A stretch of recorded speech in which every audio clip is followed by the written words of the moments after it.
a learning session for each one of us. And certainly we had some great kind of presentations from almost everybody, whether this was the minister or these were some of the keynote addresses that we had.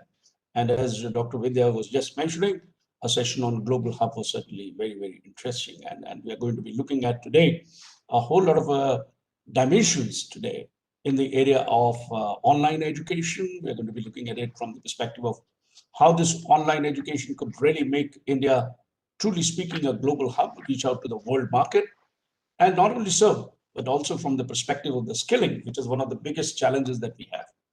Ladies and gentlemen, Dr. Michael Crow, as was very recently, as was just introduced to you by Rajesh, is the president of the Arizona State University. I was just mentioning that I'm a great admirer of his, and I'm one of those, and one of the many who are today the admirers of Dr. Michael Crow. He is an educator.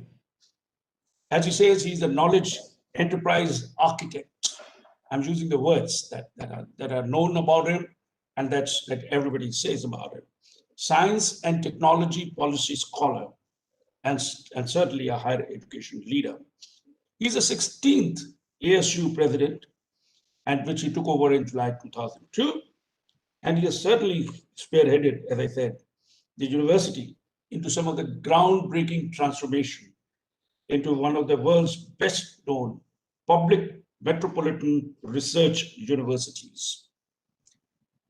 ASU has established 25 new transdisciplinary schools, a big kind of a message to many of us who are going to be today implementing NEP in our own universities, especially those that are highly discipline focused, whether this is technology or management or any other. But how does one really create a transdisciplinary or multidisciplinary schools in our own system? Now, this also included the School of Earth and Space Exploration, the School for the Future of Innovation in Society, and the School of Human Evolution and Social Change. And he certainly launched trailblazing multidisciplinary initiatives in, like for example, the Biodesign Institute and the Global Institute of Sustainability, and many other important initiatives in the humanities and social sciences. Dr. Crow, I had written to one of my friends who's a great admirer of yours, much like me, and he gave me something very interesting to introduce you.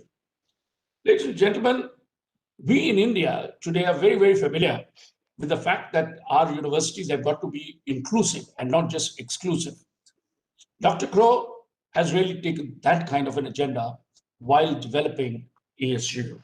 He himself has been a first generation college graduate, and prior to coming over to ASU, he was the executive vice provost of the Columbia University in New York. Incidentally, he has been named as one of the 25 most innovative and practical thinkers of our time. And certainly, as I said, his leadership has been spoken about it in many, many other forums. He's ASU is today ranked number 1, as I said, in innovation by US News and World Report. And the most important part, as I just mentioned, President Crow doesn't measure his university's performance on any other parameter, but the fact that how many students do you exclude or include. I wouldn't say exclude, but you include. That is one of the biggest kind of a perspective, but not by whom they exclude, but by whom they include. And Fortune magazine called him one of the world's greatest leaders. And today, very recently, last year, ASU has set up or has invented a saliva-based PCR test and has administered almost 700,000 tests to date. ASU now manages 2 super vaccination sites, administering up to 12,000 vaccines a day. So that's what Dr. Crow is, and he's going to be talking to us about online education. Dr. Crow has used this medium to be able to reach out, not just merely in the state, but also to outside the country in Asia and some of the other countries itself. Over to you, Dr. Crow, and welcome once again on behalf of FICCI Higher Education Committee. Thank you very much, Rajan. It's really exciting to be able to be here. Let me start off the conversation first by saying that we are in the same challenge. We face the same challenge. We live in a world which needs more of what we do, not less of what we do. We live in a world where higher education is essential to growing the economy in fair and equitable ways. We live in a world where we need to build a better future that's more sustainable. We live in a world where we need to be able to educate everyone to a higher and higher level. And so we're in the same pursuit. And so I respect very much and am honored by the opportunity to be here and to have a chance to talk. ASU decided with my appointment that the old model, the 19th and 20th century model for higher education, was inadequate. It was too slow. It was not technologically advanced enough. It was not innovative enough. It was not adaptable enough. And so we've been working for almost the last 20 years to bring about fundamental changes. And Rajan, you already said that one part of that change, if we can go to the slides here for a second, go to the second slide. And this is really important, I think, for Indian universities and for all universities. Yeah, the second slide right there. And that's our charter. The reason that we exist, we think universities are too generic. They look and feel too much like each other. So we are a public comprehensive research university. Research is a core objective of our identity. We measure our success not by whom we exclude, but by whom we include and how they succeed. So the success of the university is measured by the success of the students, if the students are from the total diversity of our society, which our students are.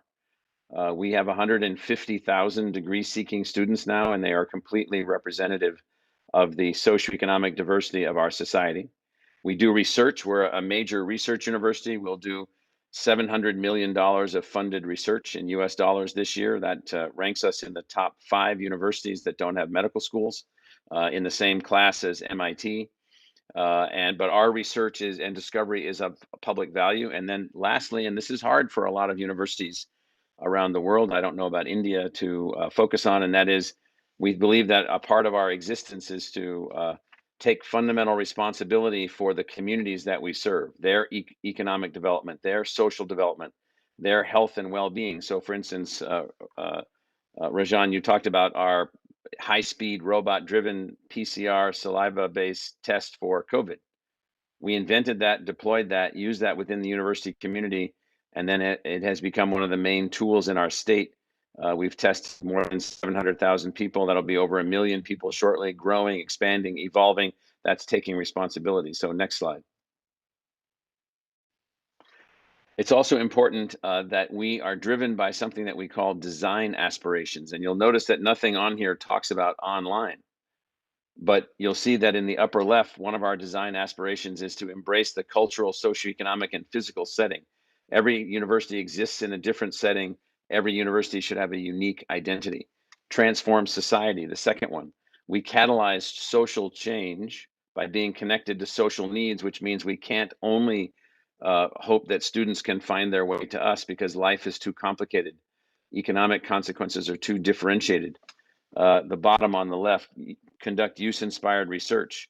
On the right, fuse intellectual disciplines. You talked about our transdisciplinary schools.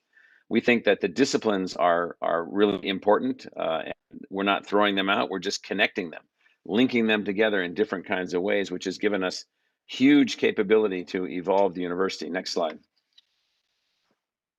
We have massive geographic diversity, so we're a globally serving institution. 9,000 students from 145 countries attend ASU. Those are the ones that come with us physically, that are here with us from over 144 countries. So as the Indian universities become more global, what we can say is that this process means then having a university which is adaptable and technologically capable and able to reach out. Next slide. We have built a university on purpose, and this is, if we can go to the next slide, we have built a university which is focused on matching what we call high levels of access and students from every family background. So If 20% of the American population lives below the poverty level, 20% of our students are from families below that poverty level. They can pay for nothing, nothing. We pay for everything for those students. Yet at the same time, we can still evolve the university to this level of performance. Next slide. This innovation ranking for us, where we beat Stanford and MIT, we've done this for 6 years in a row. This is a function of us realizing that universities are too static, too unopen to technology. There's too much condemnation by university faculty about things they don't even know anything about. So they'll say, well, online education isn't any good. Well, have you taken any online classes? No. Well, how do you know? And so you'll hear as I move through this talk, we've developed 250 online degrees, 450 on-campus degrees, thousands of online courses, tens of thousands of online students, tens of thousands of online graduates. And in the market, performance after graduation, we see no difference in the performance of our graduates in the marketplace. We have the first online degrees accredited by ABET in engineering. We have the first science degree fully online in physics and astronomy and biochemistry, and we'll talk a little bit about that. Next slide. One of the reasons I'm showing these slides about the quality of ASU, number one in the US for innovation, we have number one in the US, number 5 in the world for advancing global impact against SDG goals, top 15 in the world for patents, is that people think that you can't be big and do these things. People think that you can't do online things and do these things. Our faculty that achieve all these things are the exact same faculty that are doing the online classes. In fact, we now think of our faculty as super faculty, superhumans. They have students on campus. They have graduate students on campus, undergraduate students on campus. They have research and scholarship or creativity on campus, and they are reaching students beyond campus in our online programs. And so these are faculty that are super faculty. Next slide. So just to mention this ranking for us, the reason I list these is that this same faculty is producing online courses. This same faculty is attracting online students. Next course. Next slide. Lagging data out of the National Science Foundation, which is now led by my former colleague and Indian national Sethuraman Panchanathan, who's now the head of the National Science Foundation in the United States, an $8 billion a year agency. The way to read this chart, if you see a logo on here of another university, we beat them. It means then is that we found a way in the design of our universities, and I think you all should be thinking about this also, where we become as research intensive as Caltech, Chicago, Columbia, or Stanford, yet at the same time, we're doing online courses. Yet at the same time, we're doing large numbers of students. Yet at the same time, we have many, many low-income students, many, many minority students, large facilities, and so forth. So let's take a look at the bottom here. There are 916 universities or colleges in the United States that have at least $1 of research expenditures. If you factor out their non-medical research expenditures, we are 19th of those and beat Stanford, Columbia, my old school, North Carolina, Ohio State, et cetera. Next slide. Again, this is just to make the point. So at the bottom, there are 447 research programs in the United States in computer science. We're 28th, beating Princeton, UCLA, NYU, Caltech, Wisconsin, and Harvard. That same faculty has an online master's degree with thousands of students. That same faculty has on campus 7,000 majors. At the top on this slide, National Science Foundation, which in the United States is the most elite science funding agency. In 2019, they funded 604 schools. We were 23rd in funding, more than Chicago, Hopkins, Penn, or Harvard. Oh, Jean, your colleagues there would probably say, how is this possible? It's possible because we have a new culture. It's possible because we've embraced technology. It's possible because we have taken on the concept of innovation. It's possible because we have super faculty. It's possible because we have focused our life on our students. We want every student from every family, rich family, poor family, Black family, white family, whatever the background, makes no difference to us. We want them to have access to this, which isn't the case at some of these other schools. Next slide. Now, important chart, and you should study this one closely because this is the core of how we're advancing. So in the center of this circle is what we call the core of knowledge.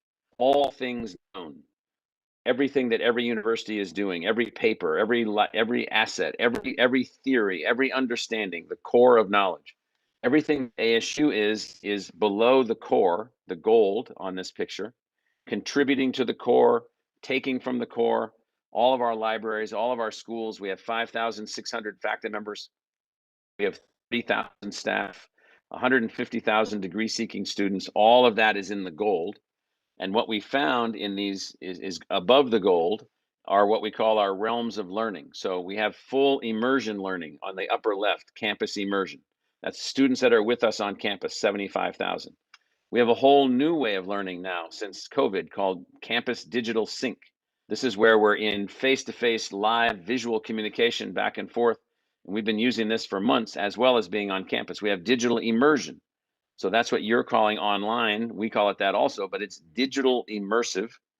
We have tens of thousands of students involved in that, drawing from the same faculty, drawing from the same core of knowledge. Then we have the darker blue, digital immersion, massively open. These are courses that are available to unlimited number of students that are self-taught, computationally driven. The most exciting thing that we're working on here is education through exploration, the orange circle.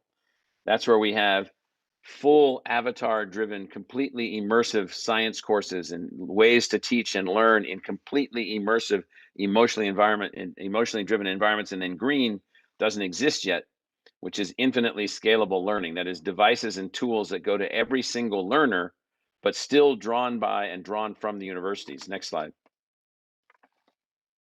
Now we're also working in K-12.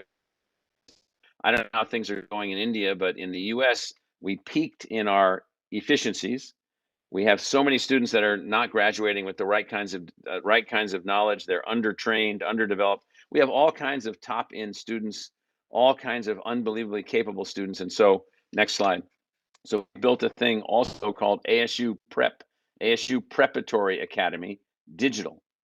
And there we're building new models for educational success. We're trying to raise the achievement of learners in every family, every rural setting, every poor household, every poor community, communities with limited access to infrastructure, limited access to electricity, limited access to whatever it takes to be a great learner. We have now over 40,000 learners in ASU Prep. Slide. And like university, the center is the student, not the faculty member. This is really, really the critical, most important thing. Now you'll note these are K-12 students, and we show teacher and professor. Our professors are engaged in working with teachers, working with parents, working with students. We have content that we're using in colleges that are also useful in high school, with slight modification useful in middle school. And so we have an environment using technology where we can engage basically infinite numbers of students with our professors, working with teachers, working with parents, and working with this success coach, helping people. Often you have to overcome the challenges of the family. The family is ignorant about how to go to college. The family is ignorant about how to evolve the student and move them forward. So this has been a really powerful thing for us. Next slide. Now we've built a K-8 platform also. And so what we found is that all of our content, all of our insights with slight modification can work for a 5-year-old through high school and into college. It's just with some modifications. And so what we have now are thousands and thousands of learners that we didn't have before. So I just wanted you to be aware of that. Next slide. So what we call ASU Online is the digital manifestation of ASU. Our what we called Realm 2, digital immersion. Next slide. We work in partnerships, and so we have a partnership company in Los Angeles called InStride on the left, which is working with corporations. We have a partnership company based here in the United States called Centana, which is now working on a global basis, helping us to build partnerships. And we have a technology partnership that I'll talk about later with a company like Dreamscape Learn. The point is that we have partnerships with companies to help us to be able to advance. Next slide. We also work on every kind of collaboration imaginable. You may not know the upper left symbol, the lady with the green circle. That's the Starbucks symbol. So we're working with Starbucks. We've produced 7,000 graduates from Starbucks employees. We have 15,000 students from Starbucks that are attending ASU, and 100,000 learners that work at Starbucks around the world that are connected to us in one way or another. And I won't walk through all of these, but you see Infosys on there, which is an Indian software company. We're working with them. So we have massive relationships with these kinds of entities. Next slide. Here's Infosys again. They're partnering with us. They're building a tech center here in Phoenix, but that we're also building an end-to-end learning system with them. That's not all of what we do. It's just a way that we work, just a way that we advance. Next slide. So we have 3 ways now to engage ASU faculty. We have on the left, full immersion, a regular classroom, technologically enhanced with every tool that you can possibly imagine. We've probably spent $100 million technologically enhancing our university. We now have in the middle ASU Sync, which is some students are remote, some students are in class. You're probably doing some of this, but this is actually going to become a new degree program path for us. We'll be offering ASU Sync degrees in the fall of 2021. And then what we call I-courses or online camp courses. And these are courses that are made available for students. So we now, I guess the point here is technology has not only given us online opportunities, but it allows us to go forward with new ways of teaching and learning. Next slide. All this pinwheel tells you is that we have 238 educational technologies that we have integrated into our learning platform. So we've built one of the most advanced learning platforms that humans have ever built, with 238 technology partners that help us in every aspect of learning and assessing and evaluating and tutoring and engaging and helping students to be successful. Next slide. So our present online program has 200 plus degree programs, 6 times a year that it starts. We have on the 4th bullet there, adaptive and personalized courses. So we have now, think of them as basically robots or algorithms that teach individually, help students to overcome any of their limits, help them to move forward. We've got e-advisors, digital advisors, no-bots, chatbots, every tool that you can possibly imagine. Next slide. That then has since #1 online graduate program in electrical engineering, top 10 master's programs in engineering. Next slide. As well as this is a group of our students from our online biochemistry program. So they come to campus to do their summer labs in intensive 1 and 2 week lab experiences, but they spend the rest of the year in their biochemistry degree. You can see that these online students are older. Many of them already have college degrees. All of them had some college. And what's happening with them is that they're being rapidly accelerated to complete degrees or to have access to a college degree from wherever they live. So of all the people in this picture, not one of them live in the same town, live in different places. They university, they're engaged us and they come for their lab work. Next slide. So our concept of lifelong learning, next slide. With this technology, we can now basically make available to anyone in our communities anything we have. We have study hall programs, we have virtual teacher institutes, digital boot camps. And so the other point about technology is it breaks down all the barriers to the university. Next slide. So on the left is the traditional way that learning occurs. At the bottom is high school and before high school, and then you move your way up and you move your way up, and then eventually you get to graduate school, the orange, and then eventually you have lifelong learning. We don't think anything, and then age is in the middle. We don't think anything's going to happen in a linear way like that anymore. Learning is going to occur at all ages. Ages are in the middle, all mixed up like on the right side. And we've designed ASU to engage any learner, anywhere, anytime, including traditional college. So remember, we do have 75,000 students on campus with us, 17,000 of which are engineering students, 15,000 of which are business students, and so forth. So next slide. Where we're going is, next slide.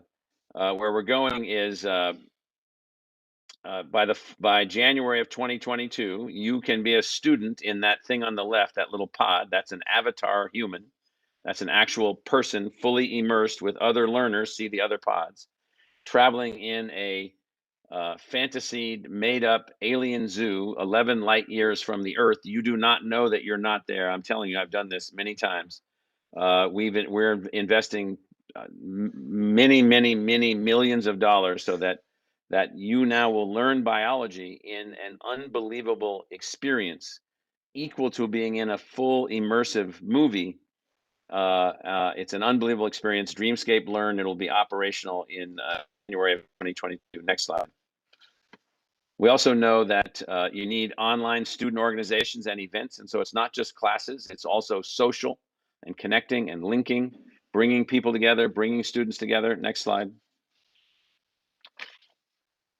As well as teacher certification, which we're working on a global scale. So basically the point here overall, Rajan, is that these technologies have freed us. We are now free to operate and innovate at a scale that none of us even imagined. And so, next slide. Basically, what it has meant for us is that we are now a completely new university performing research at the highest level we've ever performed, graduating more students than we've ever graduated, generating more revenue than we've ever generated. We'll have $4 billion of revenue US this year, US dollars, 4 billion. And so all of that then has allowed us to move in this direction. It's all about collaboration. We're ready to collaborate. We're ready to work together. We've got our partners that we're working with, like Centana. And you gave me 20 minutes. I took 21 minutes. And so I'll stop there and you can do away with my slides and we'll see if there are questions.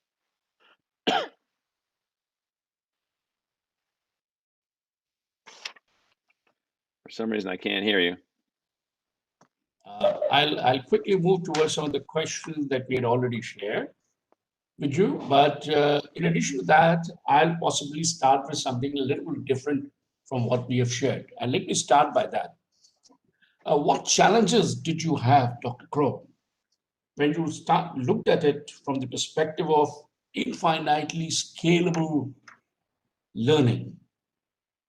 The challenges internally and externally.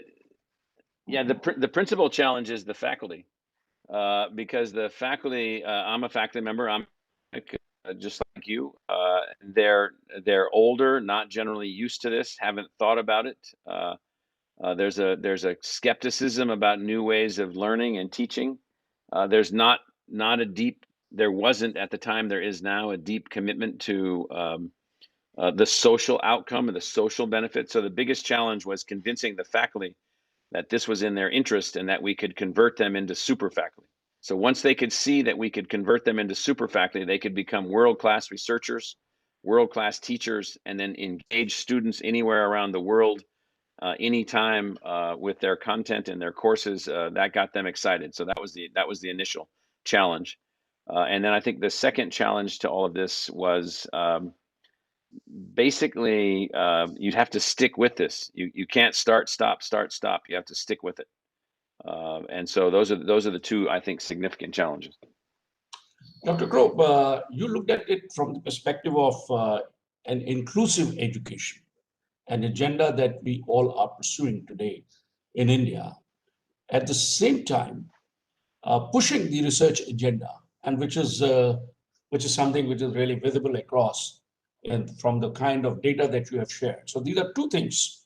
One is teaching and the other is research. Many a time this kind of a debate comes up, which is more important in let's say in many of the universities. How would you reconcile this kind of a conflict that may come up within your faculty teams or within your schools, etc.? I'm sure that you would have had similar kind of conflicts there. Well, I mean, I think that they are inseparable. The professor means that you are beyond just a teacher. So if you're a core of knowledge, you know how to draw from the core of knowledge. And there can be master teachers who are not professors, and there can be professors who are not necessarily teachers. In our case, everyone is a teacher scholar. And so what we've tried to do, it turns out, and this is really, really important, Rajan, and that is that these technologies that we're using for our online activities are very powerful on campus. They allow us to greatly enhance the productivity of our faculty members. And so our faculty members are, we have, as I said, $700 million in research expenditures in this year. We have thousands of research projects, thousands and thousands and thousands of research projects, all done by the same people. And so their productivity has been so enhanced, it's almost beyond belief.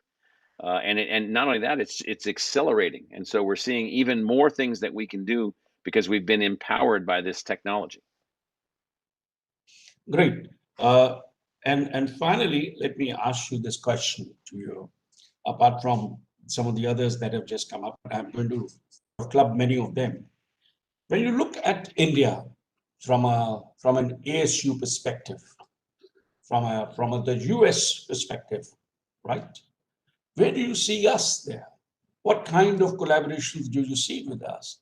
And what kind of benefits are you really looking at? Well, I mean, so India is the world's largest democracy, and like the United States, it is a fledgling democracy. Democracy is not easy. Democracy is challenging. Democracy is hard. It's very hard, as we see in the United States, as we've seen in India. And so, what I see is the opportunity to work together. We both have large numbers of people who want to go to college, who can't go to college. We have large numbers of people who wish that they could send their children to college, that cannot send their children to college. And so, what we've been trying to do is we've been trying to use an old higher education approach, an old higher education system to scale. We're not scaling. And so what I see in India is an unbelievably significant potential with a gifted people in so many areas and in so many things to bring the world's largest democracy and the world's first democracy, the large scale constitutional democracy anyway, the United States, to bring us to higher levels of success. And to do so with institutions that are innovative and adaptive and technologically driven and so forth. So I see huge opportunities for partnerships and working together. Not all of these things have to be done alone. That would be too hard, take too long. So we have to work together. Great. And finally, there is a question that has come up from one of the audience, one of the members in the audience. He's a professor from Sonapur. And the question is that of, how do you conduct the practicals, say in physics, when you are really conducting an online program? And the other question is that how do you apply the robot technology in performing practicals I mean, it's the same thing, basically performing practicals. So we for the practicals or for the lab courses or for other aspects. So we have built elaborate tools and devices and systems that allow labs to be carried out. We have built for instance, in electrical engineering, circuit boards and circuit board education systems, smart board systems that we put in place, same in computation. So basically elaborate work by our faculty. We have a staff of about 400 people that support our faculty in instructional design, in instructional systems design, instructional systems development. We've worked with companies to help us to build some of these practicals and build the systems around these practicals for classes. And then in those cases where there is no choice, we then have the students come to the university for a couple of weeks then to take the most practical aspects that can't be done in any way except in a laboratory. Thank you very much, Dr. Crow. And before I really close this session, because we have another one right now, which is going to start in the area of internationalization of higher education. I know there are a lot of questions that are coming up over here, which are far more interesting in the area of online education. But let me, in the interest of time, I'm going to be closing this session. There are three perspectives that Dr. Crow has built for all of us to consider.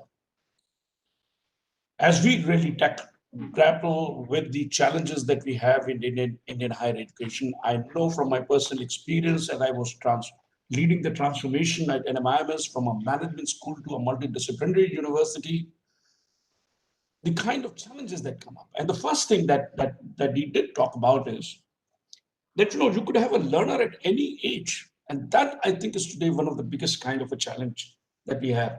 How do we bring learners at different ages, different stage in their careers to our systems itself, who may not necessarily come to for an on-campus, but to our online education? How can we really reach out and also bring them to the campus itself? So what I say is that it is not either or, but it is all, if I were to say that. It is the on-campus programs, it is the blended learning, and also it is the online education. It's a combination which really helps.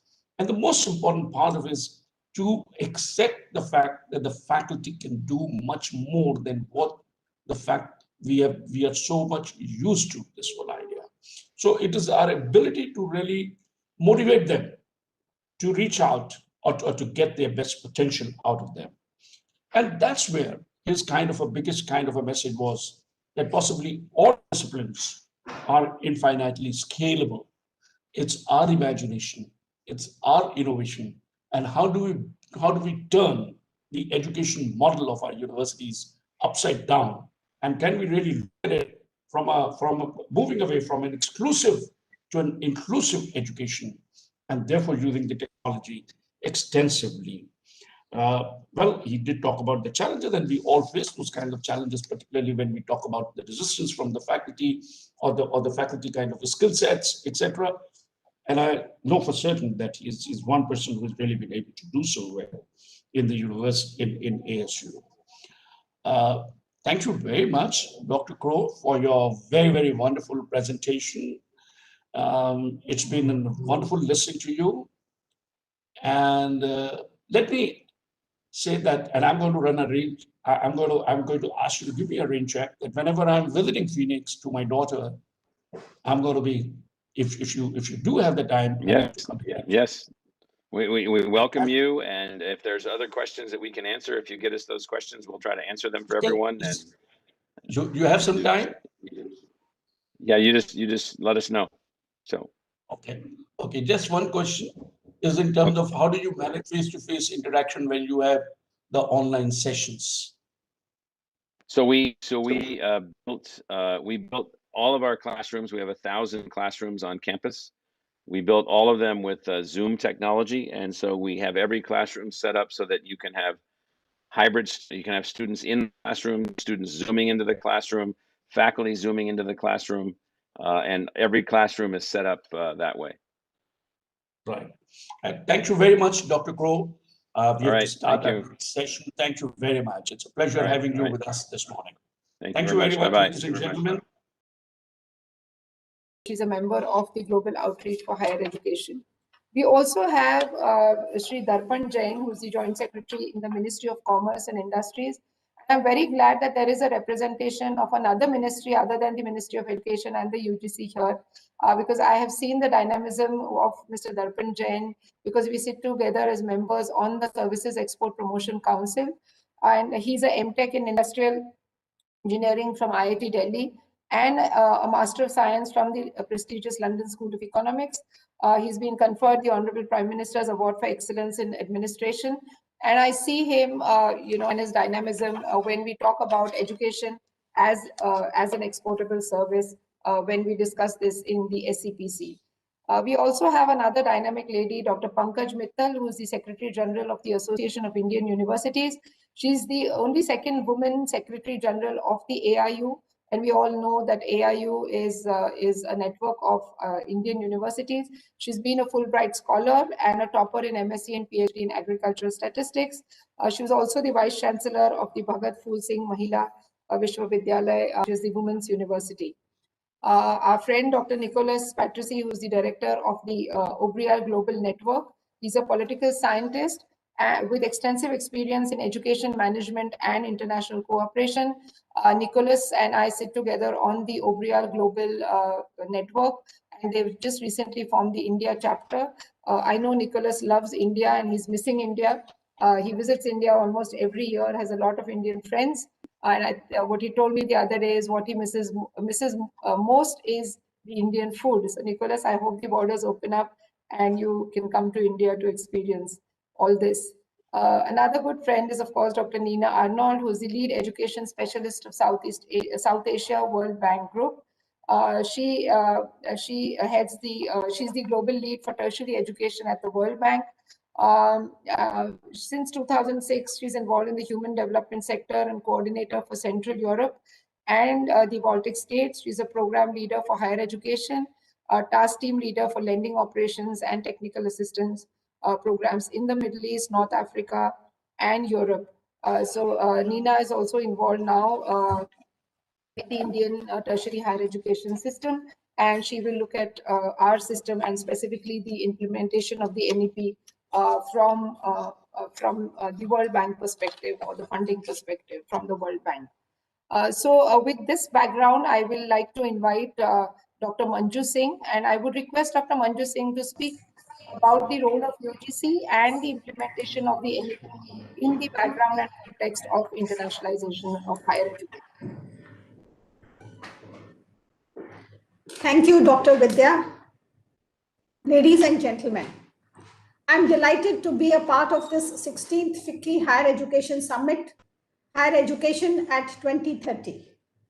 I take this opportunity to express my deep appreciation to FICCI for bringing diverse perspectives and new insights into making a resilient, innovative, and sustainable higher education system.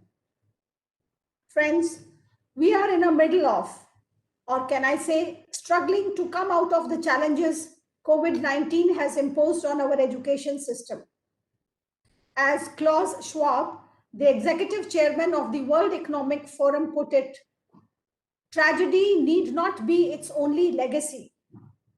We must turn this into an epic opportunity and create a legacy of transformation. But the question is, which way the transformation should be directed? Friends, with an emerging young diverse population becoming increasingly dependent upon access to higher education, India must have a judicious balance between focusing on the global outreach and the local expansion, building upon quality and guarding our inclusivity, pushing for autonomy and defining accountability. And this has been aptly reflected in our new national education policy. With the quickly changing global ecosystem and the employment landscape, the national education policy envisions a higher education system that focuses on how to learn and not what to learn. It enables our learners to think critically, to be able to analyze, to be able to solve problems, to be creative, to be able to innovate, and to be able to adapt. These attributes, along with the cross-cultural awareness, will shape our learners as global citizens. A global citizen is one who is aware of the wider world, one who respects and values diversity, one who possesses the competencies to work in a multicultural environment, one who contributes in making the world a more sustainable place. Friends, when we talk of transformation, one of the fundamental requirements is to enhance the employability of our students. Our higher education system must reflect a global economy's demand for a better trained, more skilled, and adaptable workforce. We must transform our course curriculum, pedagogy, teaching methods to be more relevant amidst the technological advancements. I'm happy to share that UGC has recently released a guideline to embed internship and apprenticeship as a credit course into the degree programs.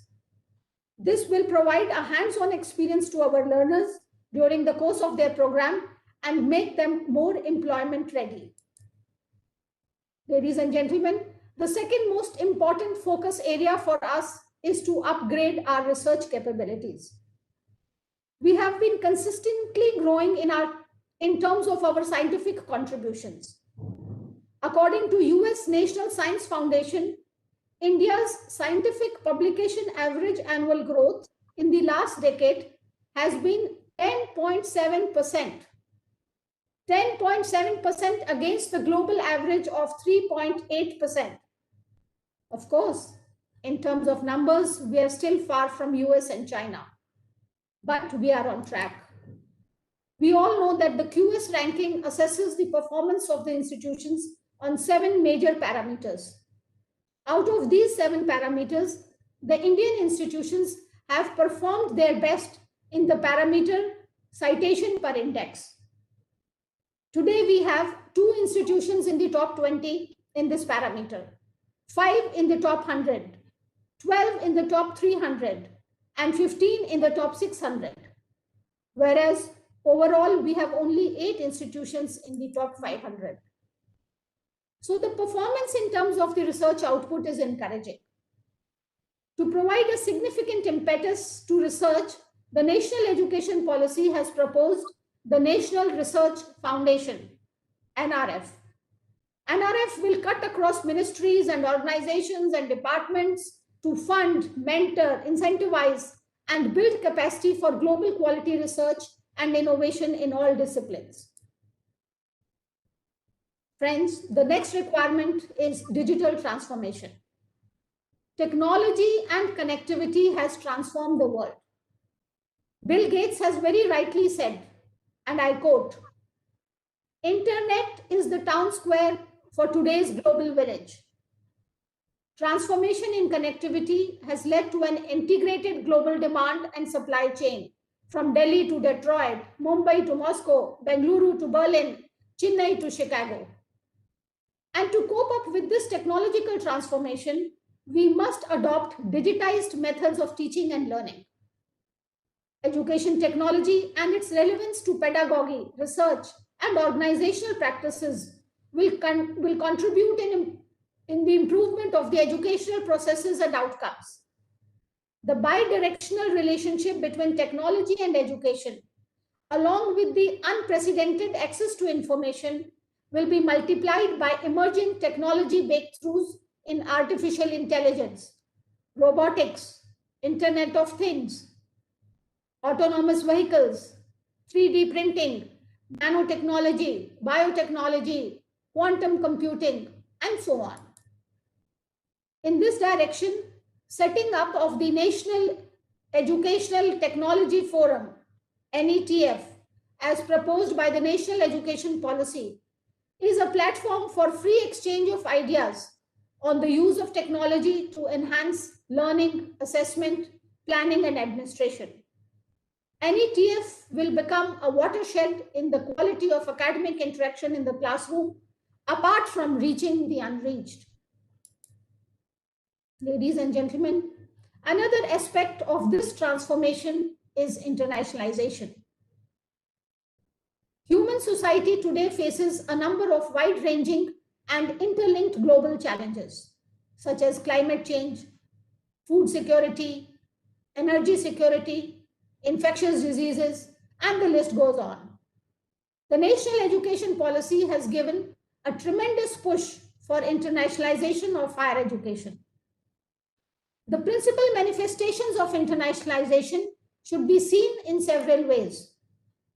Making India an attractive study destination for foreign students, developing a global mindset of Indian faculty and students, setting up of campuses abroad by high-performing Indian institutions, entry of foreign universities in India, cross-border delivery of programs through academic and research collaborations, and finally, internationalization at home through internationally relevant curricula and multidisciplinarity of not only courses, but also multidisciplinary institutions. But this requires working in a comprehensive manner with articulated institutional commitment, leadership, and policies to suit the global collaboration and partnership. As a step towards promoting academic collaborations with the foreign higher education institutions, UGC is on its way to introducing provisions to facilitate joint degree, dual degree, and twinning programs between the Indian and the foreign higher education institutions. The draft of this enabling regulation is in the public domain, And I take this opportunity to request the august audience here to provide insight on the same. This regulation will lead to increased synergy between the Indian and the foreign academic institutions. It will also provide our students with an international exposure. It will also attract foreign students to come and study in India. And it will also enhance the reputation of our institutions. Friends, last but not the least in this transformation is our adaptability. The only thing that is constant is change. It is up to us to be adaptable. Whether it is a lifetime crisis like COVID-19 or human excellence via technological development. The COVID crisis has shown the importance of our adaptability, contingency planning, and risk management. To paraphrase Katie Martin's remarkable book on curricular and teaching innovation, with adaptability, I must say, the most positive consequence of COVID-19 crisis could be a golden opportunity to spark curiosity, ignite passion, and unleash genius in the teaching learning process. To conclude, I would say, a global higher education ecosystem must contribute in fostering growth, in reducing poverty, and in our shared prosperity. Future generations of our universities will be gauged by the facts that how objective is our education?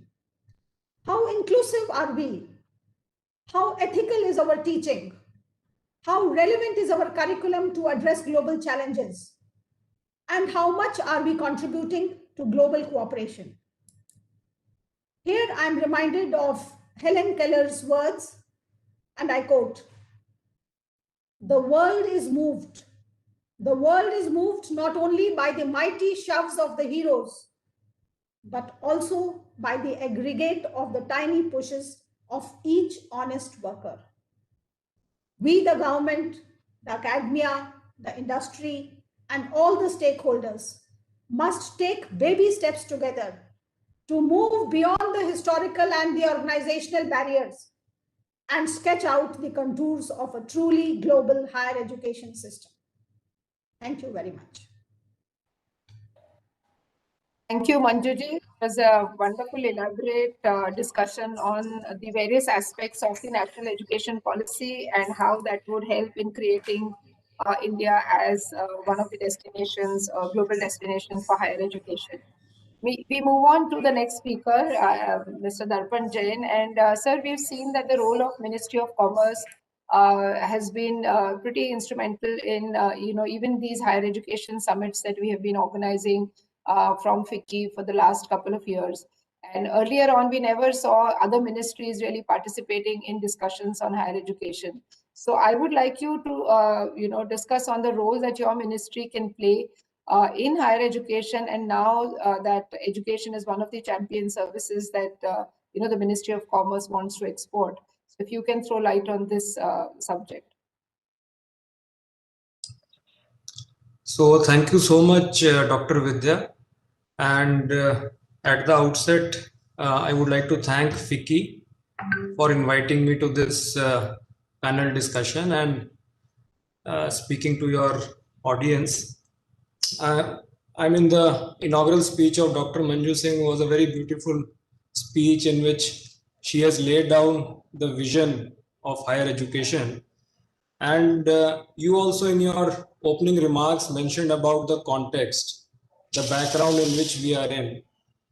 Higher education traditionally was not so much, recognized as commercial services to be traded. But we see a large number of students who are traveling to other countries to receive education. As you mentioned, globally, we have more than 50 lakh students who actually travel to other countries for educational purposes. And India is, I think, one of the major contributor, with more than 8 lakh students from India going to other countries for education. As far as number of students coming to India is concerned, we have around 50,000 students who come to India.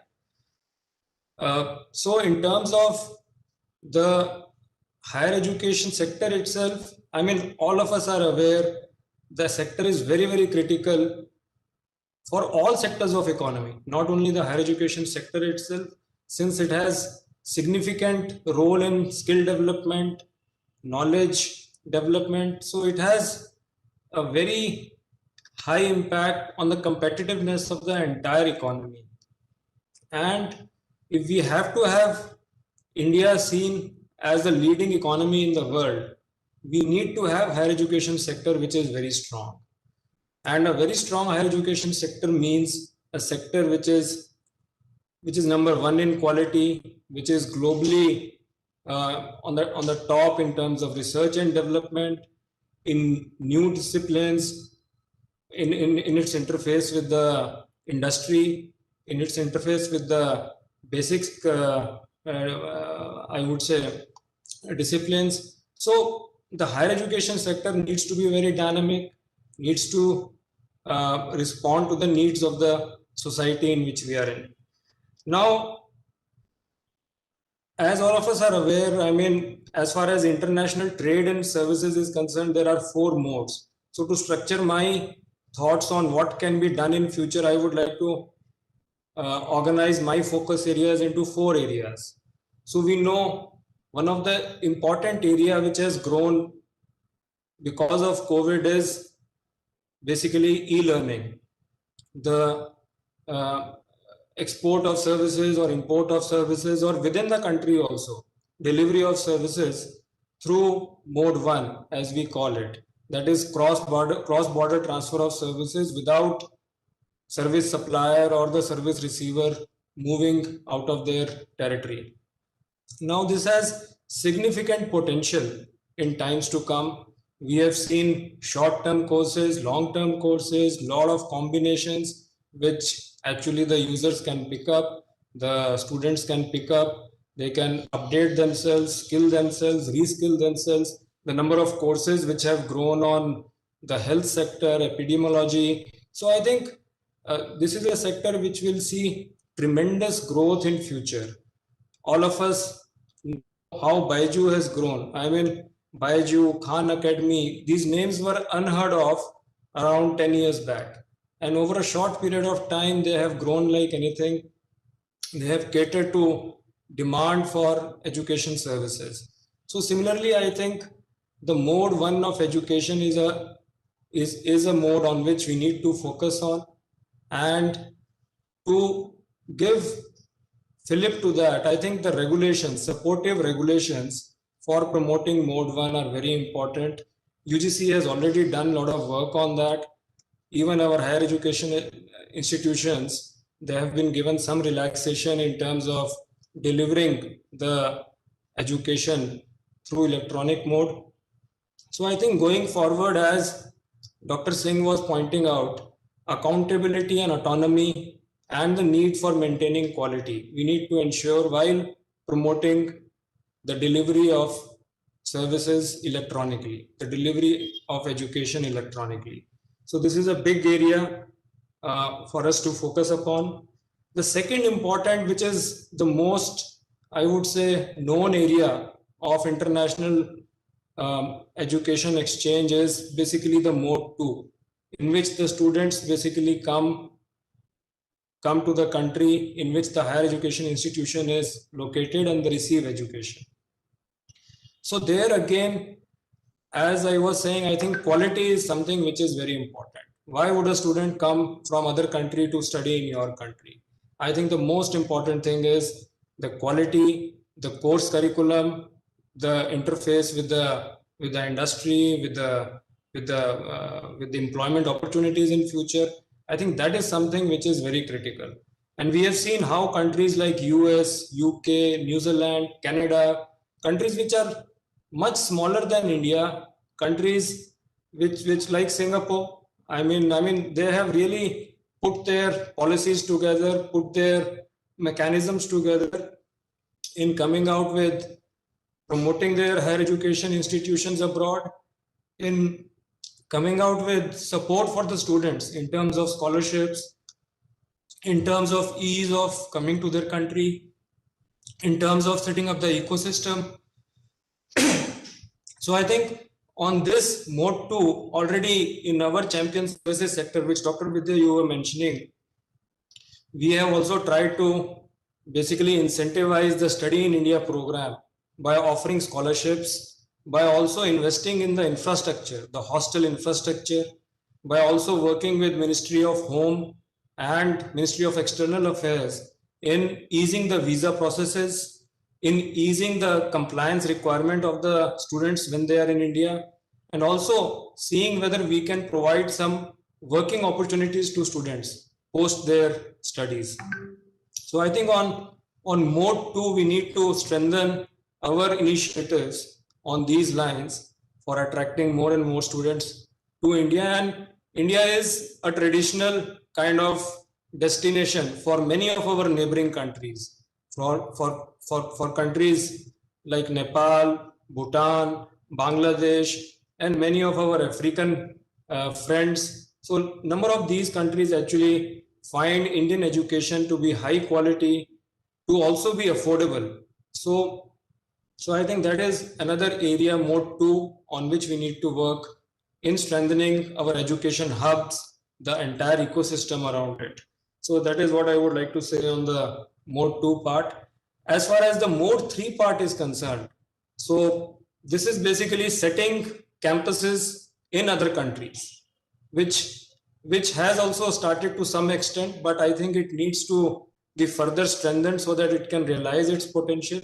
And as was being mentioned, the twinning programs, the dual degree programs, and also allowing our educational institutions to set up campuses abroad. So this is something which is required. Maybe we need to have some kind of a ease of access to credit also for higher education institutions which want to set up their campus abroad. So I think this is another area in mode 3 on which supportive regulation as well as policy support is necessary to encourage our institutions to set up campuses abroad. And I think our new education policy has actually given the way forward on all these aspects. The aspect related to quality in terms of pointing out at the Higher Education Commission, which will enable standards in education, which will enable accreditation. So the focus on quality, also allowing the foreign institutions to come and establish campuses in the country. So that will definitely ensure that we get best of the institutions from abroad, learn from them, work with them, exchange knowledge with them, exchange faculty with such institutions. So that I think can really promote the learning in India and also making India as an attractive destination. And lastly, the mode 4, which is I think known to everyone, is basically our teachers, our education providers moving to other countries. We know there are a large number of teachers from India who are working in Africa, who are working in other countries, providing teaching in education institutions there. So the major issue there is basically the recognition of qualifications. So whether the qualifications which are from institutions in India, are they recognized in those countries? Are those countries' qualifications recognized in India? So I think pursuing mutual recognition of qualifications with the countries is something which is of critical importance there. So I feel all these 4 aspects, the mode 1 in terms of e-learning with supportive regulation and policy support, the mode 2 in terms of being captured in ease of movement of students, incentives in form of scholarships and high quality infrastructure, mode 3 in terms of again supportive regulation for setting campuses abroad, and mode 4 in terms of pursuing the qualifications, mutual recognition of qualifications between the countries. I think these areas are focus areas which we have been working on in collaboration with Department of Higher Education, in consultation with all our industry friends, in consultation with all our educational institutions. So I think these steps can really enable us to become a leader in higher education in times to come. So I'll stop at that, Dr. Vidya. I hope I have covered the aspects which you were looking for. Of course, it was not as structured as Dr. Manju Singh, who was a very structured speaker. So thanks so much for having me. Thank you, Mr. Darpan Jain. In fact, this was a beautiful, session where you also spoke about these 4 modes, and I think these are 4 modes. When we discuss internationalization, we do talk about these 4 modes, and you beautifully put it up. And I know that the Ministry of Commerce, under your dynamic leadership, has been spearheading a lot in this area, and we hope that the ministry pushes this role of internships, providing internships for foreign students, which is something that students are not really happy about, and if possible, even placements after they graduate, because that's what students come here for. Our next speaker, and I'm just giving a very brief introduction because 11:30 we have the Minister of Commerce and Minister of Railways, Mr. Piyush Goyal, addressing on the same link. So I will not spend more time in introducing people who are so well known. Dr. Pankaj Mittal, and I would like you to speak on, this new network. AIU is itself a network of Indian universities. You have all these vice chancellors, and you deal with the policy advocacy and such areas. But the new network that you have envisioned, the Indian Network for International Education. So if you can let us know, about this new network. There are 3,000 plus delegates from 74 different countries logged in here, attending our session. So they would like to know about this. And the second is, of course, the role of AIU against the backdrop of NEP, and specifically in creating India as a global higher education destination.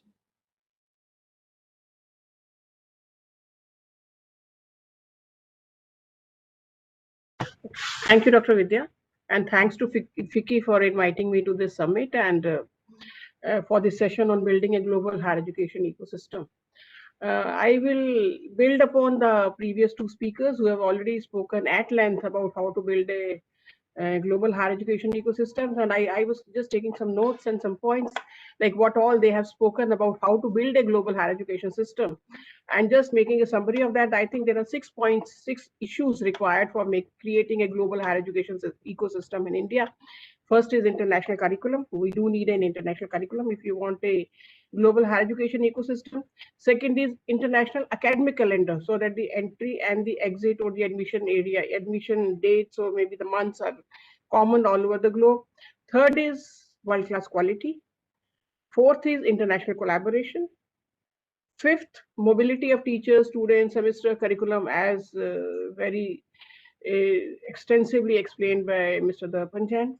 And lastly, mutual recognition of qualification. So on all these 6 aspects, we can build a global higher education ecosystem. Now, I won't go to details because the previous 2 speakers have spoken about that. And then the national education policy also, and I must say that for the first time, this is the 3rd education policy of the country. For the first time, a lot of emphasis has been given on the internationalization of higher education in terms of inviting foreign universities in India, because this was pending for a long time. But then inviting foreign universities to India, allowing our universities to go out, allowing again joint degrees, twinning degrees, like what Dr. Manju was saying, and for which the regulation is already in the public domain, and also establishing international offices in Indian campuses to take care of the foreign students. So all this has been taken care of in the NEP. But as requested by Dr. Vidya, I will concentrate on what AIU is doing to promote internationalization. Now, AIU is a network of universities. We have around 822 universities as the members of AIU, including the 16 international universities. Now, one of the roles given to AIU is mutual recognition of qualifications in terms of granting equivalence of foreign degrees with the Indian degrees. So I will just touch the 3 aspects where AIU is working on promoting internationalization of higher education. One is creating an Indian network of international higher educators. What we feel is that most of the countries have a network of international educators, but in India, we do not have any such network. And the result is that there are many universities in India who want to do internationalization, but they don't know how to go about it, whom to talk to, whom to collaborate with, how to initiate internationalization. So, and on the other hand, there are universities like Symbiosis, which are very good in internationalization. But there is no information sharing, there is no resource sharing, there is no best practices sharing.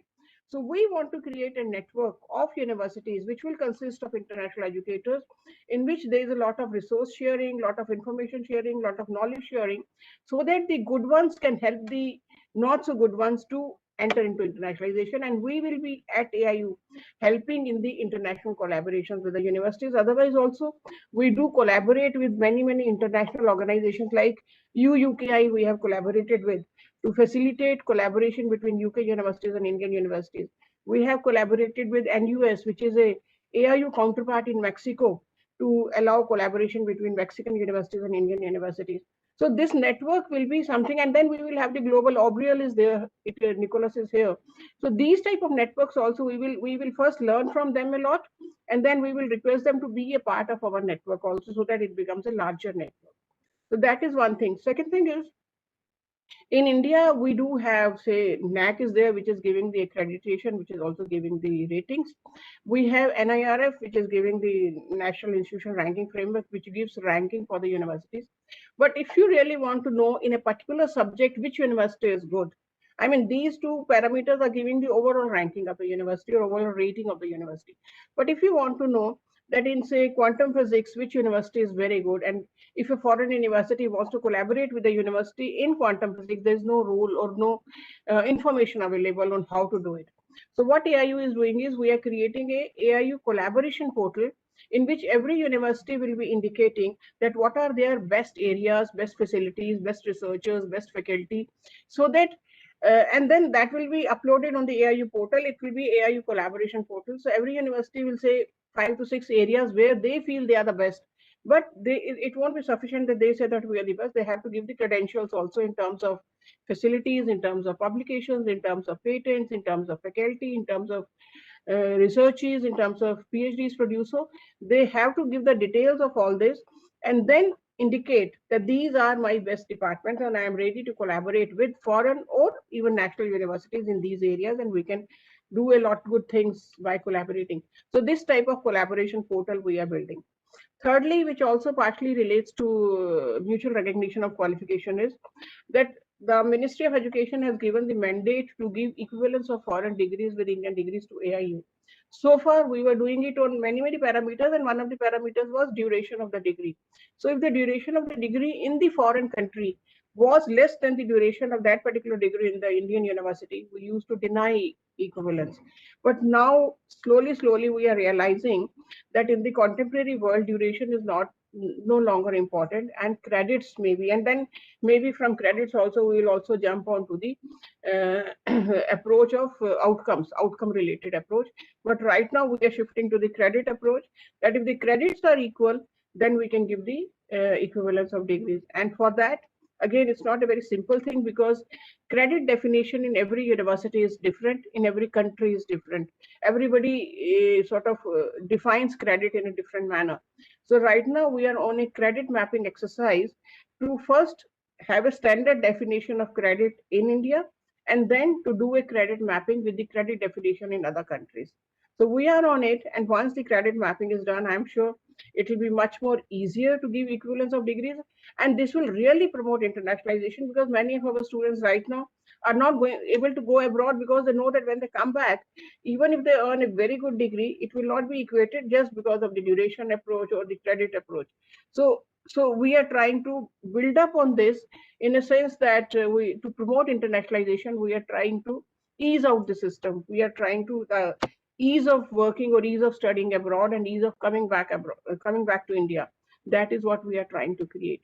So these are the activities. I am brief, Dr. Vidyaji, because I am looking at the watch.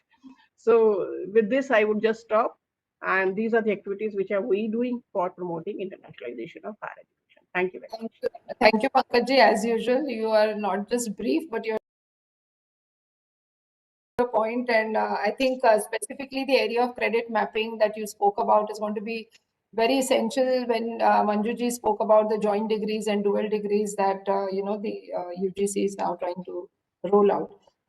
Nina, our next speaker, we would like to know from you the role of the World Bank to support all the initiatives of the national education policy. So if you can also discuss about what you envision to do. I know we have just started our discussions on this, on what is the role of the World Bank when it comes to supporting the initial implementation of NEP. Thank you very much, and thank you, Dr. Vidya, for bringing us all together, and to Vicky for organizing this excellent event. I will offer a little bit of a global perspective on what we are discussing today, and then I'm going to zoom in on the question which you just put to me. So preparing for today's session, I considered actually what kind of a session we would have had 2 years ago, if we would have a similar discussion, or if it would actually have been very different. And I would argue that we would have had a very different session, because we would have considered internationalization and globalization to some extent, and then we would have considered maybe digitalization as a totally different phenomenon.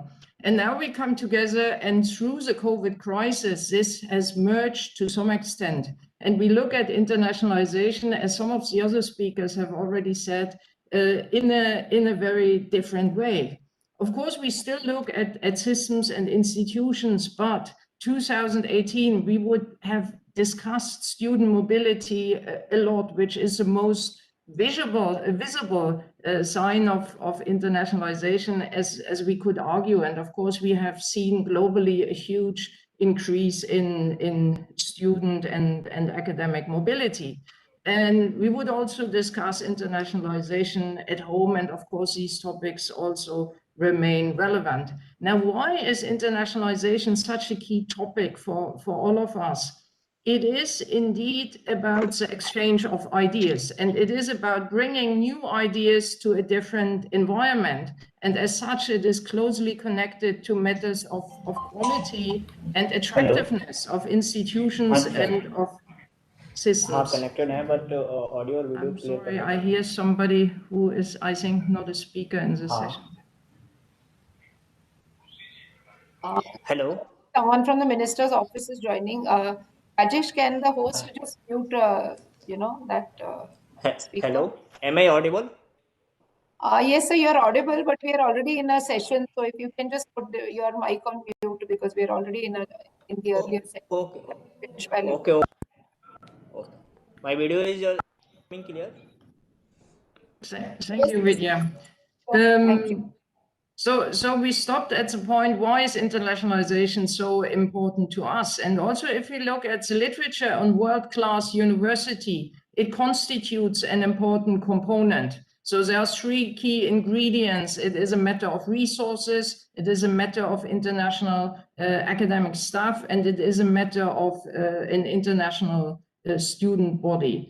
There is an additional dimension, and this is, of course, internationalization is an important income source for systems and also for institutions. Higher education in itself, of course, is a collaborative undertaking. And it is very appropriate that you are the chair for this session, because I think there are not so many institutions like Symbiosis which really symbolize this joint undertaking. Now, discussing global higher education, we also look at foreign providers in other countries, a topic which is also taken up prominently in the NEP.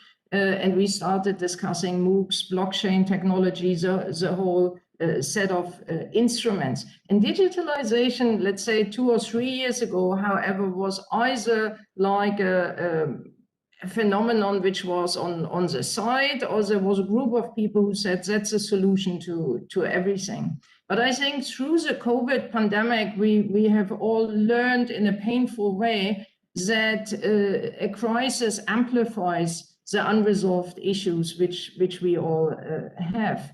So if we don't make teaching and learning student-centered and practice-oriented, and we don't have good communication structures, just putting a PowerPoint on the cloud is not going to resolve these issues. So with COVID-19, of course, we have seen largely a collapse in international student mobility, and also countries which had internationalization as a key income source, like Australia, for example, they really suffered a severe shock through this crisis, also in the internationalization context. However, there was also a large effort to collaborate through the crisis, and higher education institutions and research institutions facilitated this. Talking about unresolved issues, it has, of course, a lot to do, and previous speakers said this, with institutional autonomy. If the autonomy is not there, it's much more difficult to deliver a rapid response. Funding systems which are overly dependent on one income source, they struggled. When there were communication issues in institutions, of course, this became a huge issue. This brings me to today. Where does all of this leave us actually in our discussion on internationalization? What I really anticipate is a strong revival of the topic, but we will think about it in a different way. So there will be some fresh thinking on globalization. Digitalization will stop being a side issue. It will become in a part actually of all of our operations, including internationalization. However, there is a link actually to equity issues, because, well, we have to consider if internationalization is just for some or potentially for all. And we also need to consider going forward, what is the role of the campus model? So is there a group of students which can be on campus, and then for others there is online tertiary education, and how does this link to equity questions? So this is my overall view on things, and a little timeline from 2 years ago to where we stand now. Now, of course, we were very impressed by the NEP and the strong role which internationalization plays in the document. Previous speakers have mentioned this, that there is a huge potential. And of course, at the moment, there is a bit of an imbalance. And I feel when I speak to stakeholders in India, everyone is very proud of these brilliant young people who go out and they go to the US and they have tremendous opportunities. But of course, we would like to see a more balanced model, because of course, we also need the young people for developing economy. So here, maybe there can be a bit more of a balance in future.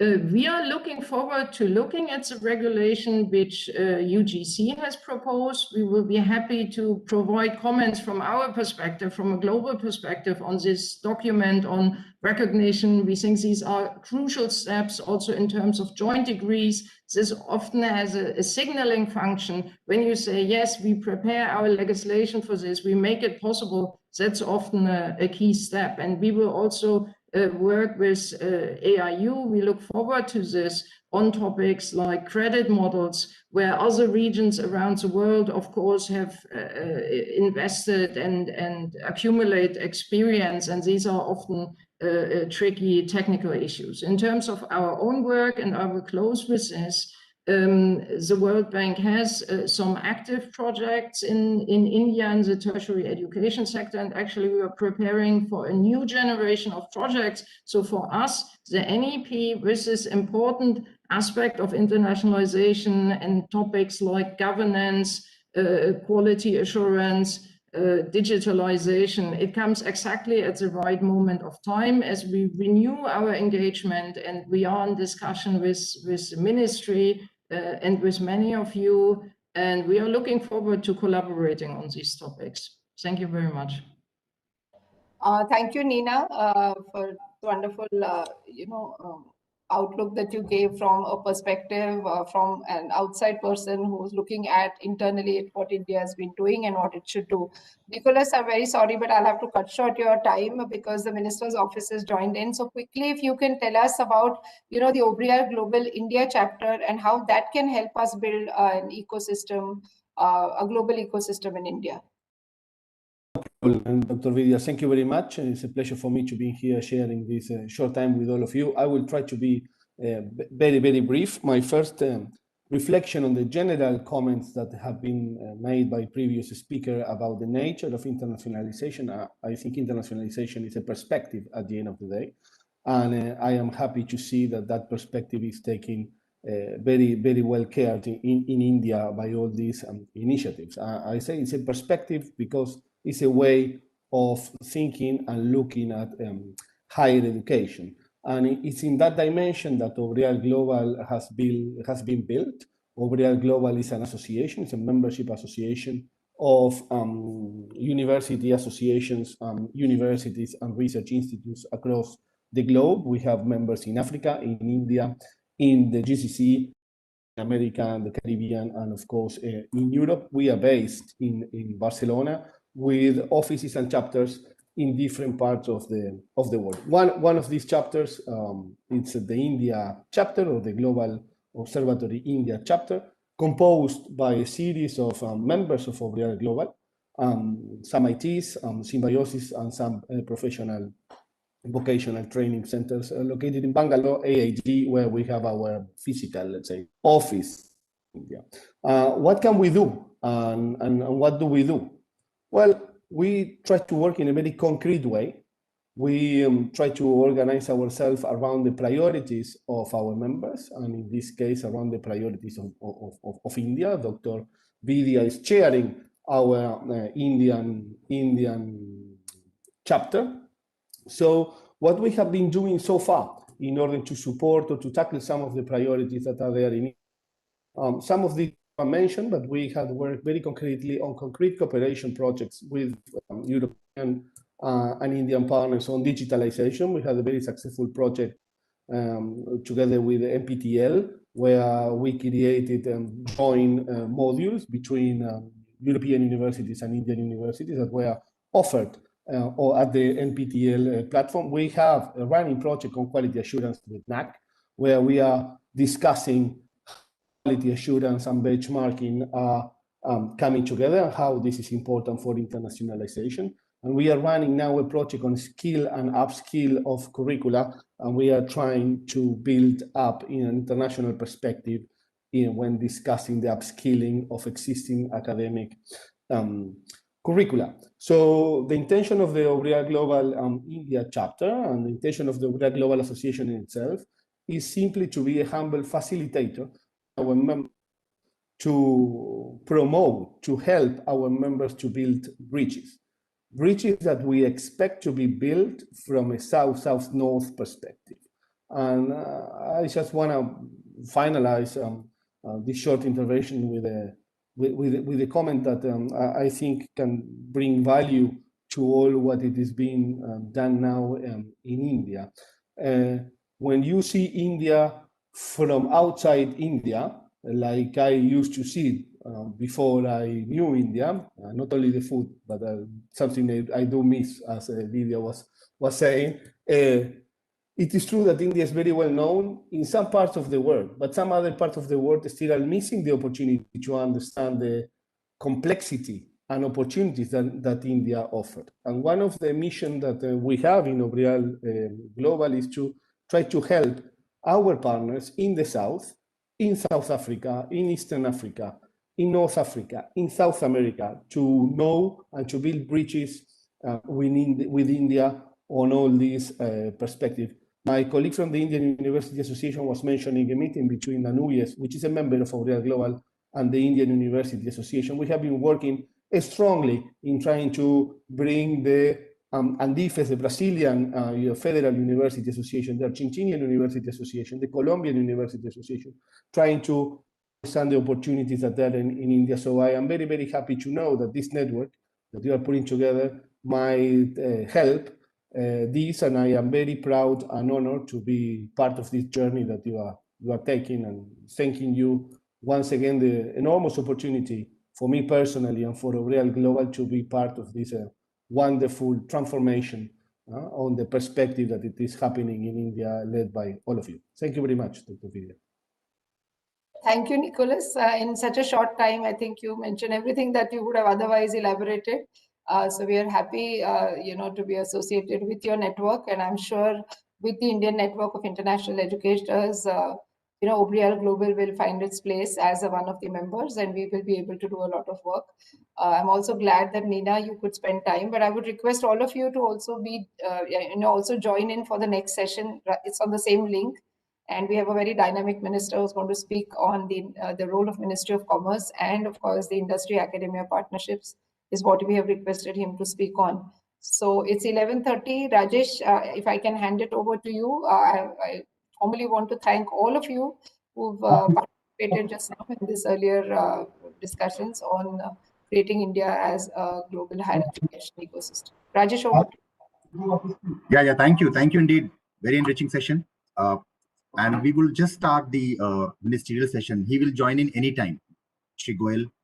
So request you all to kind of be there if time permits. And would also request all the participants who are watching on YouTube and Fiki Bike platform to stay connected, because without a break, we just start off with the ministerial session, which should start anytime from now.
Rajesh, will you check with his office or you want me to do that? I just spoke with him a while back. This is just dialing in. I just check again maybe.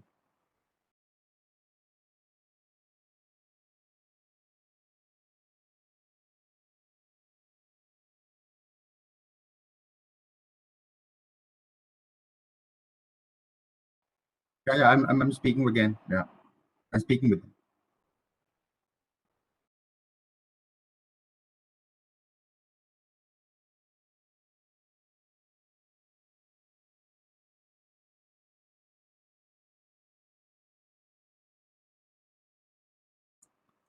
He's just dialing in.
So maybe till the minister joins, we can do some discussions internally. I'm just spoke to his private secretary and he will join anytime now. Nicholas, because you got less time, just a question that had come on the chat box, in Europe, you have the Erasmus Plus funding and, for support of internationalization. In fact, they also support Indian universities, not just European. In India, we don't have that luxury and privilege, so is there any way by which, to boost up, internationalization in India, is there any other source of funding other than Erasmus Plus, or can you just elaborate on this? Yeah. First, let's say bad piece of news is that the Erasmus Plus program, it's over. It finished. It's a plan that stands for 5 years, and now they are rethinking the new one. That's probably be called Horizon Europe, and I still don't know what are going to be the rules there and the opportunities, but probably there are going to be opportunities for India and for to support, let's say, internationalization of Indian higher education.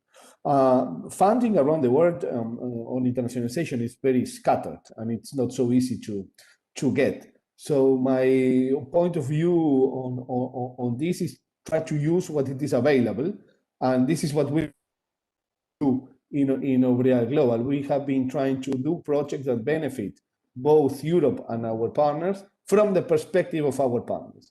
Let me put an example.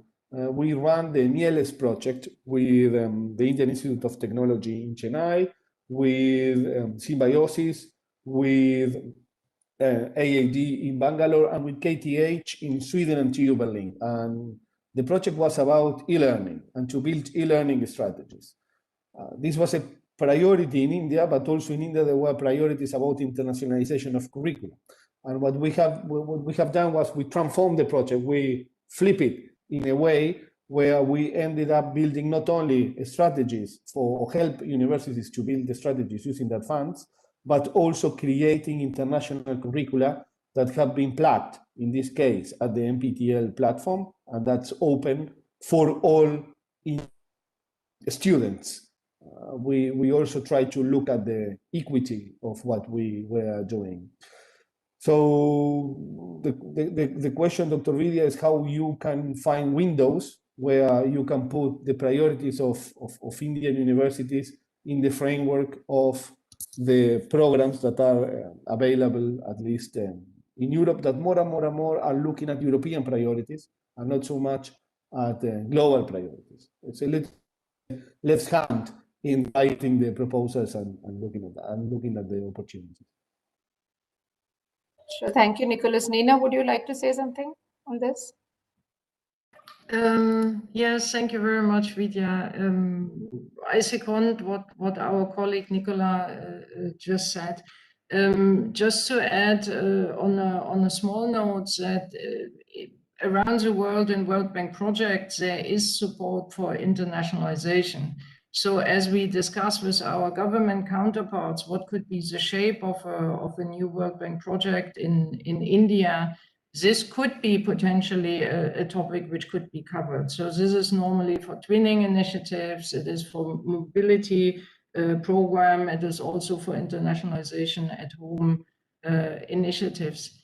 If you allow me to add a footnote to this, my own observation on the European developments, we often look at the status quo. It all looks very static, the Bologna process, the funding instruments, etc. But actually, we realize now that it was really a very long journey, and it started actually with things which we also discussed today. It started with a small designed Erasmus program, which was developed by a group of European enthusiasts, actually academics in 1988.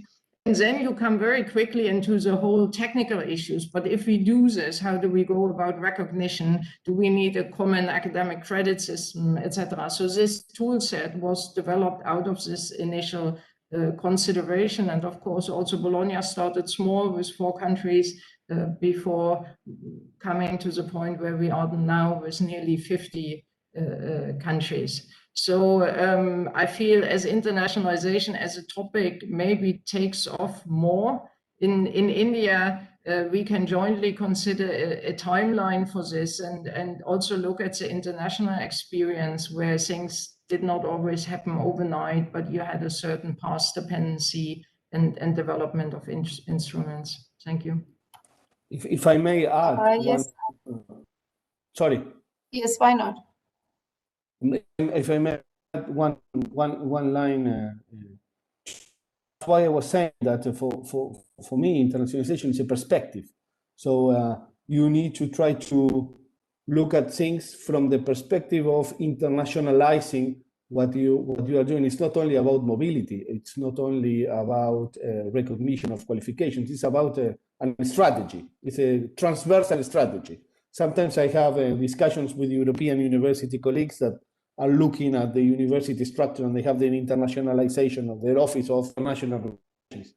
I'm all the time telling them, you need to understand that internationalization is it's transversal to all the aspects of what a university does. Nina is right that in Europe, this is a long journey, and I think the lesson learned, or the lesson that Europe can put there for others to look at, is not necessarily the funding mechanism, but the constant approach or the constant push to build up this perspective and to try to do things in a cooperative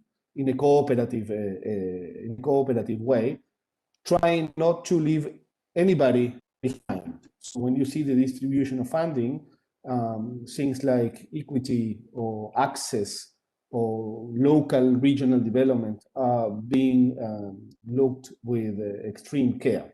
So not only, let's say, the big players take it all, but also other, and this is also, I think, something very, very important when approaching internationalization.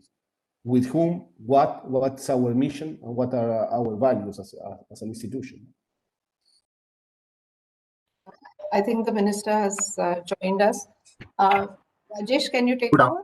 Good morning, everyone. So we have the Honorable Minister Shri Piyush Goyal ji, Minister of Commerce and Industry, and Railways, of course. And he'll deliver a keynote address. And I would request Dr. Vidya Yeravdekar, Chairman, FICCI Higher Education Committee and Pro-Chancellor, to welcome Shri Piyush Goyal ji and take on the session. Over to you, Dr. Vidya. Namaskar, sir. I'm Dr. Vidya Yeravdekar, the Pro-Chancellor of Symbiosis International University and the Chair of FICCI Higher Education Committee. So first of all, let me thank you for accepting our invitation to speak at the 16th FICCI Higher Education Summit. In fact, even last year we were trying to get you, but you have been running an extremely busy schedule with so many responsibilities on your shoulder. Sir, we have over 3,000 delegates who have logged in from 74 different countries and obviously all states of India, both academia as well as industry. So FICCI is a conglomeration of both, and we have members from academia and industries on our bodies. The FICCI Higher Education Committee has been conducting such higher education summits for the last 16 years. And this year, the topic of the summit is RISE, Resilience, Innovation, Sustainability and Enterprise. Yesterday, we had the Minister of Education, Shri Ramesh Pokhriyal ji, inaugurate the conference. And at the pre-conference session, we had a very good discussion, which was a VC roundtable that was held. And this time again, it was to re-strategize industry-academia partnership, which is also the topic that we would like you to speak on. Sir, I'm not going to take time because we are a little delayed, and therefore I would request you to speak on this topic. And of course, the role of Ministry of Commerce that we see now, the interest in higher education and the support that Ministry of Commerce has been giving to our FICCI Higher Education Summits. Mr. Darpan Jain, the Joint Secretary in your office, did speak in the earlier session of how to create India as a global higher education hub. And he did discuss the role of the ministry when it comes to education being a champion service to be exported. So I would request you, sir, to speak now. Thank you. Thank you, Pro-Chancellor of the Symbiosis International University, Dr. Vidya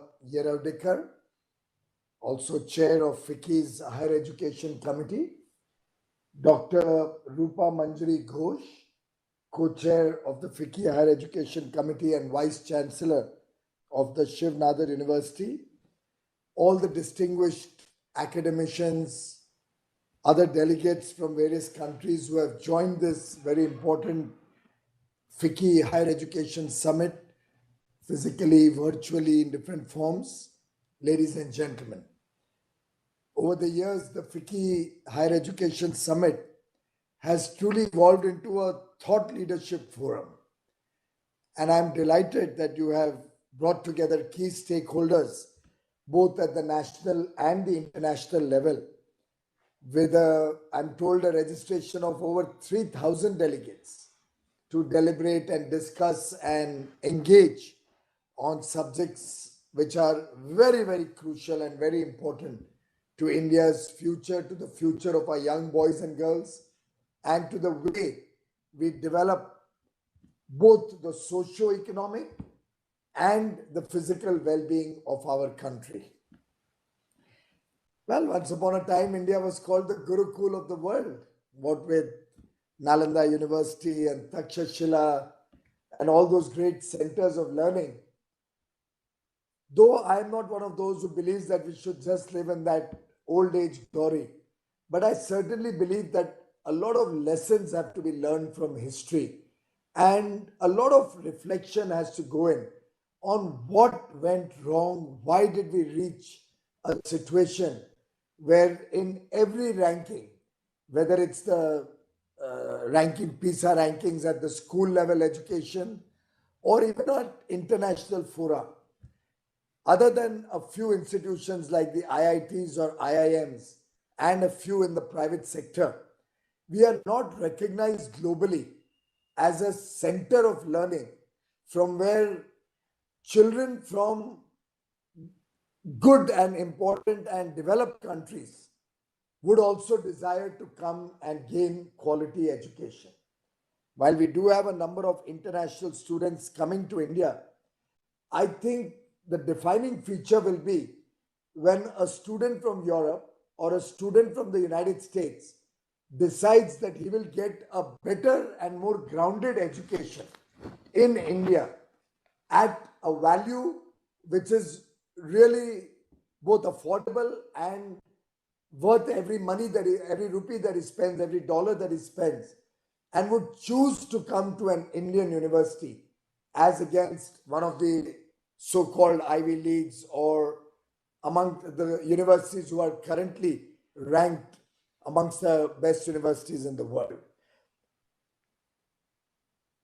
In India, education has, of course, over the years developed significantly. We have a right to education policy.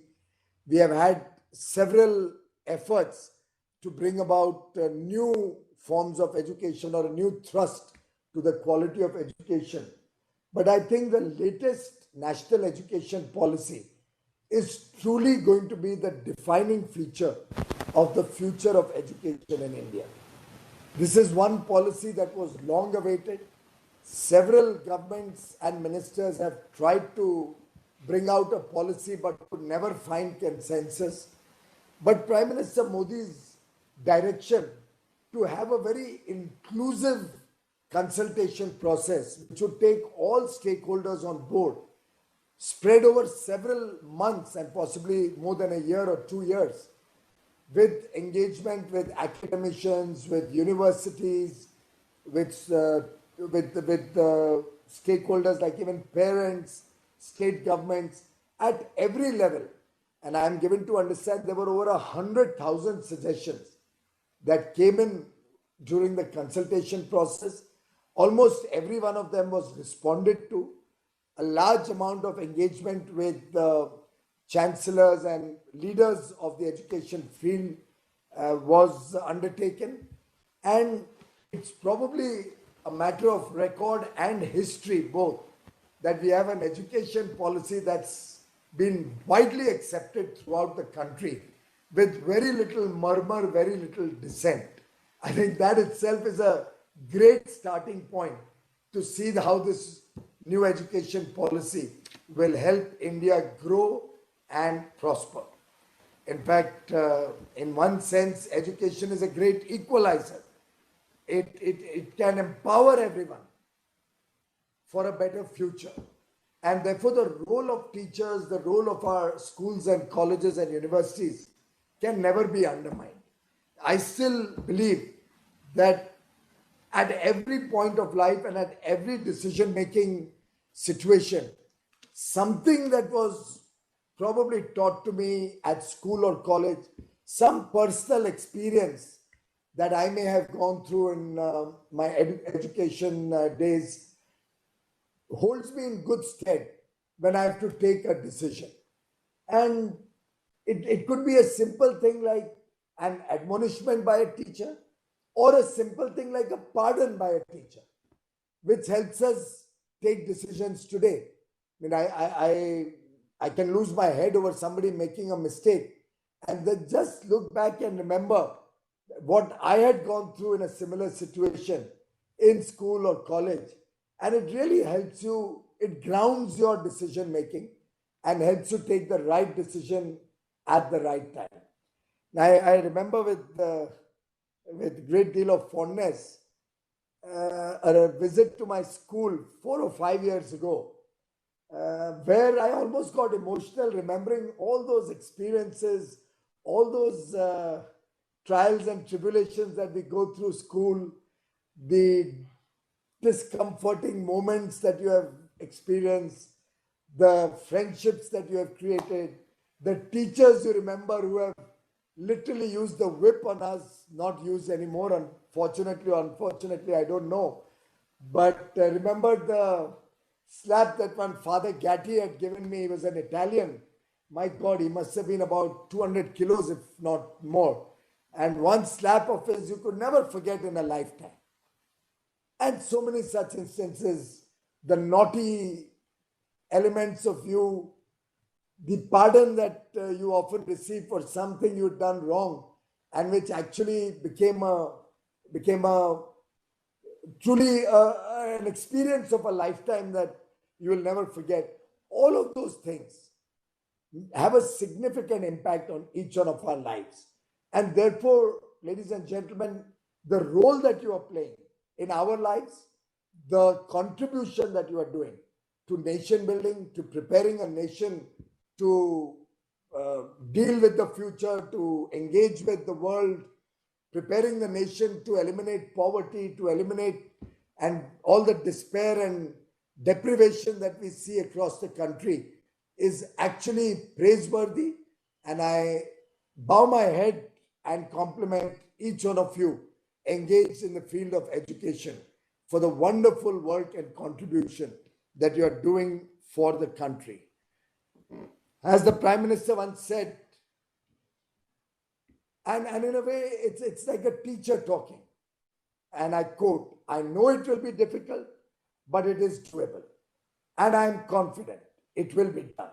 That confidence that each one of you has, that you can build a better child out of the student you take under your care, that is that confidence that has held this country in good stead, which will prepare us for the future. And I have no doubt in my mind that the focus that the new education policy has given to research, to innovation, to entrepreneurship, to skill development, to knowledge, that urge, that desire to expand education to knowledge rather than just an academic report card. I think this new thrust, this new thinking that the new education policy has brought out will truly, and I do hope from the bottom of my heart, make India the knowledge capital of the world. We can move from the market-driven education to a learning-driven education if we implement this new education policy in letter and spirit. It's time that we moved out from our guides, from our question answers that we used to be learning in school, preparing ourselves to top a university or an exam, looking at the earlier question papers. I remember solving question papers of the past used to be the best way to literally crack the exam. Of course, doesn't speak very highly about our system that we have to even repeat questions 4 or 5 years into every exam. And we can't think of innovative questions even in a subject like mathematics or physics. And therefore, I think this new policy will, I hope, transform the way we educate our children, will hopefully have all of us parents not need to send children abroad for high quality education, but in competition will feel proud that every child in the country is entitled to and is getting equal quality, high quality education. Every child in this country is being prepared for the future. He is being prepared to be a civilized citizen, contributing to a better tomorrow for this country. I do hope in higher education also, we bring out more focus, more thrust on vocational education. We focus on preparing our children to be truly experts in their chosen field, but the field that they choose, not what their parents choose or not what they flow into. And I think there can be no wake-up call for all of us than the beautiful movie Three Idiots, which to my mind is like a story which tells the story of millions of children in this country. I myself, after my 10th standard, in the natural course, when I completed my school, you get a certain mark, so you go into the science stream, start attending Agarwal classes at Dadar in Mumbai to prepare for the IIT entrance examination. You have Professor Karkhanes, if I remember correctly, teaching you mathematics. I hope he's there. He was a great teacher. You are learning to ensure that you get a place in Mumbai IIT or Delhi IIT. And then suddenly, when I was in 11th standard pursuing science at Jai Hind College, in the middle of the term, I realized that was not my calling in life. That is not what I wanted to do. I was always a numbers guy. I always wanted to be an entrepreneur. I always wanted to be in business.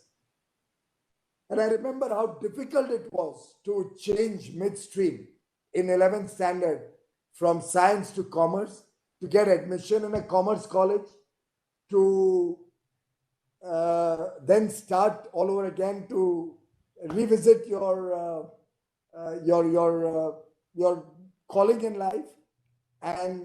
But I do believe I'm grateful to God that I got that opportunity, that I could move out into 12th. Those days it was permitted. I don't know what the current situation is, but this new education policy actually allows people to be more creative in their chosen field of education. Just like you hear about it, about Harvard and MIT and all of these institutions or high quality centers of excellence, where a person is allowed to choose and decide what he wants to do. And from that, to develop his own abilities to be an expert in different fields. So I have a son who studied economics, but also did political science and dance classes and film studies and whatnot in the course of his undergraduate studies. I have a daughter who studied history as a major, but is currently consulting on finance. So that kind of liberal education, I do believe, is something that India should engage with in a much bigger way. And if we were to do that, I have no doubt in my mind, our educational institutes and universities focusing on personality development, teaching responsibility and moral sciences to our students, preparing them to become better citizens of the country, inculcating a spirit of nationalism and country first in our children, ensuring that our children get back to the habit of reading books and not be dependent totally on your laptops and computers and iPhones. I think it's truly an opportunity that we have all got before us to redefine the way we educate our children. I'm sure your summit will deliberate on some of these subjects. We hope to receive a report with greater insights and ideas at the end of your summit to help us truly make India an economic superpower house, but also the country which will lead sustainability in the world, a country that will show the world what social harmony is across the length and breadth of the country, a country that will prepare our children to think innovatively, to think out of the box, to be a part of this growth story, always keeping in mind an empathy, a concern for the less privileged sections of society, a concern that we do better for those sections of society who have been at the margins, who have not received the kind of privileges that I think most of the people on this call would have. Citizens, caring citizens who believe that India and 1.35 billion Indians can only grow together. And every one of those 1.3 billion Indians taking one step forward will transform this country with 1 billion plus steps going forward every single moment of our life, of our existence. I think knowledge is an amazing treasure. If shared, it grows. If unused, it shrinks. And I believe every single moment of our life is about learning, is about increasing our knowledge, and along with that, sharing our knowledge with society, with our colleagues, with our family. Together, this country can do wonders. Let's all of us work in that spirit, and with that spirit go to the world. And when the whole world becomes one, we can transform the very human existence that is today under severe threat of several dimensions. Let us work together in that spirit of oneness. Let us all look to prepare a roadmap for a bright future for 6 billion, 7 billion citizens of this world. Thank you very much, ladies and gentlemen. Sir, thank you so much. Before I move on to requesting my co-chair Rupa to give the formal response, I must also mention that you've been really very modest to, speak about your schooling and everything. But let me tell people here, you're from Mumbai and I'm from Pune, and we do have common friends. You had a brilliant academic record both at school and college, so much so that you topped the chartered accountancy exam, which is very difficult to even pass, and you were the second ranker. And also, your law degree from Mumbai University that you have topped. So thank you so much. And I think the national education policy exactly echoes your feelings of providing a liberal education in India. So I will request my colleague and co-chair, Rupa Manjari Ghosh, to deliver the formal vote of thanks. Thank you, Vidya. Thank you, sir. Your joining us this morning shows the importance you give to this sector, and it really invigorated us. Like you just mentioned, we do believe that university's core is the realization of human potential. It has to be done in a contextual and sustainable way. As Industry 4.0 was unfolding and Industry 5.0 was knocking at the door, companies were seeking to harness new and emerging technologies to reach high levels of efficiency of production and consumption, expand into new markets, and compete on new products for a global consumer base composed increasingly of digital natives.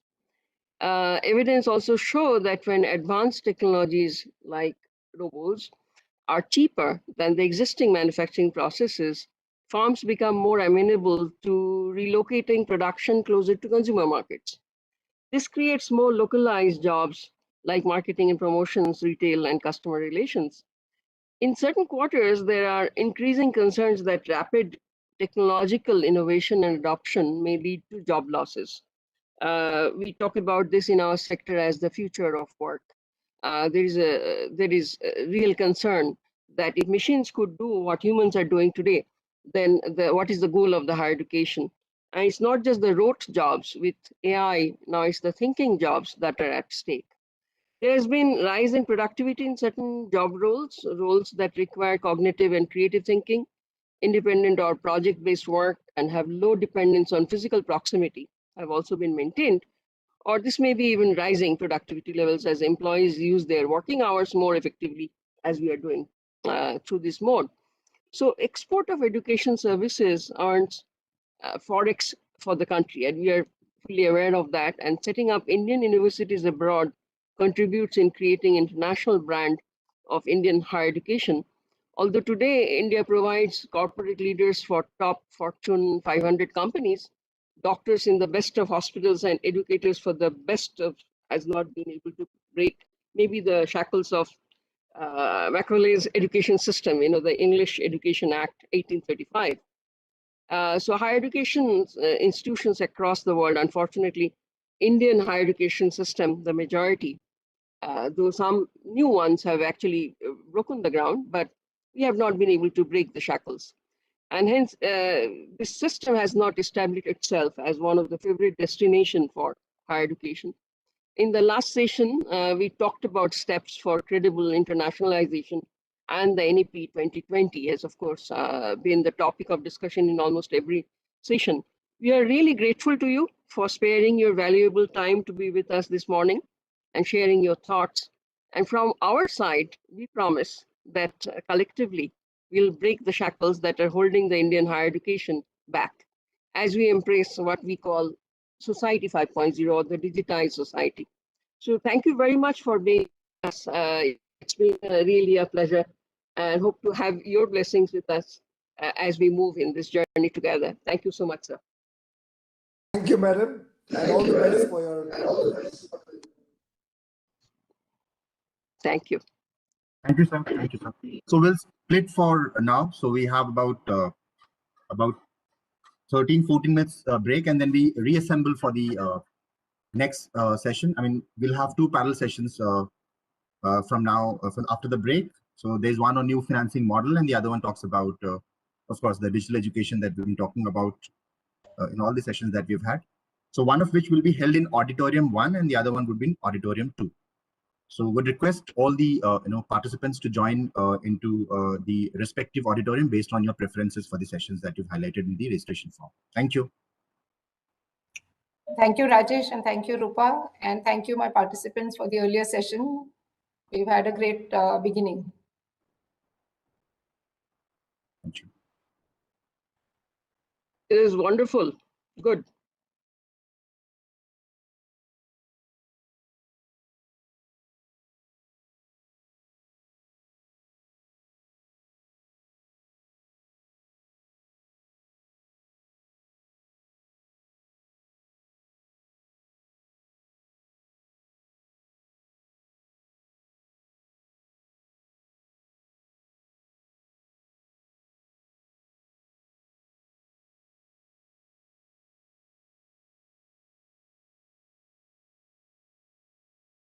Director at NIIT.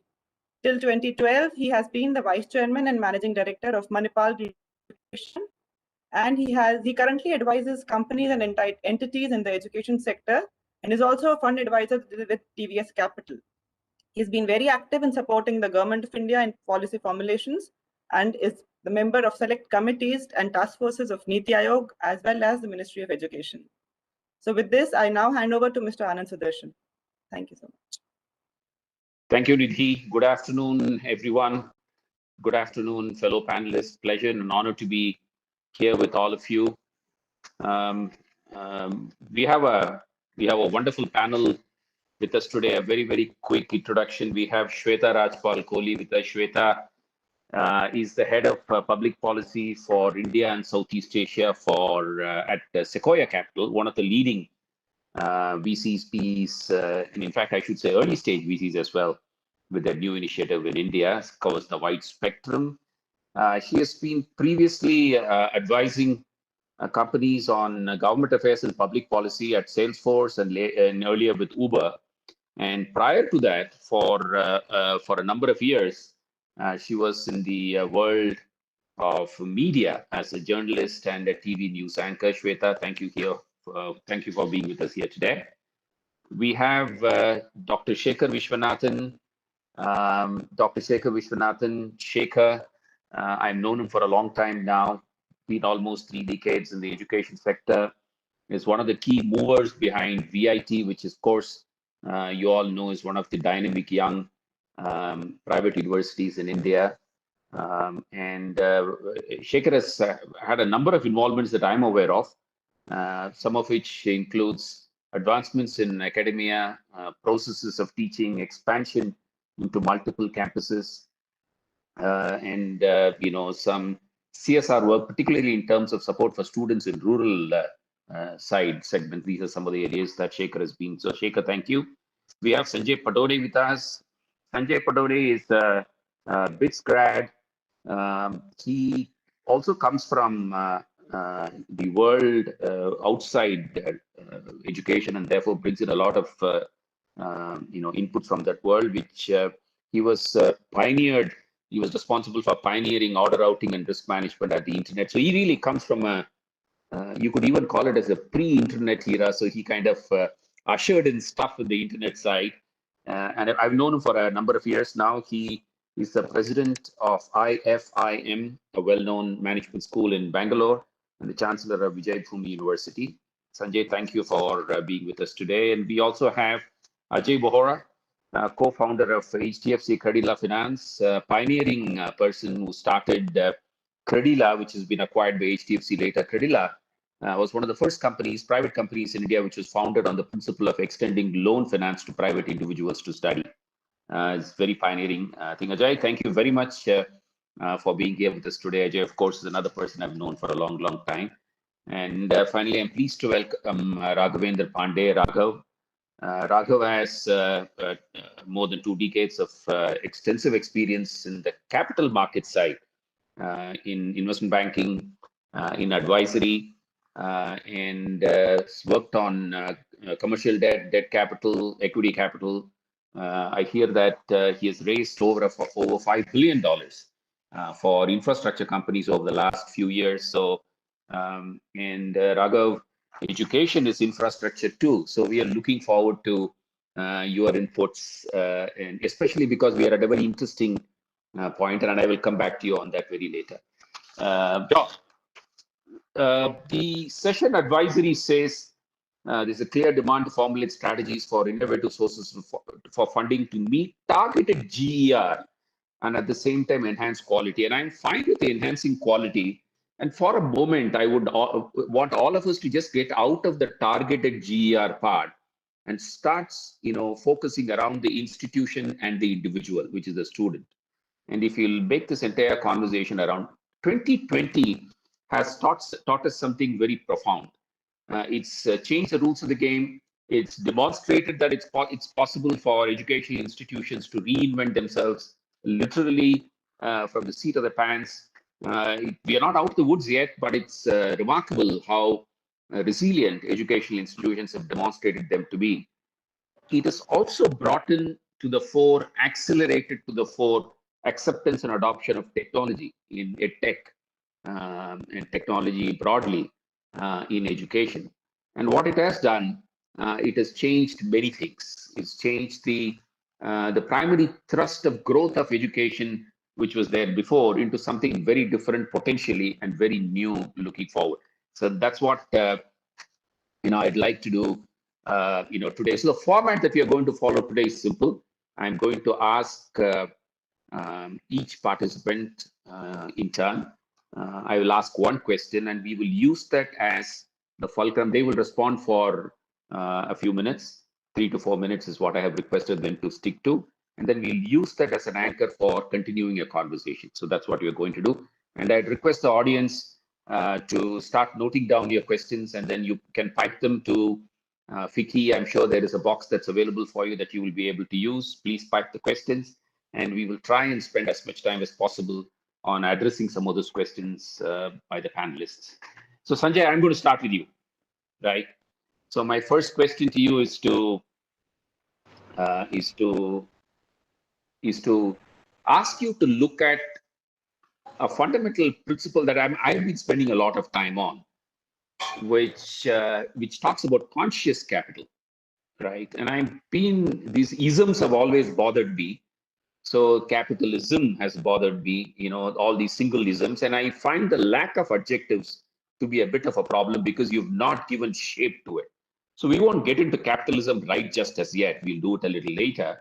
But if society is going to benefit out of education, conscious capital needs to flow into the society, right? We will talk about, if you can give your initial remarks on that, and we can build on that a bit later in the conversation. Sanjay? Very good afternoon to everybody. Thank you, Anand, for such a great introduction.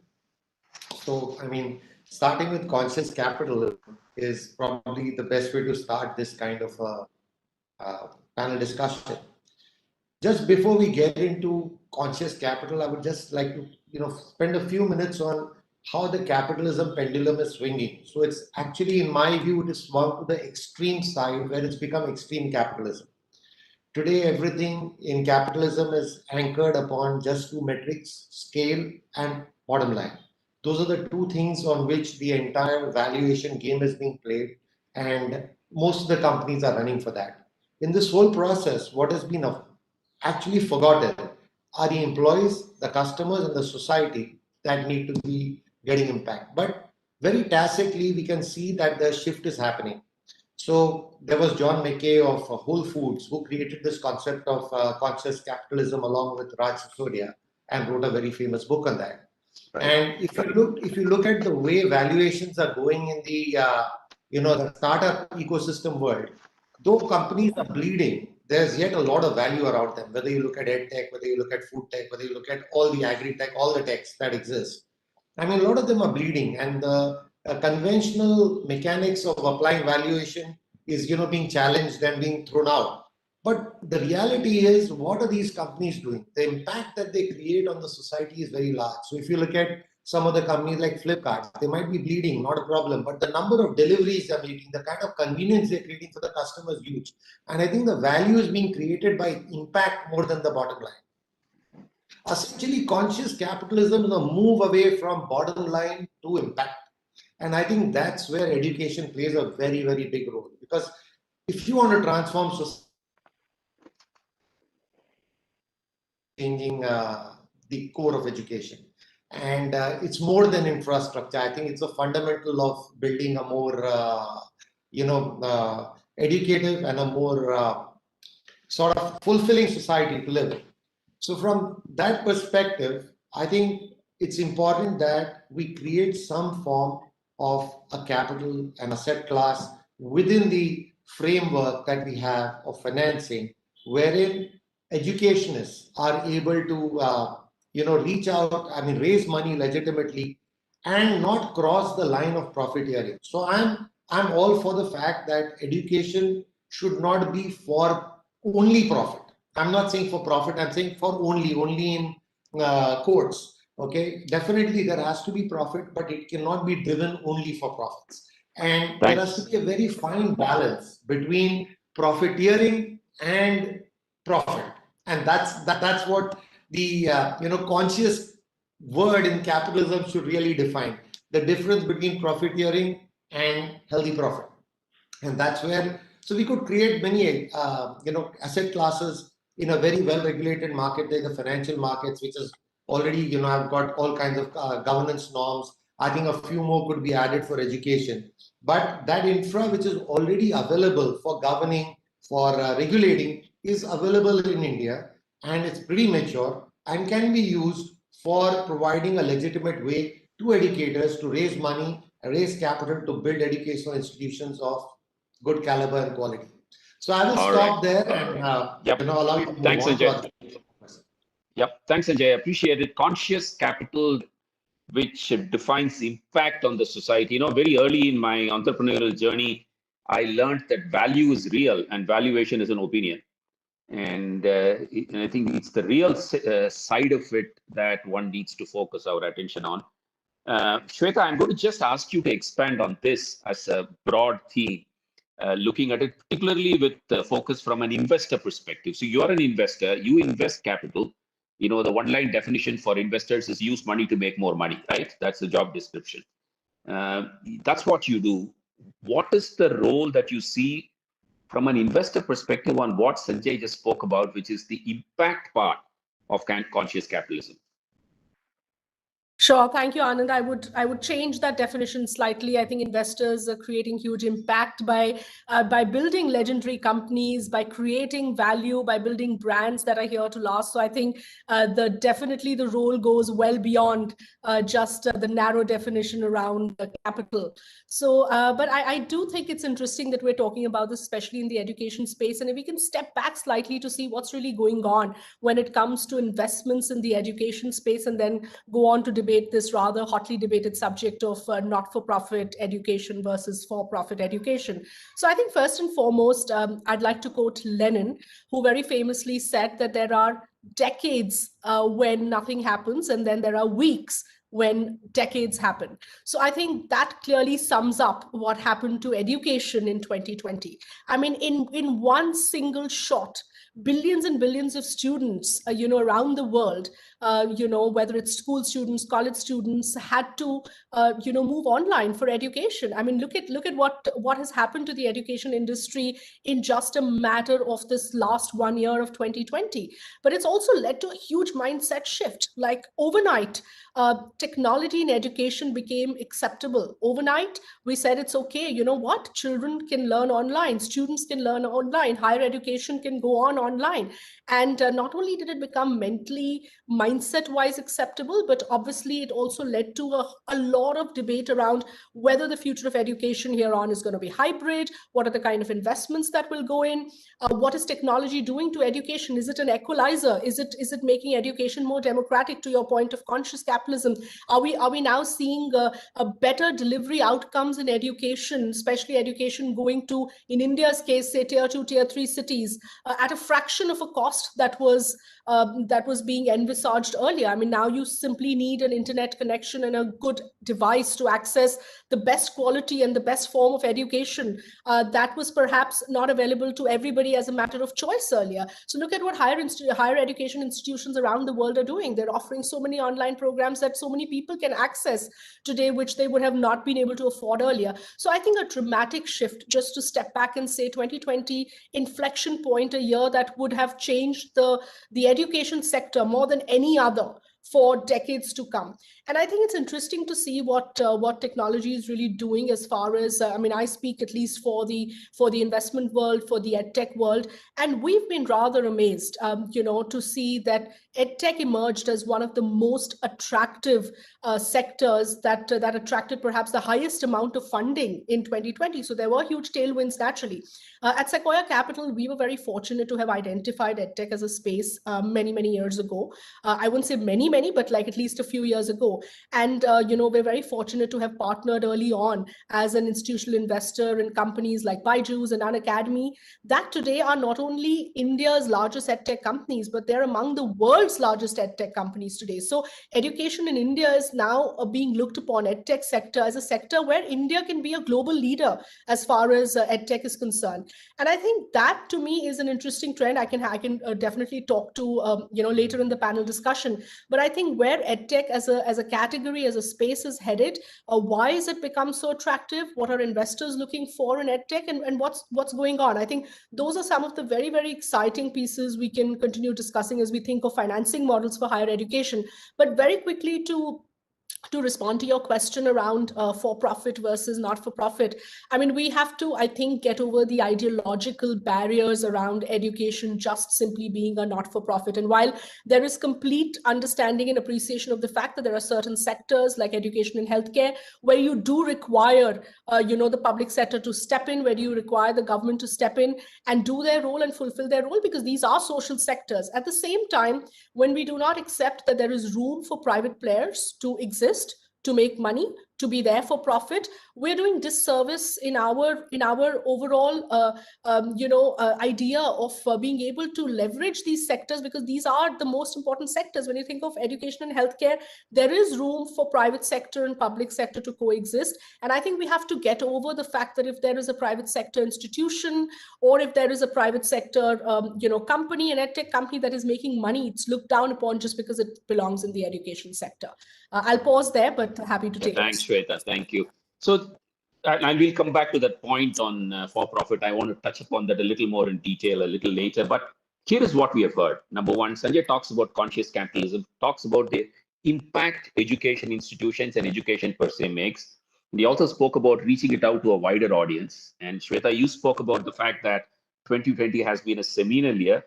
And I also took an important takeaway from you, what you talked about, the fact that investors have not just been using capital for making money, but they have really created incredible amount of impact. And why is it that the education sector not there? Why can't education sector also get the benefit of that impact over and above beyond the edtech part of it? Understood. I'm going to come to you, Shekhar, next.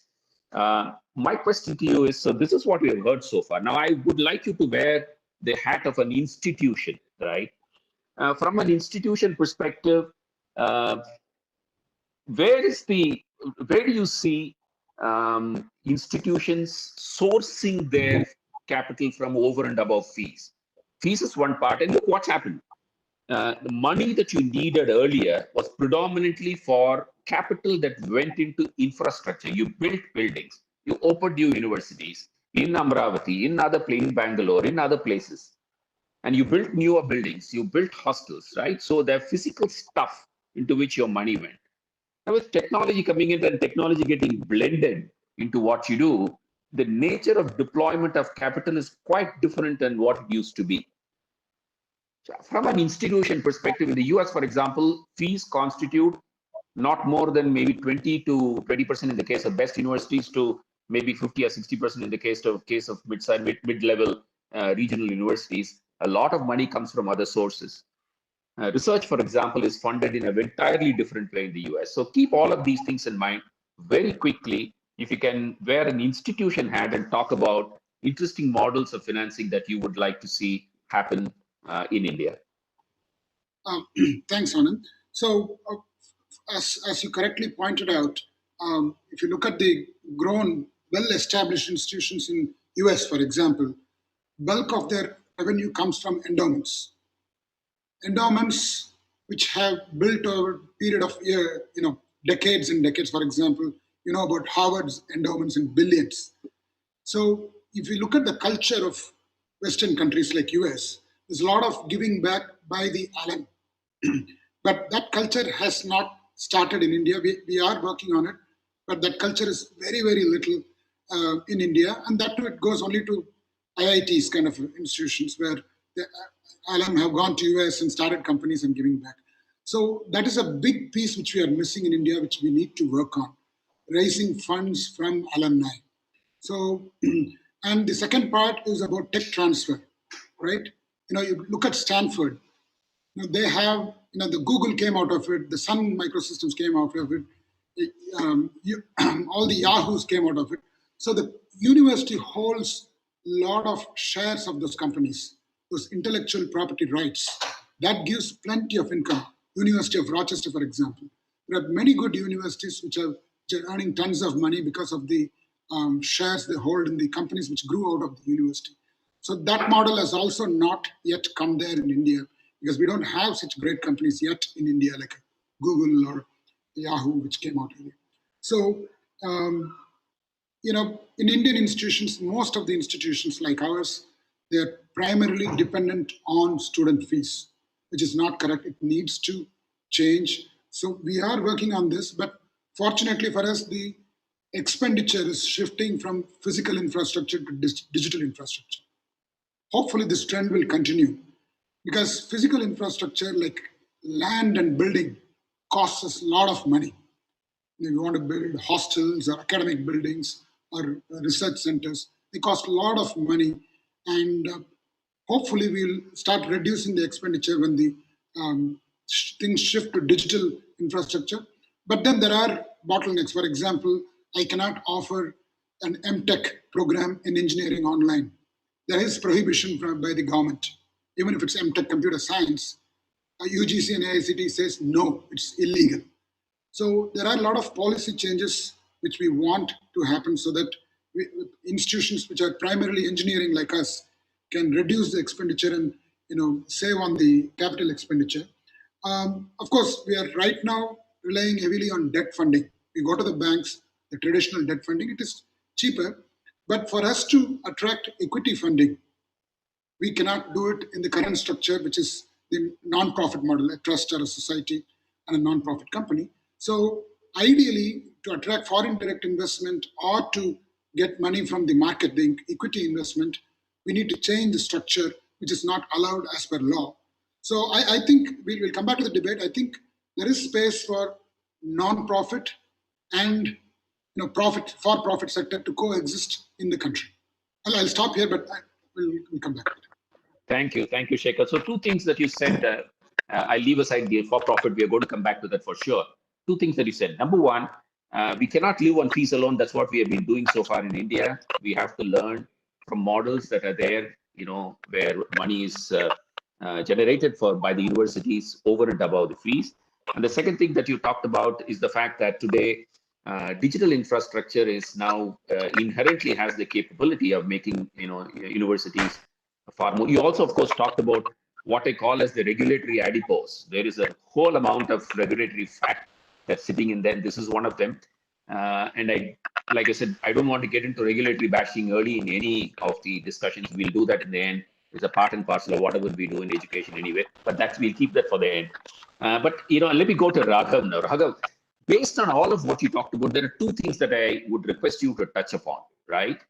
One, taking on from what Shekhar said, and based on your own experience, I find that institutions in India, private institutions, public institutions, but let me stick to private institutions here, have an enormous amount of wealth, money that's locked up in real estate, construction on top of real estate, land and buildings.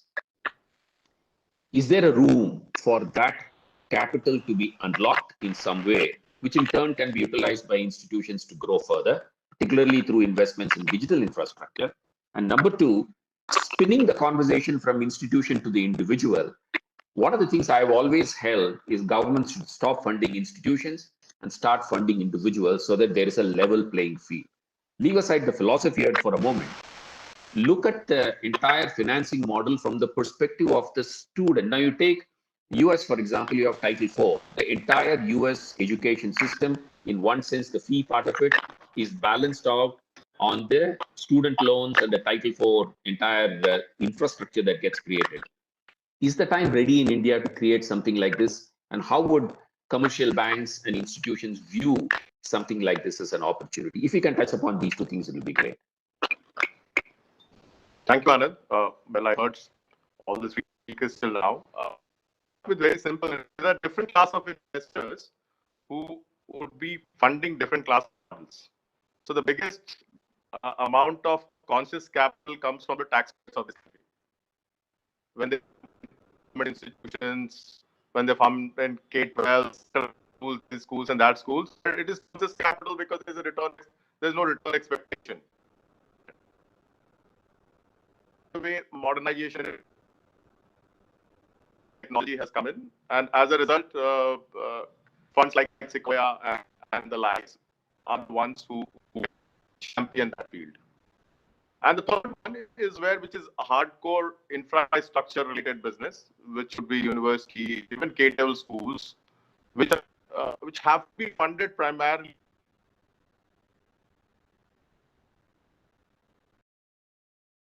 in pension funds, where the return expectation is lower.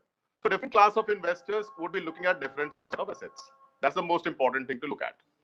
Now, coming back to the first question, primarily talking about, and Dr. Shekhar talking about infrastructure being the most important thing. So as an advisor, it's very simple. We say that you should be the business of what you are rather than investing in business what you don't need to be. So generally, how education has grown up primarily because trusts are set up. But in the last years, you also have institutions, primarily universities, career schools, also been set up in a trust format. So these are the two different kinds of models that exist in the hardcore infrastructure side.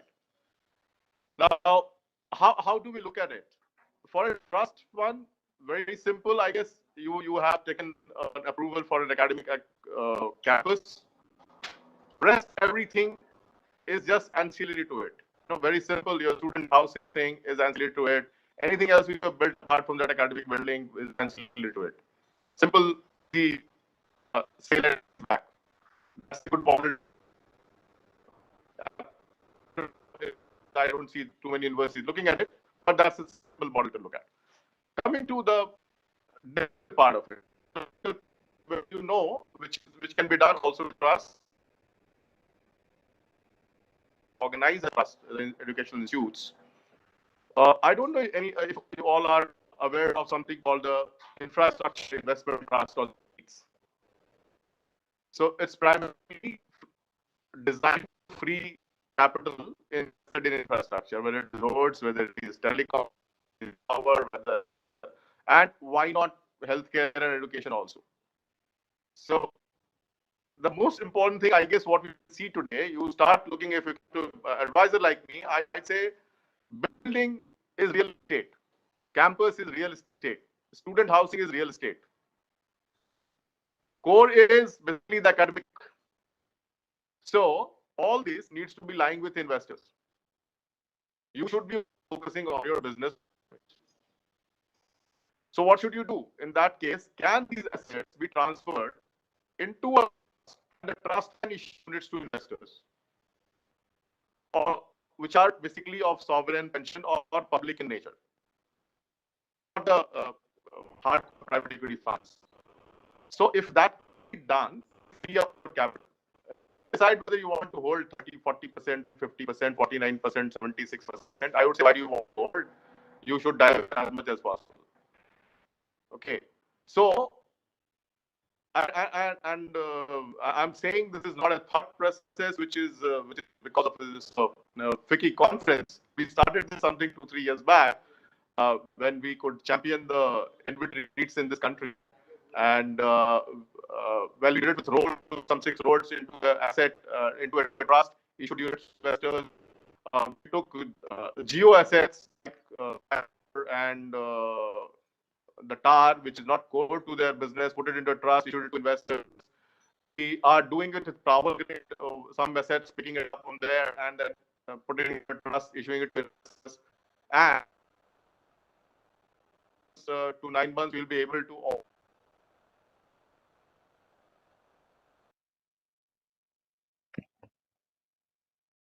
Not able to hear you, Raghav. So, in the next 6 to 9 months, we will be able to do it to education institutions also, which we have been trying to put together in a format which can be moved into a trust and leave the first roughly around $200 to $300 million in the next 6 to 9 months in this format. That's fantastic to hear, Raghav. So you're saying it's important for institutions to focus on their core business, which is to teach. And you can at least think of 2 innovative models. One is a sale and leaseback structure, other is an InvIT or an equivalent structure of whatever kind, which can unlock by taking that out and bringing in a new class of investor to invest in these.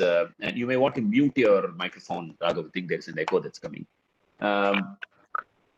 So there are 2 models that are there. The only thing that I can only think of is, I remember looking at REITs quite a bit, and there were some regulatory challenges, particularly from an educational, higher educational perspective. There were some serious regulatory challenges, but assume that it's a workable proposition. I think regulatory challenges can be worked on. I'm going to come to you, Ajay, now. My question to you is the other part of what I just asked Raghav about, which is the institutional side. So I would like you to address, and you're a pioneer in this, the student loan side of it. So the question that I asked, is it time for India to start looking at a structured student loan setup, much like what the US has, which is Title IV, but something that is crafted for India, and it's in line with the requirements, impact requirements of a country as a whole, starting with people at the most challenged economic conditions upwards to people. Ajay. Sure. Yeah, thank you, Anand. Well, the short answer to that is yes. Just to give the context, while we explore various other means of revenue and we explore monetizing the assets, on one hand, the ground realities, though, as they exist now, that the fees which the students pay to the educational institute constitutes the major portion of the budget or the revenues that the institute gets. Now, considering that education loans becomes the biggest enabler for this financial model to sustain and for the educational institutes to be able to deliver on their mission to excel and deliver quality education. Now, if we really see the context in which it stands now, government has been rolling out a lot of initiatives over the past few decades to promote education loans. However, all lenders put together currently, all the loans outstanding, the total student loan portfolio outstanding is about $10 billion equivalent, about 70 to 80,000 crores. Now, that is with 1.3 population in India, with over 30 million students in higher education as a tertiary education and over 250 million in K-12. Now, given this, the scenario of India, what has happened in the matured markets? If we look at the matured market like the US, even though their population is only $300 million, their total student loans outstanding is $1.5 trillion. I repeat, $1.5 trillion, which is the second largest asset class after mortgages. Now, given the fact that education is the priority for most of the families, and in many cases the purpose of life, why is it that despite we being the nation with the youngest population, our education loan sector hasn't grown? And if that doesn't grow, the source, the fundamental source of revenue for the institutes won't grow. So based on our understanding and having started HDFC Credila and then being the largest private student loan lender of India, we have learned a lot of things. The first one, just 1 or 2 minute summary of the learnings we have had. I think eventually, see, any banking or NBFC model works, it is an intermediary. It borrows from the market or from the savers or the depositors and lends to the students. And that margin is anywhere between 2 to 3%. Now, if we look at the non-performing assets in this asset class, it is one of the largest, not just in India, but globally. That means that from a banker standpoint, at the outset itself, they will be losing money on every loan that they give. If we want one fundamental course correction, it has to be, can we create an infrastructure where there are deterrents to default in order for the sector as such to bring down the non-performing loans? And there could be various ways in which we can solve that problem. If we get more time, we can come to that. But the educational institutes can play a bigger role. There could be technology enablers where tracking of the students becomes easier. If they default on the loan, there has to be consequences.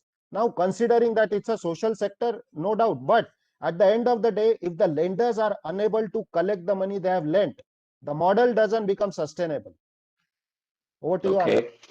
Yeah, okay. Bajay, so you're saying absolutely we need a student loan, a structured student loan structure, but we must ensure that there is a reasonable strength, reasonable comfort, confidence in the lender that the money will come back. Now, the thing about the US Title IV system are two things. One, the interest rates are very low, right? And there are multiple programs. If you take the federal funding for higher education, or you take the parental loans for undergraduate studies, and so on and so plus loans and so on and so forth, the interest rates are actually very low, number one. And the other side of it, there is almost a guarantee kind of a scheme, because of with the structure in which the whole thing has been created, there is almost a guarantee. But on the other side, the negative side of it, while you're right, the size of total student loan outstandings is 1.5 trillion. That is a lot of money. And if a person is going to go through raising student loans, and then paying back for 20, 30, 15, 20, 30 years even, in some instances, that's a load on consumers that's extraordinarily large. And the other data point that I will place, and we won't discuss it too much, I want to place it in front of you, is this. While inflation over a 10 to 20-year period, if you take, inflation in the US may have been on a CAGR of about 1.5%, 2%. The CAGR on student fees, the semester fees, that has grown is between 8 and 10%, which means that the fact that there are loans easily available, therefore, brings into account the need for a higher amount of accountability that's needed for institutions as well. And I don't know whether that infrastructure is there in India just yet. I will park it there for a moment. We'll come back to student loans. But for a moment, let me jump to another topic that came up. And I'm going to ask Sanjay and Shekhar in that order to respond to this one question. We talked about, and this is a burning question, and both of you in your mails to me had also highlighted this. This is the whole thing about for-profit, the importance of for-profit. And Sanjay, You had even mentioned that there is a level of hypocrisy in this for-profit side of it. So here are the clarifications that I want to make, right? Now, every institution that I'm aware of, a private institution that I'm aware of, is for-profit. If I define profit as equal to money that is collected, which is the fee receipts, minus expenses. In not-for-profit world, we call it surplus, right? So it's profit, surplus profit. So point number one is we are all for-profit anyway, right? It's not called for-profit, but we are all for-profit anyway in private education. However, point number two, what we are not, and this is a key point, and my proposal to you or suggestion to you to consider that even if you make it for profit, right? Two things I think come out as critical for us to make sure that we address and understand the impact of it. One, even if it is for profit, and even if we change it to a for-profit structure, I'm positing that we cannot allow distributable profit. The profit has to remain in the institution and invest. Is that possible? Second point, and it's another critical point that we will have to keep in the mind anyway, which is fungibility of ownership. The moment you move to a for-profit shareholder-based structure, ownership becomes fungible. Ownership fungibility in a societally conscious, tricky sector like education is a dangerous thing to do. So I'm going to ask you and Shekhar to respond to it and give an institutional perspective. And Shweta, I'm going to come after that. I'll summarize and I'll come to you to look at it from an investor's perspective, the points that I've raised. Sanjay. Well, this is the most probably controversial topic that we're going to talk about. But let me call the bluff on why it's not for profit. So I'll just put some data points. 70% of higher education plus is run by private educators. So, I mean, the writing is on the wall that nobody is going to be investing if there's no return on it, right? It's very clear. However, if you look at it, how is it financed? Now, let us look at all the stakeholders. It is financed through debt funding, like Shekhar rightly said. Who's making the profit? They're the banks. They are not going to reduce debt just because they're giving it to us. Okay, and they want us to ensure that, the asset is collateralized, everything around that. Let's look at the case of REIT and INVITs as well. Again, there is going to be an element of profit there as well, where the asset will be monetized and then there'll be a kind of a confirmed rent or some kind of a confirmed flow that will need to be provided to the REIT INVIT structure. So everywhere that portion is also profit. Third, when I go to construction, so what the government does is, in government's definition of not-for-profit, it's a simple clause with the tax authority saying that you don't have to pay tax, provided you are not going to distribute your surplus to yourself. But it comes with another rider, which says that you can only retain 5% of the surplus, remaining you must invest back into construction. So that's one of the reasons why all the large universities go into expansion mode, creating campuses after campuses after campuses, which is not the case in the West, where the surplus money is invested into research, create endowment funds for themselves, and a lot of fun. Here we end up creating one university leads to another university, leads to multiple campus kind of arrangement. If you look at the West, you have Stanford in Bay Area, you have MIT in Boston, and you look at them, they're concentrating and building university townships that creates an ecosystem around it. It doesn't become the onus of the university to build it. The university becomes a honeypot which attracts all the people to come in. So we have created some kind of a vicious circle, which is basically resulting into this so-called not-for-profit structure, but creating profit to everybody else, including education loan providers. So I will even talk about them. Education loan providers are taking as a guarantee the CIBIL score of the parent. They are not providing loan on the basis of the outcome that the education is going to deliver. Ideally, you should be funding the future of the student, and you should be confident that the student is able to pay back the ability to earn money after getting the qualification. But you are rather depending upon the father's ability to pay the loan in case the student fails, or the collaterals that they have. So the whole system is engineered for profit. The only restriction is on the promoter of education who could not take money out of the system. Every other person is empowered to make profit from education, including the government that applies GST for construction, applies GST for services. So everybody is making money except the educator who cannot make profit in this entire system. All that I'm saying is, let there be some reprieve for the educator as well to take some money out legitimately. I'm sure there are many ways that people are taking money out by self. If you legitimize this, then probably there'll be more people wanting to get into the system. And legitimizing it will also increase the transparency. And I think you're right, bringing up GST, and this is something that I have in my small way tried to fight, which is why can't we bring zero rating for educational institutions when everything else is possible? And it's ridiculous that it's not there. And all inputs are GST'd, and you can't get input tax credit just because you're selling to a education. It's bizarre to me. I mean, it's beyond bizarre, but that's the way it is. Shekhar, just to continue the conversation with Sanjay, and I have picked up another cue from what Sanjay said, which I will come to after you finish.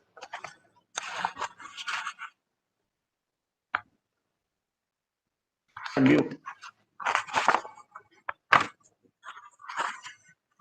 Shekhar, you're on mute. Shekhar, you're on mute, yeah. Oh, sorry. Very interesting conversation.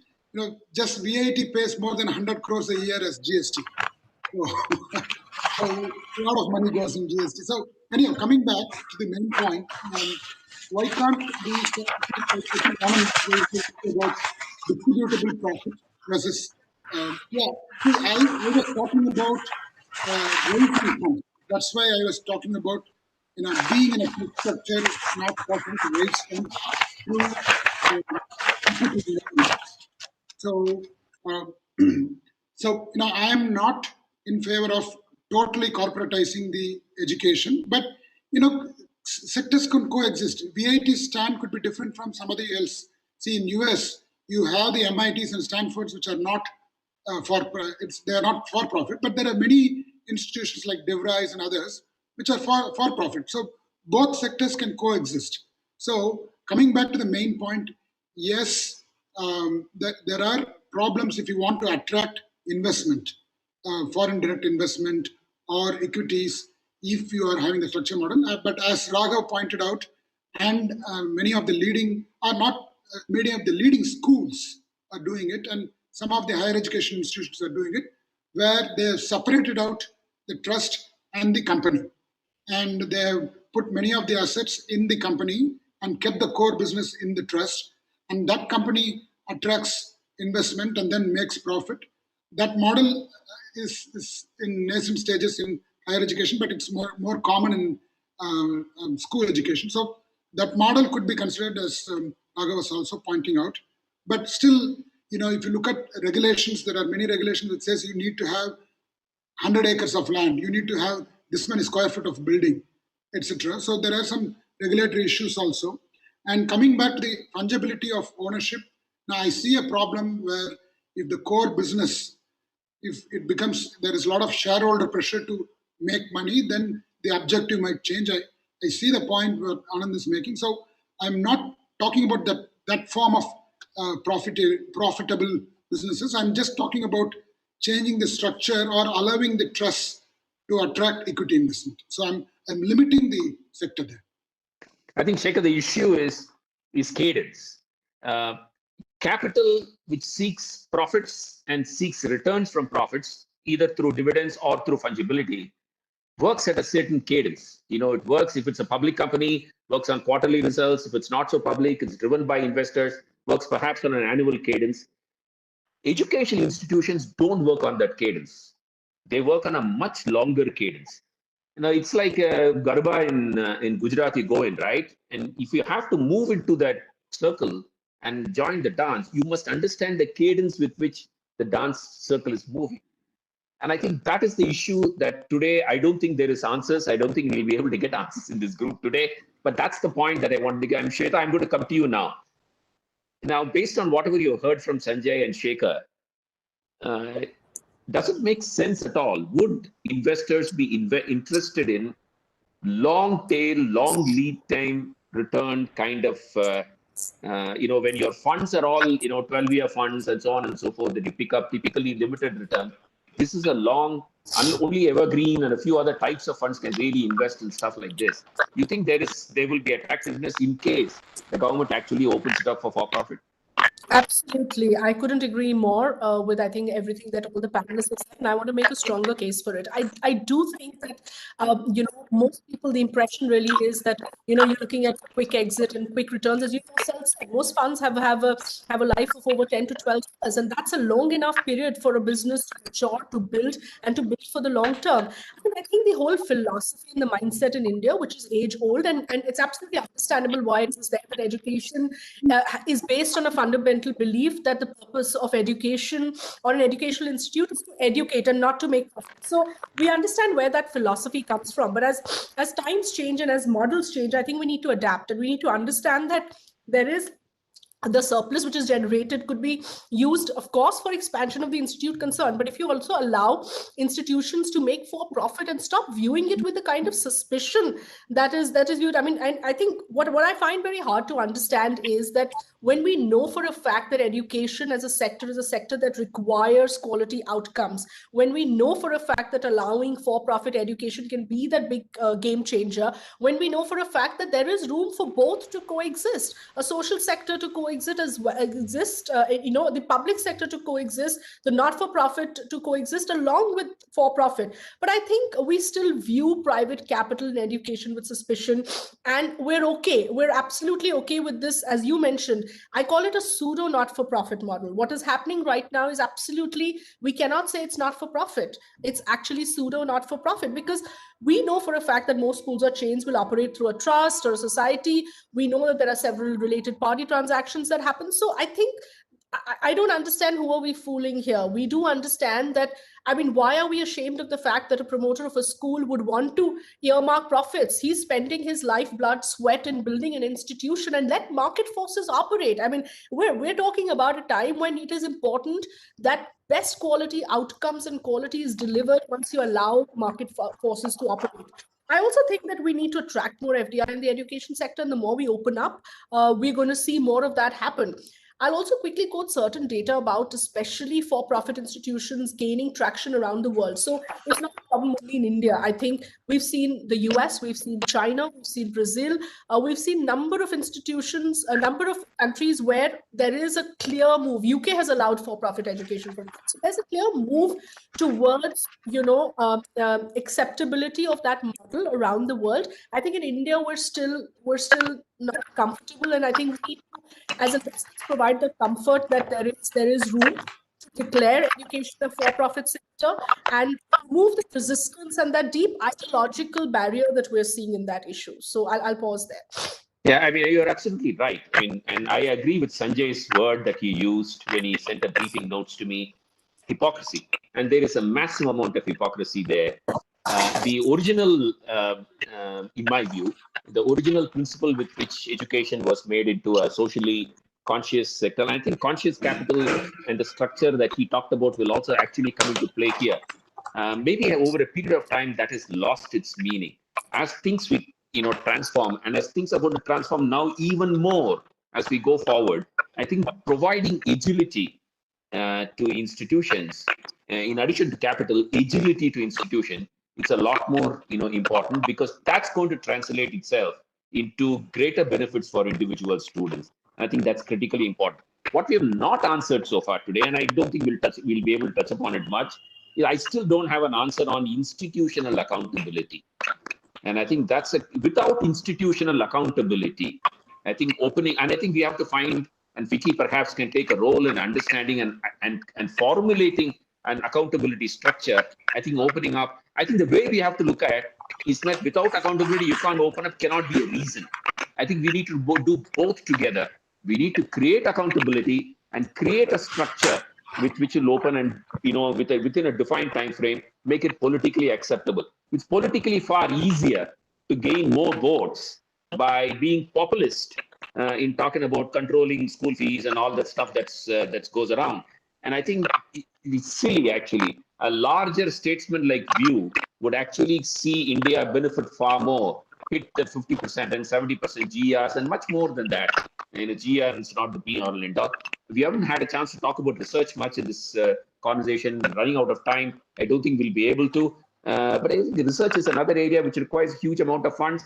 Some of it, of course, is coming from central CSIR and other sources. ICMR and others, but many others has to come not just from public sector, private sector and public sector companies in the form of grants, but also through productive uses where IP monetization, many other things will have to come into play. And that's an alternative model that would need to get looked at.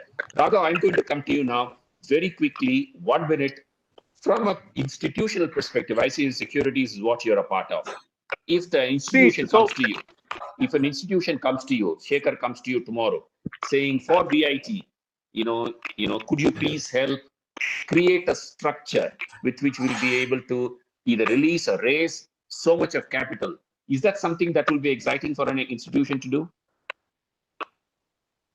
Thank you. I guess, as I said, that we our talk to walk and talk to practice. The last created which are buying these capital particular wherever people primarily buying the infrastructure out of it. So these are obviously not which are put in as a trust, operating company and the property. So the most important thing is that put in this practice. The first thing people like clear recommendation, student housing, hostels. It's got nothing to do with your and anything. And not only one can accumulate a set of assets which is student housing across the country. I've done the same thing with 12 schools as I was talking about, which will do an issuance maybe in the 6 to 9 months. 35 institutions from various groups which has been brought under one umbrella, under an investment body, say we call it an AIF. From there, we move to a trust and actually do it. Regulatorily charges almost can say it's not for profit on all the discussion which we can push government. And I've been trying to push a lot of things to government, and I know it takes its own pace and understanding political compulsions and all that. Important thing to understand in what is available. Can I do a student housing platform and get an investor for 30 years? Yes. Can I actually do a student housing platform and get rid of it entirely? Yes. What you need to do is to have rental for it. Similarly, there's operating building. Can I move it out? Yes, you can move it out, but pay rent to it. We have to ensure that there is some kind of accountability in terms of rental payment by the fees getting into an escrow account. And as a result, is that can be cut off 35%, 30% based on the size. So the solution is very simple. Large institutions are public institutions are available. We're trying to put together some can be a role model for the entire country. Financing education, and this will be something which will be there for perpetuity, I mean. Thanks, Raghav. I agree. So you're saying it is possible. It is possible to create alternate structures. Institutions will be more than open. And while the for-profit, not-for-profit question is discussed, debated, and all that, there are other things that can be done in terms of unlocking concessions and utilities, for example, student housing and so on and so forth. And some people have actually done it already, I know. So that's something that can be done. Ajay, I'm going to come to you. I'm going to request you to keep it very short, maybe a minute or so, because there are some questions that have come in. I want to give some time for questions. Ajay. Yeah, sure.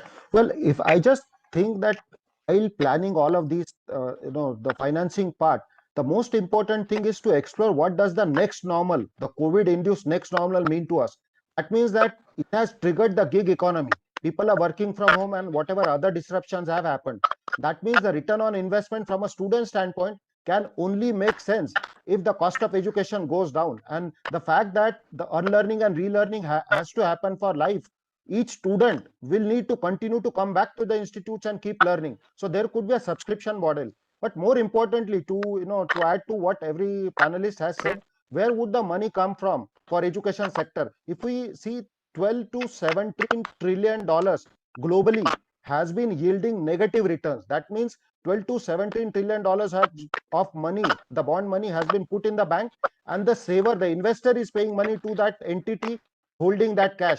Now, can we not look at ultra long-term funded foreign currency bonds and at least get some part of that money coming in? The endowment funds also, they have a lot of money coming in, but the legal and the regulatory framework has to be in sync with that so that the foreign money can come in But more importantly, the prerequisite for that will be reorienting the educational sector model of education delivery.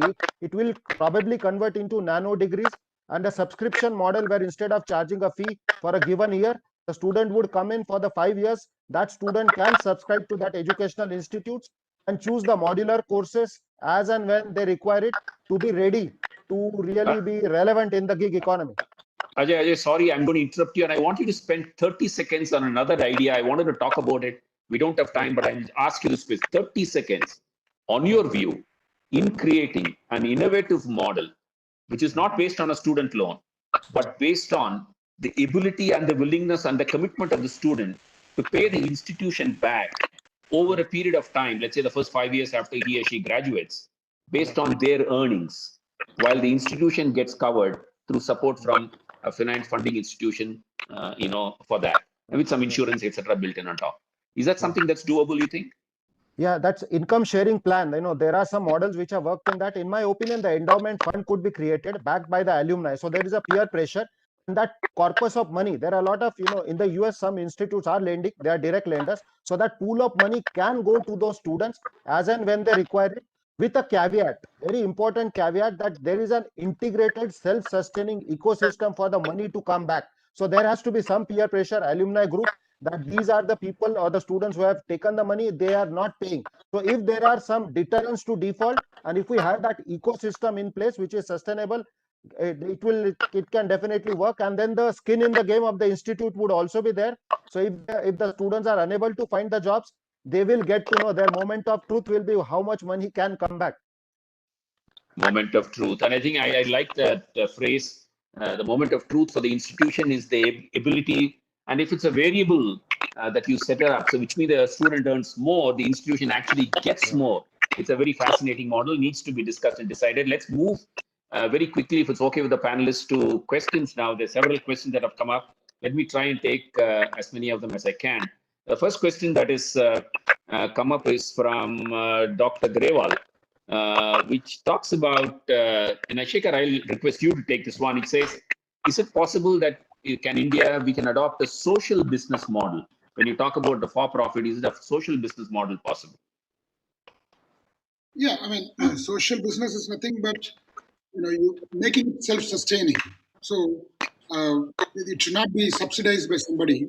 So if you look at it, it's already a social business. So yes is the answer. Quick answer. Yeah, I completely agree with you. I think all business, education is social by nature, and therefore I think it's a question of transparency and ability to be responsible more than anything else. And I think it's a very fair answer. Very quickly, there is a question that's come from Ma'am Akshita Bindal, which talks to, she's asked this question of Shweta. She's saying EdTech is not new in India, and we have really seen EdTech from India, from international entities come in. She asks you, what are your views on the framework that has to be adopted so that India can become a global leader? I think interesting question. And yes, while EdTech has been talked about and a sunrise sector for a while, I think the kind of traction that we've seen over the last 5 years has been absolutely amazing. So I would say that the last 4 to 5 years have been very, very critical to see the kind of growth, and kudos to companies like Byju's and Unacademy that have really helped get India on the global map as far as EdTech is concerned. I also think there are very other interesting models that are coming up around EdTech. We have companies like Doubtnut, companies like ClassPlus, Eruditus. We've got Scalar Academy. They're doing some fantastic work in terms of bringing in innovation and use of technology in education. I think there was a second part to the question, Anand. One was, of course, about how long tech has been. So, yes, but having said that, 2020 brought in the kind of tailwinds one could have not expected. You would have maybe waited for 3-4 years to get that kind of, numbers, the kind of valuations, the kind of user base, the kind of activity that, and as I said, mindset change, which 2020 brought about in just, literally overnight. Anand, what was the second part to the question? One was the time frame, and yeah, second was in the framework to be adopted, having the knowledge. This is the only one. I think there's another question where she talked about. Let me just see if I can locate it. She rightly talked about India becoming a global leader. Quality parameters of institutions have been invested for time, money. More important, it's a very long question. You should learn to ask very small, short questions. It's much easier. Probability of losing all the three while opening profit. Yeah, can you read it?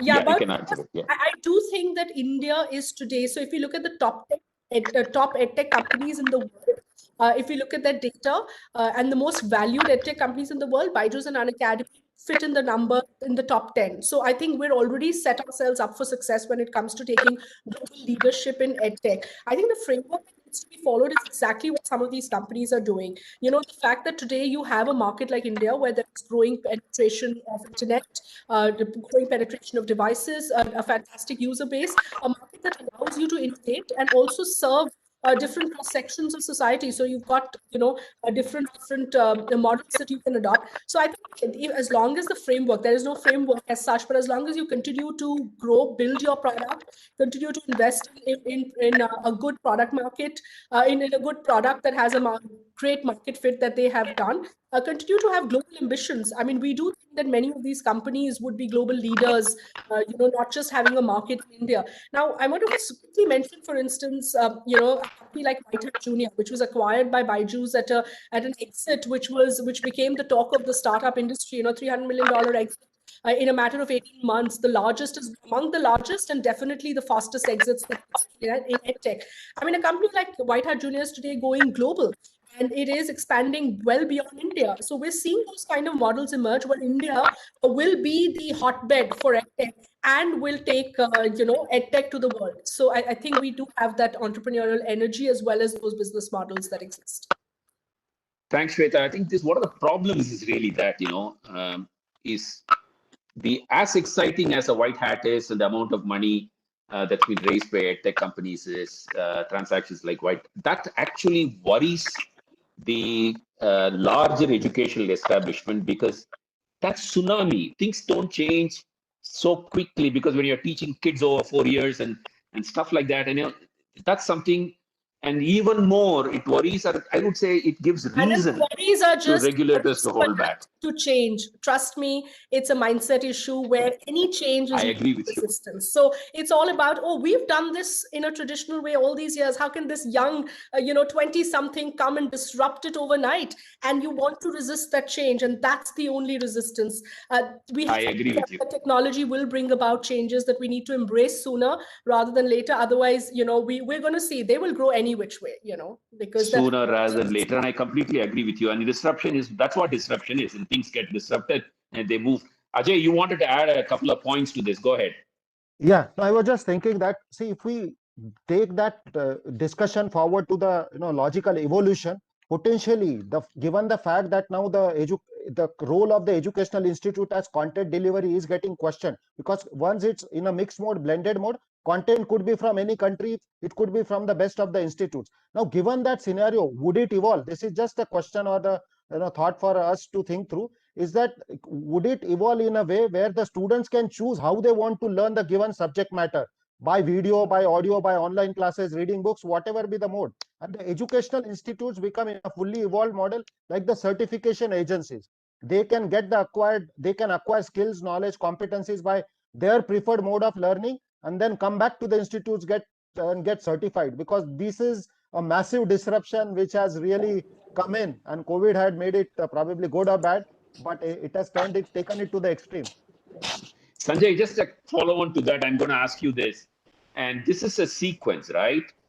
Educational institution, the brand is equal to trust, and that at the foundation, educational institutions are about trust, right? So keep that at the back of the mind in the question that I'm asking. If competence leads to credibility and credibility leads to trust and decision making, what kind of competences you think institutions need to build in themselves in this evolving world by just taking two parameters, respond only to two parameters, there are lots. And one is this technology change, which Shweta spoke about, acceleration and all of that. And the second point Ajay just now spoke about, which is in terms of actually demonstrating that they can make a change. You're on mute. Yeah, so talking about technology, which has actually happened, I think whatever has happened is just an inflection point thanks to COVID-19. This technology already existed for the last 10, 15 years. It was just that the education world didn't adopt it. Coursera, the MOOCs have been there all the way from 2005, 2006 onwards, but they've not been able to deliver the den. I think the reality is education is about investment into outcome. It is not about investment into technology. Technology is just one medium of delivery. How effective that medium is going to be is the jury is out on that, and we will know sooner or later. Okay, I think the fundamental of education, right from school to college, okay, requires, like today, people don't have time for parenting. So who's going to parent the child? It's going to be the educational institution. So there'll have to be a place where they'll have to learn through peers. There'll have to be a way they have to learn their values. They have to learn their core. After that, you can top it up with people like eruditus and etc. And put it on.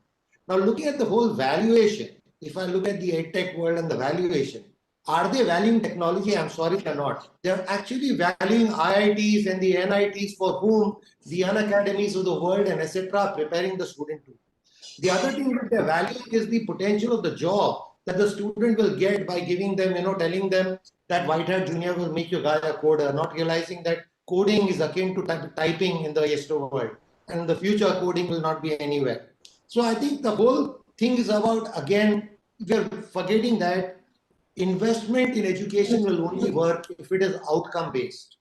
I think we need to create models where people are saying, I'm investing to create great institutions, to create great new generation that will contribute to the society moving forward. Just like a person into art and got no return on investment, only return on capital employed.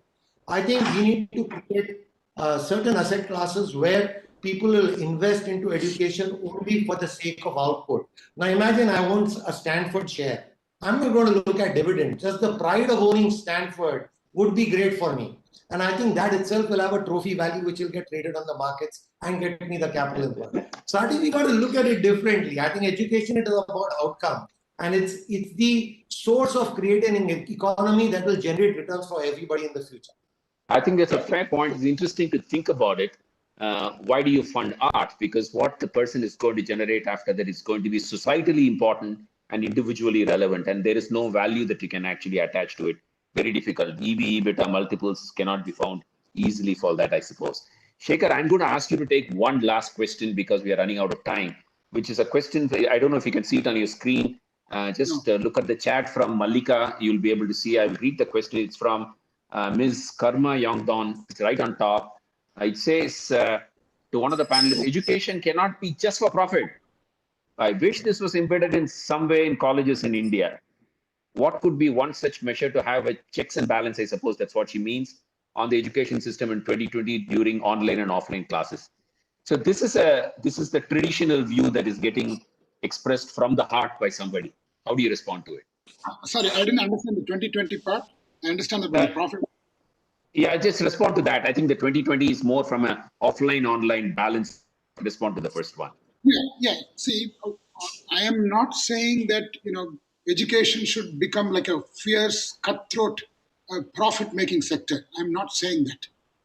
All I'm saying that is that, there is space for both non-profit and for-profit to coexist. And people can choose. People can right now choose between public and private sector. So later in private sector, they can choose between non-profit and for-profit. And somebody who's for-profit, fly-by-the-night operator, how long can they sustain? In a market, they'll be given out immediately. So it's that people should have the choice. And as education institutions, they can make a decision on whether to stay in for-profit or non-profit sector. In a non-profit sector can still work. I'm not saying everybody change. So coming back, you have hospitals. So hospital is more important to a society than an education institution. Do hospitals make profit? Yes, there are corporate hospitals that make profit. So, we still live with it. And you still have government hospitals, you have trust-based hospitals. So there are all models existing that there's room for everyone is what I'm saying.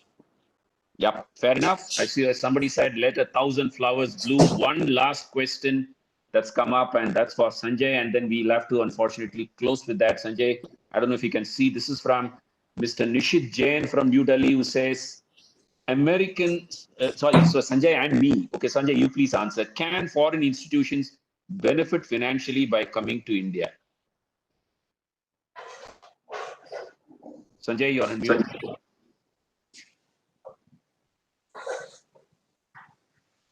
Sanjay, you'll have to unmute.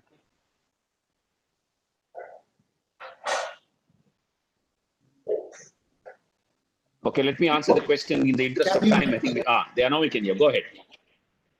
So can you just repeat the question, Anand? Because can foreign institutions coming to India monetarily benefit? Why not? I think when private education in India are benefiting, whatever all as hypocrisy, I'm sure there's room for even foreign universities to actually invest and benefit. I know there's a regulation which says funds cannot be repatriated, but the benefits to foreign universities will be many. They can use India as a source for generating their, undergrads, which can go to their master's programs, create PhDs, write a patent, and create further stuff for the universities abroad. They can also repatriate some amount of capital that has been deployed in the system. But what we really need is an asset class by way of which this is legitimately and permitted into the system. So for that, I think we have to bring the finance guys to apply their heads and create a asset class that is available for the educators. Fair point, Sanjay. I'll just add to what you said. This is another slight hypocrisy there, because FDI, 100% FDI is automatically allowed into the education sector. So which means all the people that you pointed out are making profits. FDI, which are for-profit company, FDI can 100% come there and repatriate it.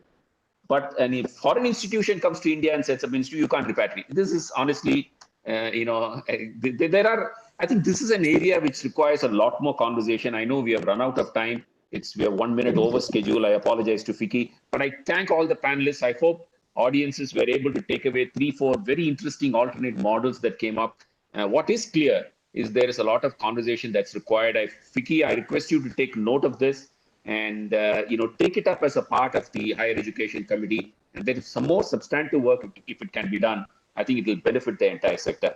Shweta, Ajay, Shekhar, Sanjay, and Raghav, thank you very much. Really appreciate it. Thank you very much. And Anand, thank you for the brilliant moderation. Thank you so much. Thank you, Anand. Always a pleasure. Bye-bye. See you. Bye. Thank you, Mr. Sudarshan, for this wonderful moderation. We will now take a break and come back again at 2:10 for a keynote address in Audi 1. So, yeah.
ecosystem in university.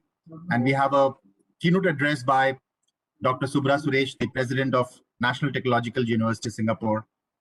The session would be moderated. I would leave it to Dr. Rupamanjri Ghosh to introduce Dr. Subra Suresh, who has a formidable career in the area of research and university leadership. So I would quickly ask and request Dr. Rupamanjri Ghosh to introduce him briefly and get on with the session.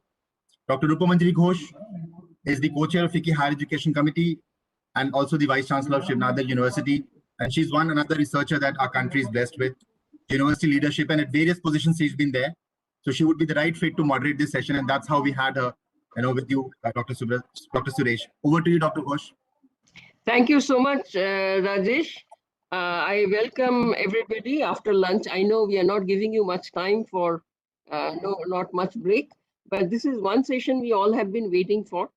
It's the journey of NTU in the last few years. We have been following very closely, and I know personally how much leadership matters. So it's it's an honor and privilege for me to welcome Dr. Subra Suresh, who is the president of NTU, to this session where his address is titled Developing Research Ecosystem, Role of Universities.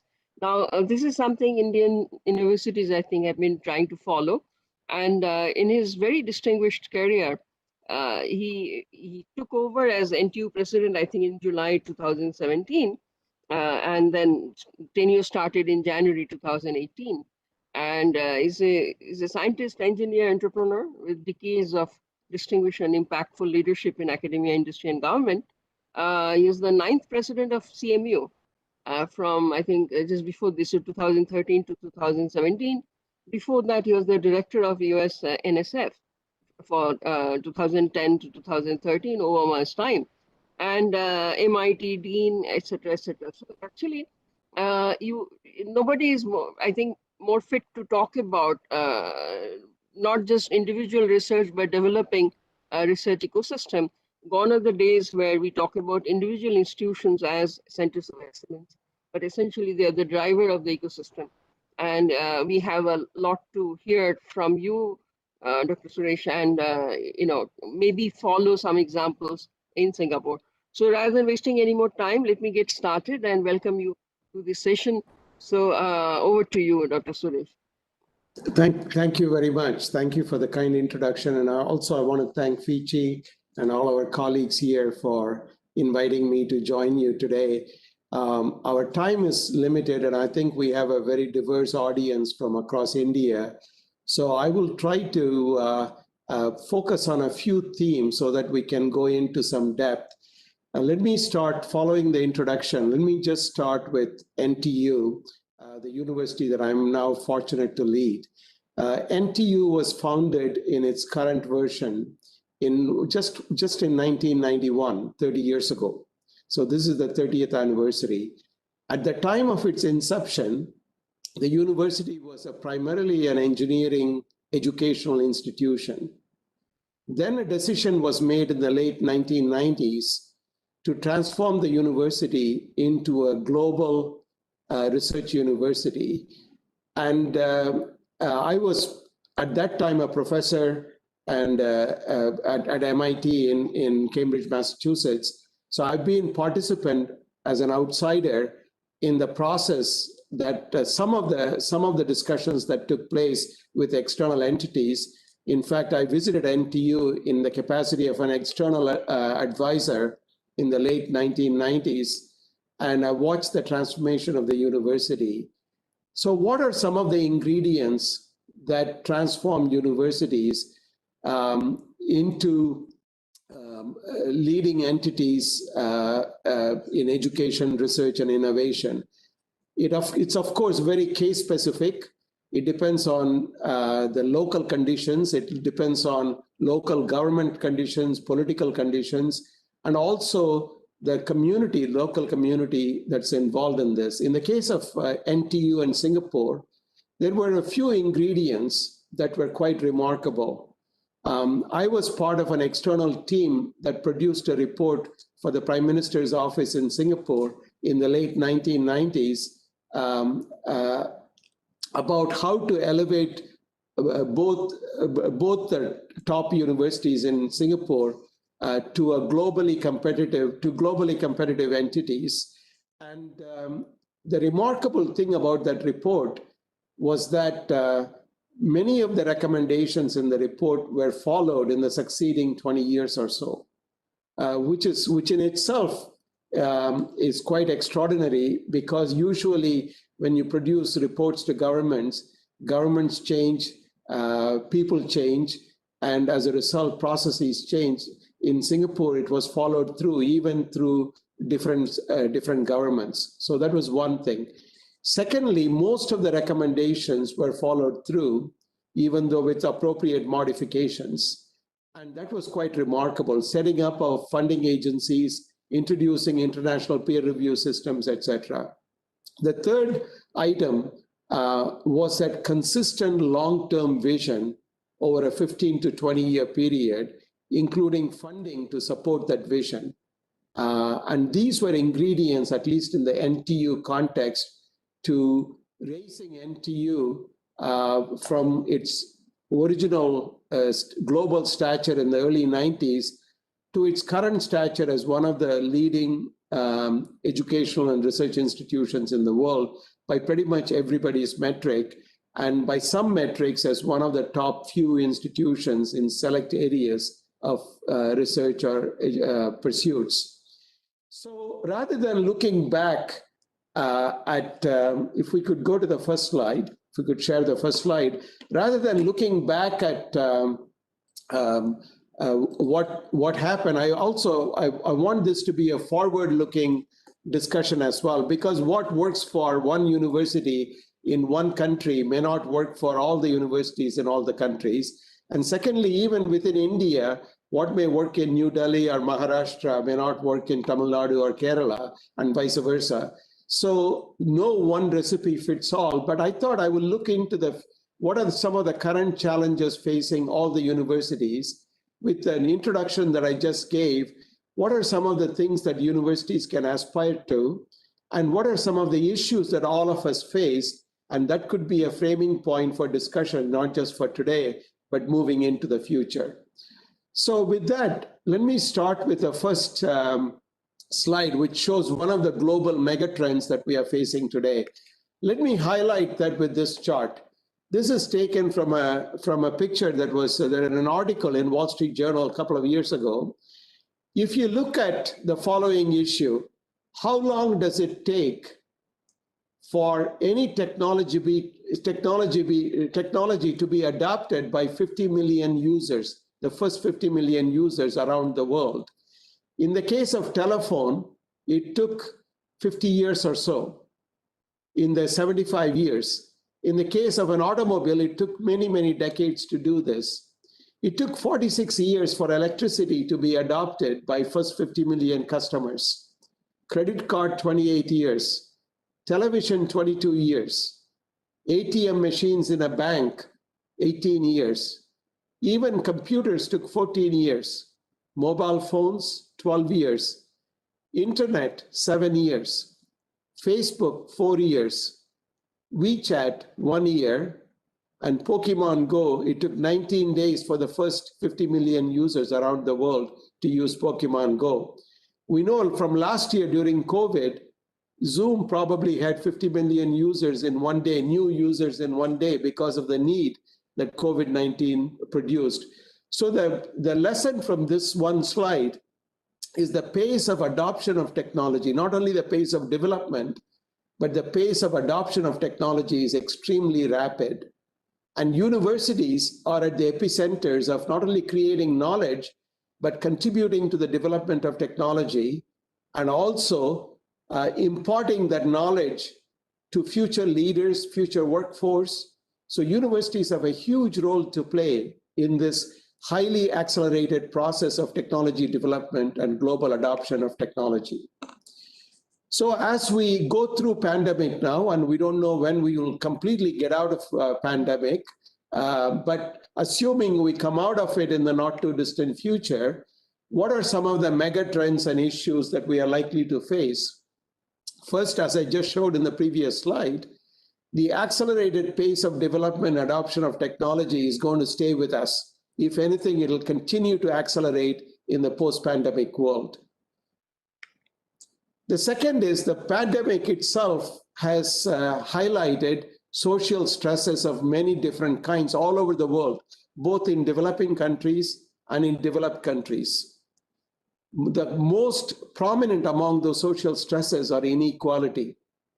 Inequality of opportunity between the haves and the have-nots, inequality of income, inequality with respect to gender and race and class, inequality with respect to access to digital tools and technology. So when children are forced to stay at home and take classes remotely, some children have the tools and the internet connection, and other children don't.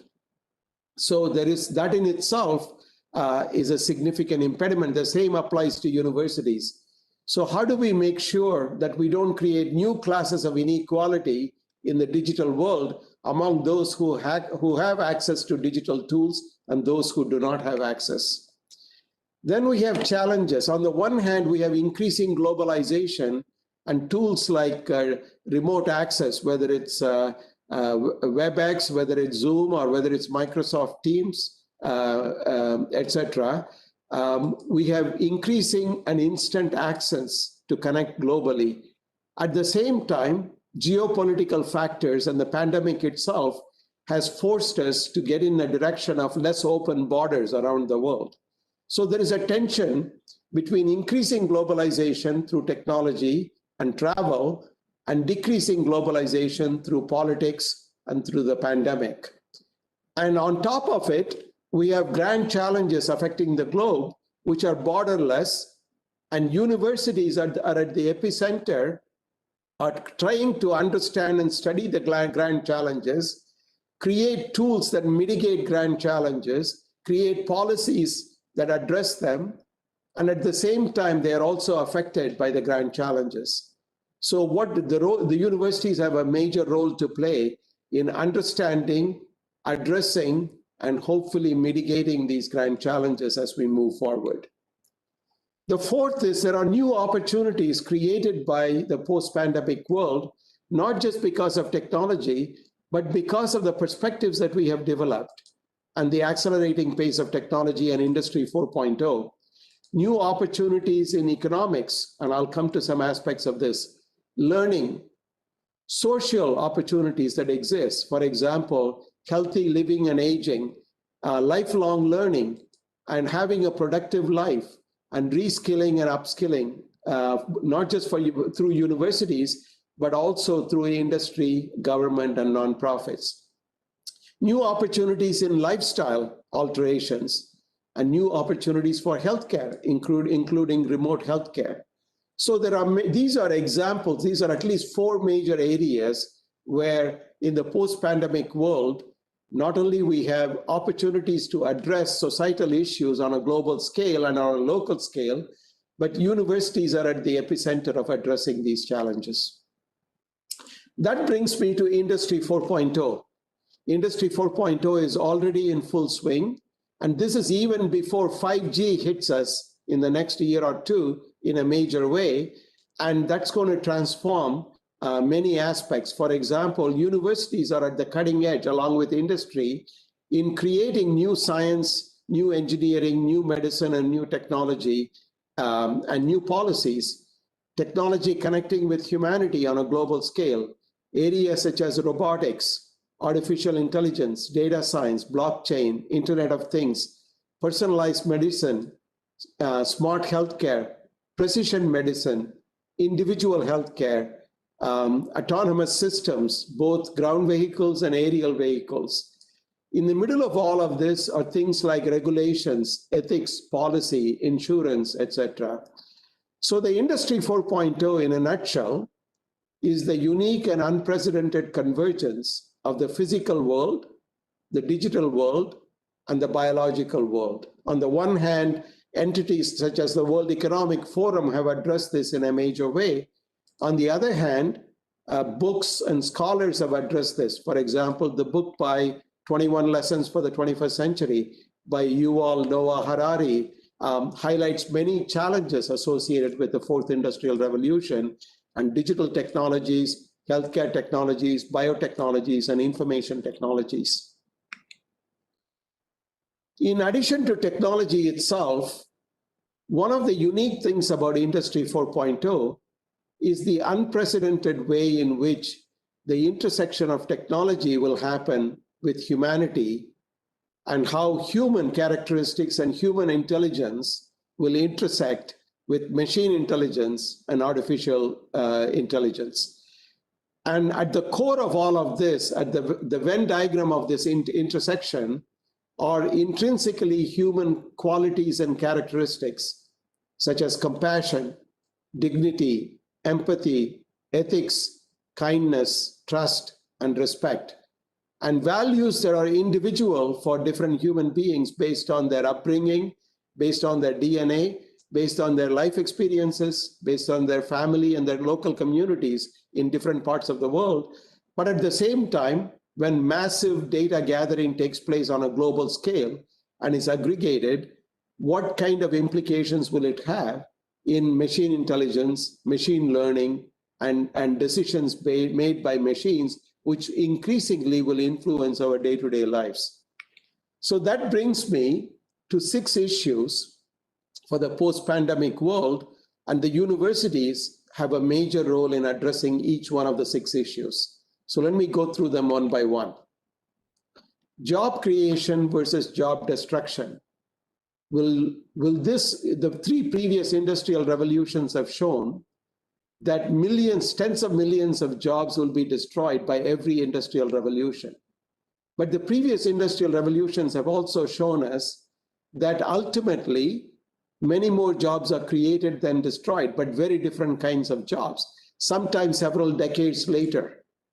But the pace of change is such that at this point in time, nobody has the patience to wait several decades for job creation to follow job destruction. So we have to be very careful about whether the inequalities that I talked about earlier will be worsened, at least in the short term, because of the disruptions created by technology and Industry 4.0. And the universities have a very big role to play in preparing students so that they have the necessary skills to adapt to rapidly changing technologies, rapidly changing job situation and job market and the workforce, so that in a career they can move very, very quickly. And this is a role of universities that universities need to play. The second one is the very definition of what constitutes an educated person. If somebody who receives a university degree at the age of 22 will have a productive career until the age of 75 for more than 5 decades, when they not only change jobs, but they change careers, how do they adapt? If so, what is the minimum body of knowledge that they are supposed to possess when they receive a university degree? And what is the role of universities in imparting that knowledge? For example, at NTU, 2 years ago, we made it compulsory for all of our 23,000 undergraduate students to have a minimum set of course credits in what we call digital literacy. That includes not only elements of coding. It doesn't matter whether you're an arts major, humanities major, or a computer science major. Things like digital literacy, digital hygiene, etc. How do you respect other person's private space, privacy, confidentiality, intellectual property, digital space of all the citizens, etc. So what does it mean to be an educated person?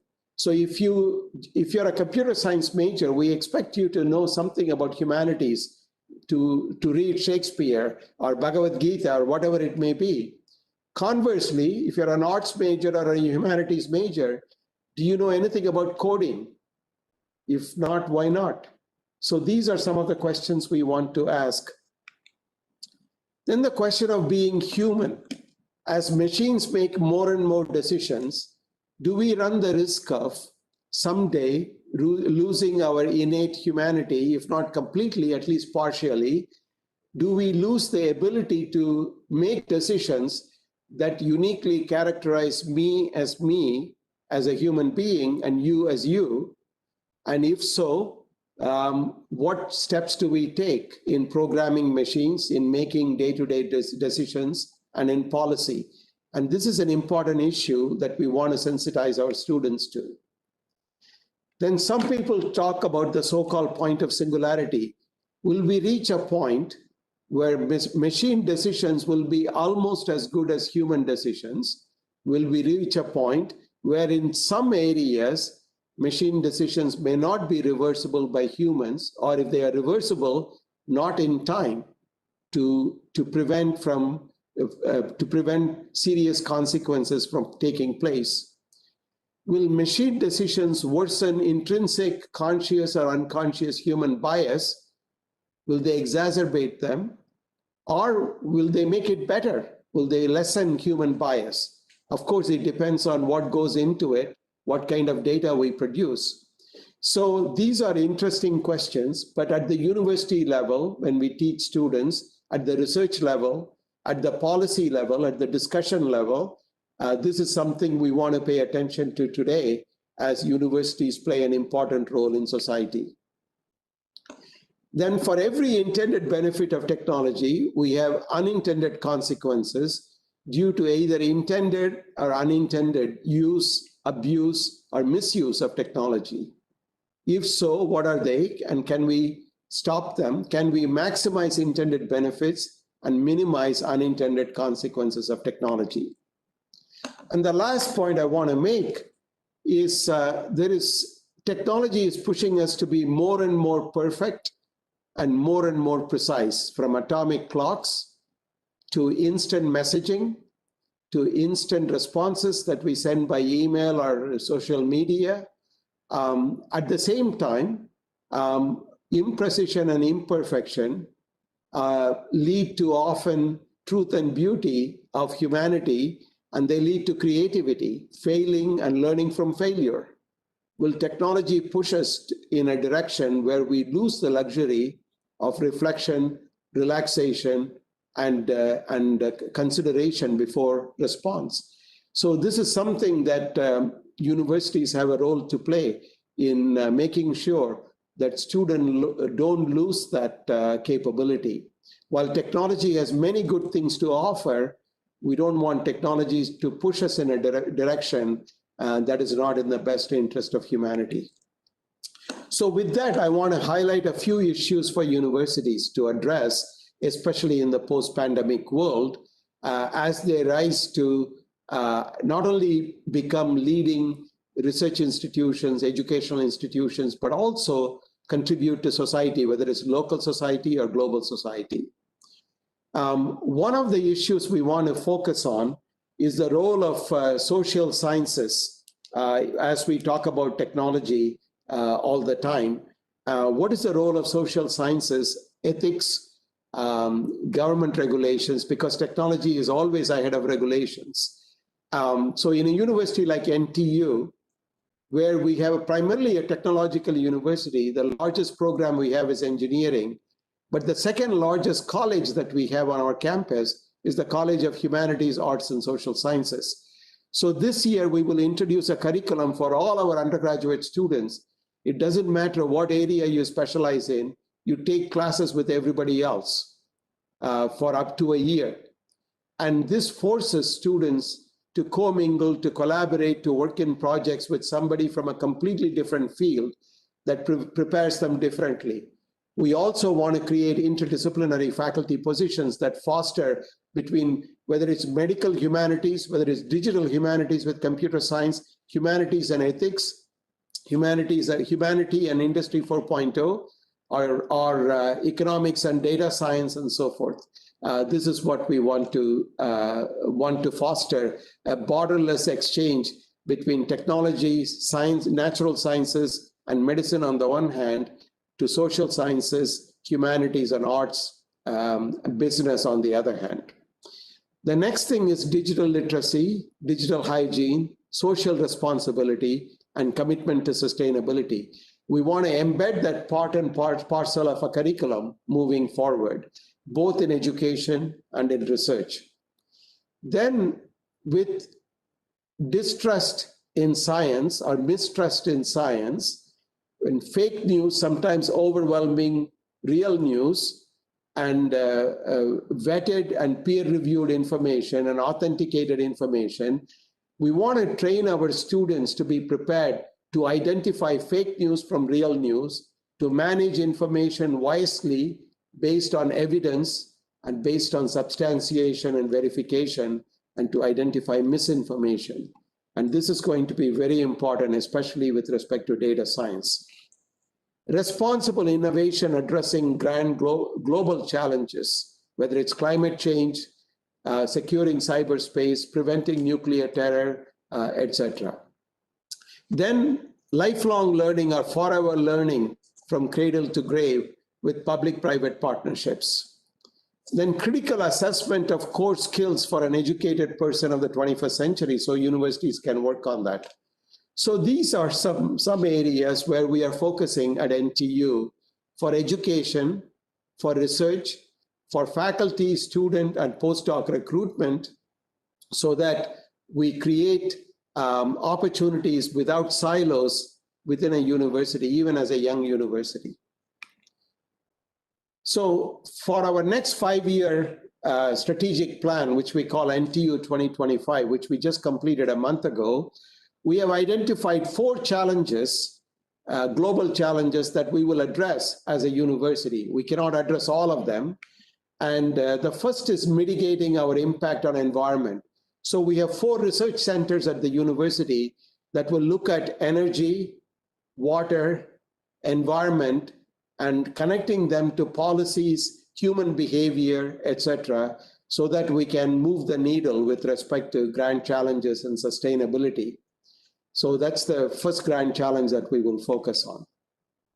The second challenge is harnessing the power of technology, but also harnessing the science, the art, and the technology of learning to maximize learning outcomes for all learners of all ages. So we'll bring in the science of learning to improve learning outcomes through technology.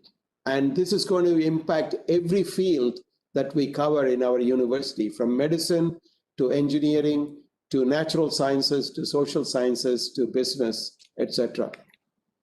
The third is addressing technology's impact on humanity. Technology has many positive contributions to humanity. It also can potentially have negative consequences. How do we make sure that we maximize this is going to be one of the areas we will focus on.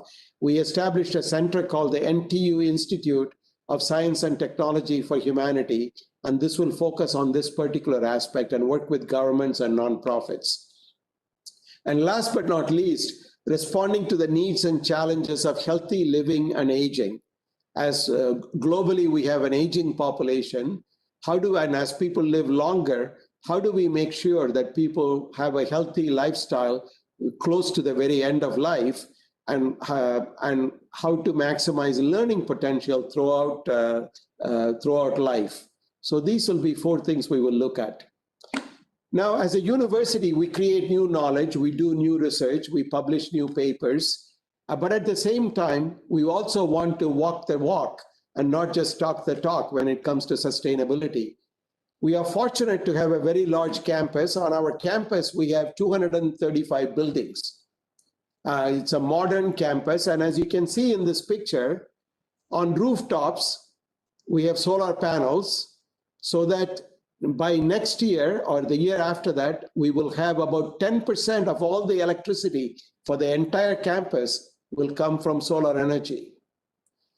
Plus, we set for ourselves a very ambitious stretch goal. By the year 2025, at the end of our strategic plan, we would like to reduce for our very large campus involving about 40,000 people and 235 buildings and a lot of open space and greenery. We want to reduce the net energy consumption, the net water use, and the net waste generation for the entire campus by 50% by end of 2025, compared to the base levels of what we had in 2011. We are already well on our way, and this is a very ambitious goal. If we reach that goal, our next goal would be net zero. And this is for the entire campus. And this will make us one of our we are one of the most environmentally eco-friendly university campuses in the world. And this will put us close to the top if we achieve these goals. So with this, I want to conclude by noting that the challenges that we face today as a university, we can address them through a number of mechanisms. And one of the things that helped NTU rise very quickly in a few short decades to one of the leading global universities is through sustained long-term vision and a commitment and support for education, research, and innovation. And by the hard work of faculty, staff, and students, now we have 250,000 living alumni in more than 150 countries around the world. And we have given each one of our alumni $1,600 in credits so that they can engage with the university and connect with us to take credits.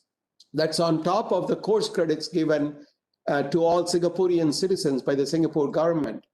Through mechanisms like this, we can support lifelong learning, first with our alumni, but also through a global population. Thank you very much for your attention. Wow, thank you very much, President Suresh.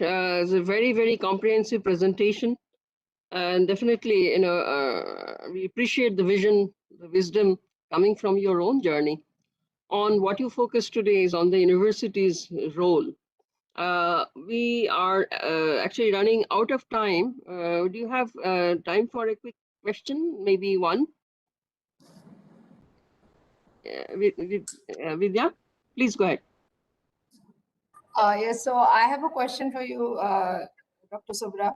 I visited NTU and I've seen your beautiful campus and all that you are doing. My question to you is that in India, some of us from the private sector certainly want to do a lot of things that you have done. Bertil Anderson is a good friend of mine who was your former president, and from him also I know what you'll have done. The point is, where do you get this funding from? If you can share, I know NTU is a public funded university, but when private universities are willing to do and willing to do a lot of things that you have said, I think the only critical aspect is funding. Even if you have to get the best of professors from across the world, sometimes you can't afford them. So how do you bring in this? It's a great question. So let me give a specific example on some of the things we have done with public-private partnership as well. Well, that's a very key component of this. We have established on our campus, we have about 250 companies that work with us on our campus. And about roughly 10 companies or so have established what we call corporate labs. Some of the largest corporate labs in the world for some of the global industries are located on our campus. For example, HP, Hewlett-Packard, their largest corporate lab is at NTU in Singapore. We have Delta Electronics from Taiwan has a corporate lab here. The Singtel, Singapore's telecommunications company, has a corp lab on our campus. The Civil Aviation Authority of Singapore has established Air Traffic Control Management Corp Lab. This is a government entity, the Corp Lab.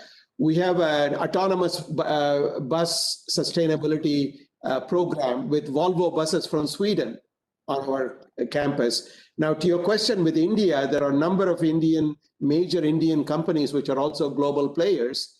And there are a number of global companies that have a presence in India. And I think there are many opportunities for public-private partnership or private-private partnership between academia and industry. And we have many successful models on our campus. For example, we have 50 staff members from a company working on our campus with about 50 professors and PhD students in the area of artificial intelligence and machine learning, working with senior citizens who live in housing flats not too far from our campus, to see how artificial intelligence can be deployed with privacy and with dignity in the homes of senior citizens living not too far from campus. So there are many such projects that we can create in partnership with industry. So it's a very good question. Dr. Suresh, I have one question. Many things you said, your points will resonate with us. Education not in silos, lifelong learning, etc., etc. I want to get into your mind as the leader of such a leading university, whose role you highlighted. So for a university, as we keep saying, the first focus is faculty, the second focus is faculty, the third focus is faculty. Little question for some of us who are trying to build institutions of eminence in India. Mine is a one, and we have very strong industry connect. You know, our founder, Shiv Nadar, is the HCL founder, and my money comes from there. It's philanthropy. So the question I have actually is, as leaders, you know, do you look at your vision as top down or bottom up? For example, you talked about your 2025 goals. I'm doing a similar thing, 2030. Is it a top down exercise coming from your vision, or is it a bottom up one for long term stability? India, you know, democracy has a problem, and I think often we face that. So what's your take? Yeah, absolutely. So it's also a great question. So let me tell you what exactly we did leading up to NTU 2025, our 5-year strategic plan. This took about a year and a half of on-campus discussion. So we started sometime around the middle of 2019 to launch in January of 2021. We just launched it last month. It'll go through end of 2025. That's our 5-year horizon. So we had many town halls across campus. We engaged all the deans, the school chairs, and board of trustees, alumni, and we had external advisors who gave us input, visiting committees, typically what universities do. So to your point, I think, you know, if it is not, if it doesn't involve the ground, if it doesn't have a bottom-up component, it's not going to be successful. At the same time, if 1,000 ideas come, somehow it has to converge into a few priorities at the end. So we want to give everybody an opportunity, and then we have discussions at various levels on what we can potentially do, how much money do we have over the next 5 years to support all the requests that came in. At some point, we have to decide and prioritize. And we wanted to prioritize in a way that nobody is left behind. Not every idea is going to be supported, but everybody's idea is included into consideration. And we hope that whatever we decide to do, everybody will have a role to play and everybody will benefit in one form or another. For example, if we put an emphasis on artificial intelligence, we want to make sure that people in our humanities and social sciences also benefit, not just people in our computer science or medicine. So I think to your point, it has to be some convergence of bottom up and top down. And we also want to make sure that our priorities as a publicly funded university are aligned with all our stakeholders, which includes government's priorities and also aligned with our industry partners' priorities. Of course, so we do what is right for the students and alumni. So that's essentially what we try to do over the last 18 months. Excellent. I wish we could continue this discussion, but it must come to an end. I just want to make one point. You said our priorities are faculty. I agree, but I would add our priorities are also students.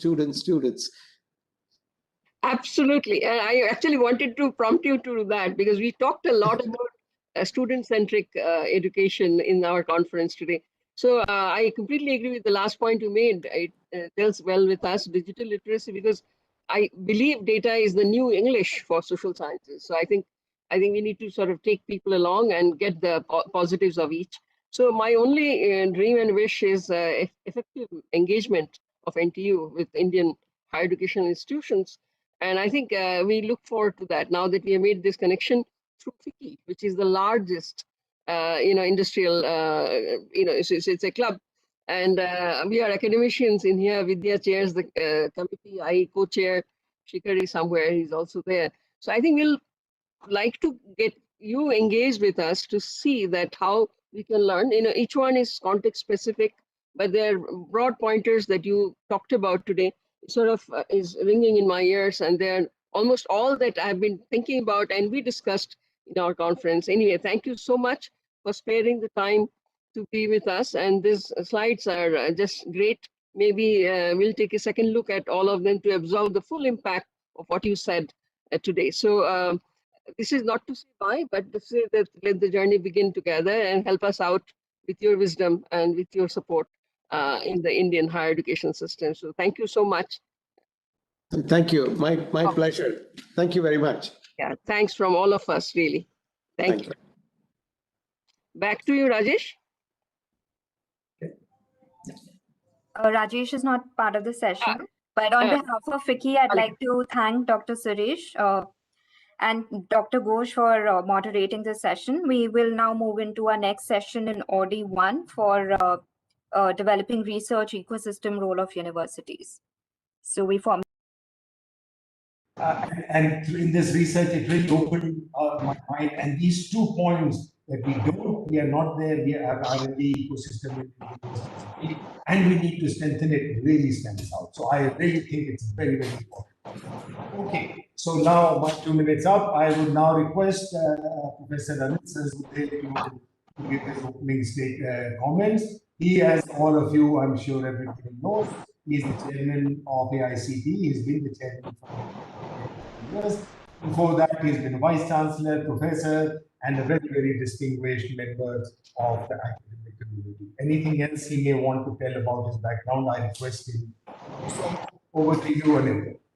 Yeah, thank you, Professor Pankaj Jalote, from FICCI, Rajesh, Pankaj also, and all the panelists who have joined with us, Professor K.N. Ganesh, Professor Robin Masson, Professor Sanjay Jhodpe, and Moss, Souvik Bhattacharya, and all others who have joined this particular FICCI panel on building research ecosystem in India and the role of universities. It's a very important topic at a time when the new national education policy has been rolled out on July the 29th.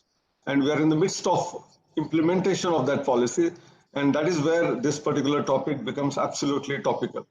At the same time, we have with us a moderator, Professor Pankaj Jalote, who himself has written an excellent treatise on the system of how to build the research universities, and he himself practiced that in terms of as a founding director of the IIIT Delhi. And that's why this panel is going to be the real powerhouse for creating the research ecosystem.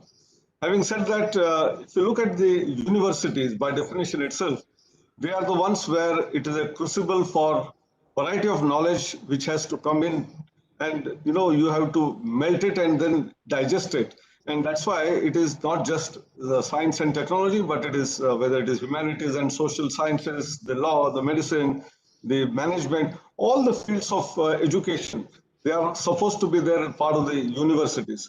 Unfortunately, in India, the initial universities, they were certainly of the similar nature, started in Bombay, Calcutta, and Madras. But subsequently, gradually, post-independence, we have started, developing unitary type of institutions, whether it is in management. There are excellent institutions in India, but they are all focusing in one domain.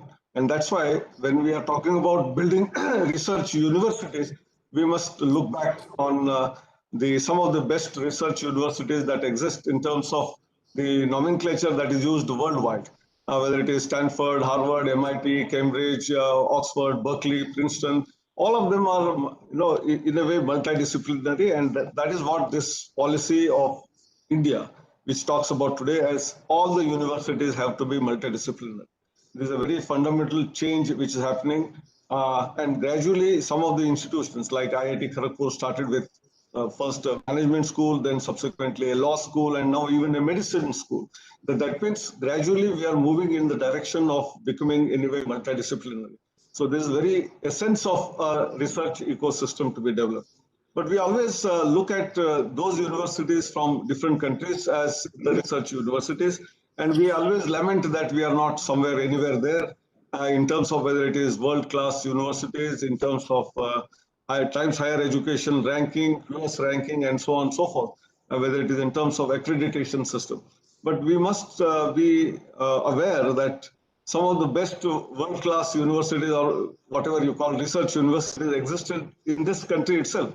The Takshila and Nalanda, from 6th century BC to 12th century AD, the entire education system was governed by the universities that existed here. People from all over the world, coming together, studying different types of subjects. That was part of the Nalanda system. A library which is 8-story, tall. At that point in time, remember we are talking about 1200 AD when it was burnt completely. So that means there is an intrinsic DNA of education, research that is existing, but somewhere down the line we have missed the bus, so we need to catch up. So this new national education policy is trying to empower us through a variety of ways. One of them is, quite often it is said that universities can choose themselves to be broadly classified as either research universities or teaching intensive universities or degree awarding institutions. So I think this is one part which is important. And unfortunately, as pointed out by Pankaj Jalote in the beginning, that the research ecosystem has not developed in our general universities.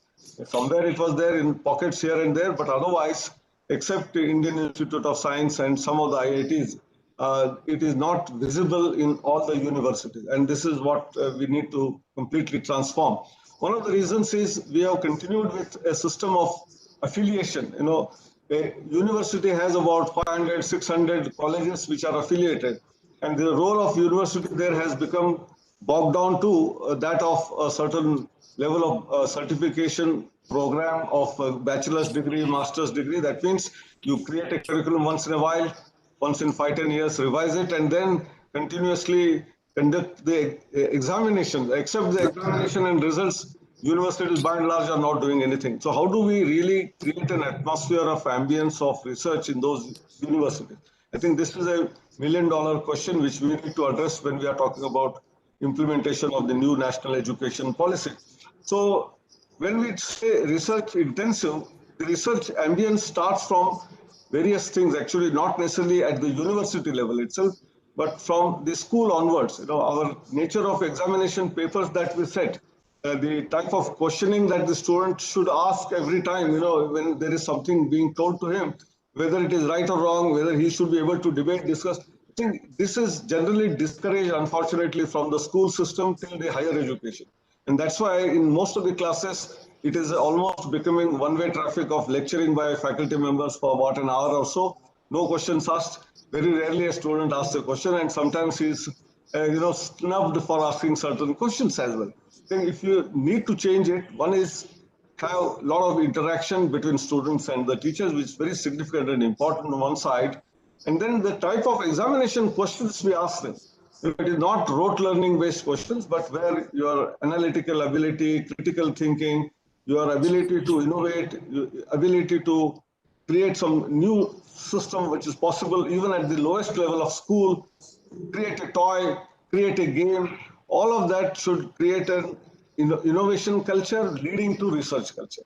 Then secondly, the problem of infrastructure, the problem of funding, there are other issues as well. So naturally, a university cannot have everything to be done on their own. Certain kind of infrastructure has to be there minimum, whereby there are lots of labs where equipment are required to be available. So funding from the government or from any other source, maybe through the alumni, through the industry. And that is where industry institute connect is also important. It's not just some kind of an interaction in a seminar like this in FICCI and academic institutions come together, but there must be a strong collaboration and partnership between industry and the institution. And those institutions who have done that, certainly there are certain labs also set up by the industry in such organizations. It is a win-win situation. Some of the research that is conducted in the institutions naturally is benefit to the industry, that goes back to the industry. And that's why unless we have a strong connect between industry and institution, that will not happen. The second part is that of the alumni, both as a source of funding as well as wherever they go, some of the knowledge that they are continuing to gain, if they come back and share it with the institutions, that is their alma maters, I think a lot of things will start happening. On the part of the government, of course, there are two types of universities in India, totally government institutions and totally self-financed institutions. And few models of PPP do exist, where public-private partnerships do exist. So I think in either of these cases, how we can fund, maybe for funding your routine salary of the faculty, for funding of the research equipment, the government may not be able to support private enterprises or private institutions. But certainly for large-scale research projects which a private university wants to undertake, there must be no distinction between the government institution and the private institution. Because the fee charge, so routine expenditure in terms of what we call it as our teacher salaries, support staff, and all that can be taken care of through the fees. But government should certainly support in terms of research large-scale research project may be requiring a couple of crores of rupees, and that kind of a thing is required. Secondly, encouragement to faculty, whether in private or government, in terms of making them to do research. What kind of support system is there? What kind of awards, incentives are there? And if you don't do all of this and also engage in terms of freedom or autonomy to select the right kind of students, right kind of faculty, and even the pay packages, which are not fixed but variable in terms of one who gives what kind of output, you must be in a position to tweak with that. If all of this freedom is not given like what is there in some of those best universities in the world, we will not be able to create that research ecosystem. And therefore, my take on entire system of changing to the research ecosystem is that government has a limited role, but certainly it has to have a supportive role. And everyone has to strive hard to get more and more funding from all possible resources and create an ecosystem where everyone will thrive in terms of doing research. Thank you very much. Thank you, Dr. Sundar. I must say, your time is 9 minutes and 50 seconds. I mean, without looking at the clock, you have really gone into precision over there. Thank you very much for the chairman's comments, and these are all very well pointed out, right from MEP to school education to multidisciplinary universities to industry connect. Okay, so now we'll move on to the panel discussion. And each one of us will speak. I request each of the panelists to keep a track of their own time and 5 to 6 minutes. And I will so let me start. So I will also start my start. So I'll take the first 5 minutes. I thought I'll just discuss first the need for the importance of universities in the research ecosystem. I'll mention 2 points. The research ecosystem in a country is really the research ecosystem in the private sector, the companies, which in developed countries is the biggest. In our country, it's about 40% now in terms of investment. Then the government labs, the government supported labs, and academia. And then there are a few NGOs, this, that. But these are the 3 major components of the research ecosystem anyway. If you look at it, research people power, which is really the main power, comes from research industry. If you have the nucleus weak, your research ecosystem cannot be strong. It's as simple as that for the research ecosystem. That's number 1 point. Just as simple as that. The second point I want to mention is about the higher education ecosystem. Higher education ecosystem, as NEP has already said, you can view it as a 3-tier. At the top, you have the research universities, maybe 10% of your overall universities. Then you have teaching-focused universities, which are doing teaching and also some research. Then you have colleges, which are largely doing teaching. If you look at again developed higher education ecosystem, faculty for the second layer, first layer. Faculty for the college layer will come from the second layer as well as the first layer. The first layer is the only exception. So the research universities produce their own faculty. They are supposed to provide faculty. So the research ecosystem drives down the innovation and research costs and new knowledge. So that is why the criticality, even though it may be quite higher education, it is critical for the. So these are 2 points I wanted to make why universities must be. Okay, yes, now I want to just raise a few points about sort of shortcomings in that. First, if we look at our funding, overall funding, and we sort of followed, I think, the UK and Russian model of having a 2-tier system. But today, if we look at even UK, as well as most developed countries, of the government funding that is spent on R&D, if you just look at the ratio, how much of it goes to this R&D in universities versus the rest, in UK and Australia, it is of the order of 3 times to 1. 3 times money goes to the universities and money goes to other R&D. So 2 to 1. One of them is 3, one. US, I think about 1. but still universities are the dominant. In our case, it is 0.1. 90% goes here, 0.1 goes to the university. So if we want universities to be at the core and the strong this pattern, which may have adopted, but certain countries like UK have a different. So that's one point at a very macro level. At the university level, and also slightly at the macro level, the thing we have to focus on, which I think is getting ignored of, is the quality of the PhDs. Okay, we don't have good frameworks for quality of PhDs. And I just want to, and you really can't just put frameworks, another UGC report, another this thing.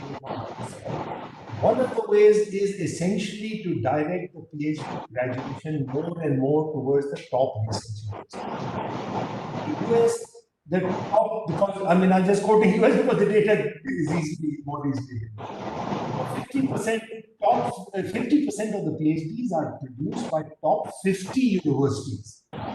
This is when they have a large research university ecosystem involved. I did a similar study for our top 50. The thing is that from 2015, when we had about 42%. So earlier we know most of the PhDs were getting produced in institutions. That's not happening. From about 42% in 2015 to just 2017, it is down to 32%. PhDs are proliferating in the non-top institutions. We really have to put some kind of mechanism in place, and there are ways to do it. Whereby we, of course, all universities should have a decent PhD system, but research top universities must have it. So I must end soon. And the last point I want to mention is that we must add certain amount of competition for research between universities and between research. Our system is just too much complacency at the individual teacher level, at the university level. Universities are getting all the students they want, they're getting the money from wherever they want, the top ones. They're not competing. And I would just like to leave there as a research excellence REF or something in UK, which is a very nice model. I think Australia does something every 5 years, they do it. Something which makes the research universities compete, which know who's better. So we need to sort of do that. Since my 5 minutes are up, I'm going to stop here. So these are the 3 points I wanted to highlight about what we can do from the universities. Okay, thank you very much for the time. I will now request Professor Krishna and Ganesh to speak, and I request you to kindly introduce yourself as well. And please, if you can find yourself, that would be great. Thank you, Professor Jalote. And I'm Krishna Ganesh. I'm the director of IISER at Tirupati. I used to be the director of IISER Pune for about 2 terms. Now I have been asked to be the director of IISER Tirupati for the past 3 years, essentially establishing new research universities. Now, I think much of it has been, very eloquently covered by both Professor Sahasrabudhe and Professor Jalote. What I would like to do is take up 1 or 2 aspects of how to get into the improving the university system. Now, if you look at the top 10 world ranking education institutions, you find that 7 of them, and it might be true even if you take 100, 70 to 80% of them are universities, and very few institutes are there, like for example, MIT, Caltech, ETH, etc.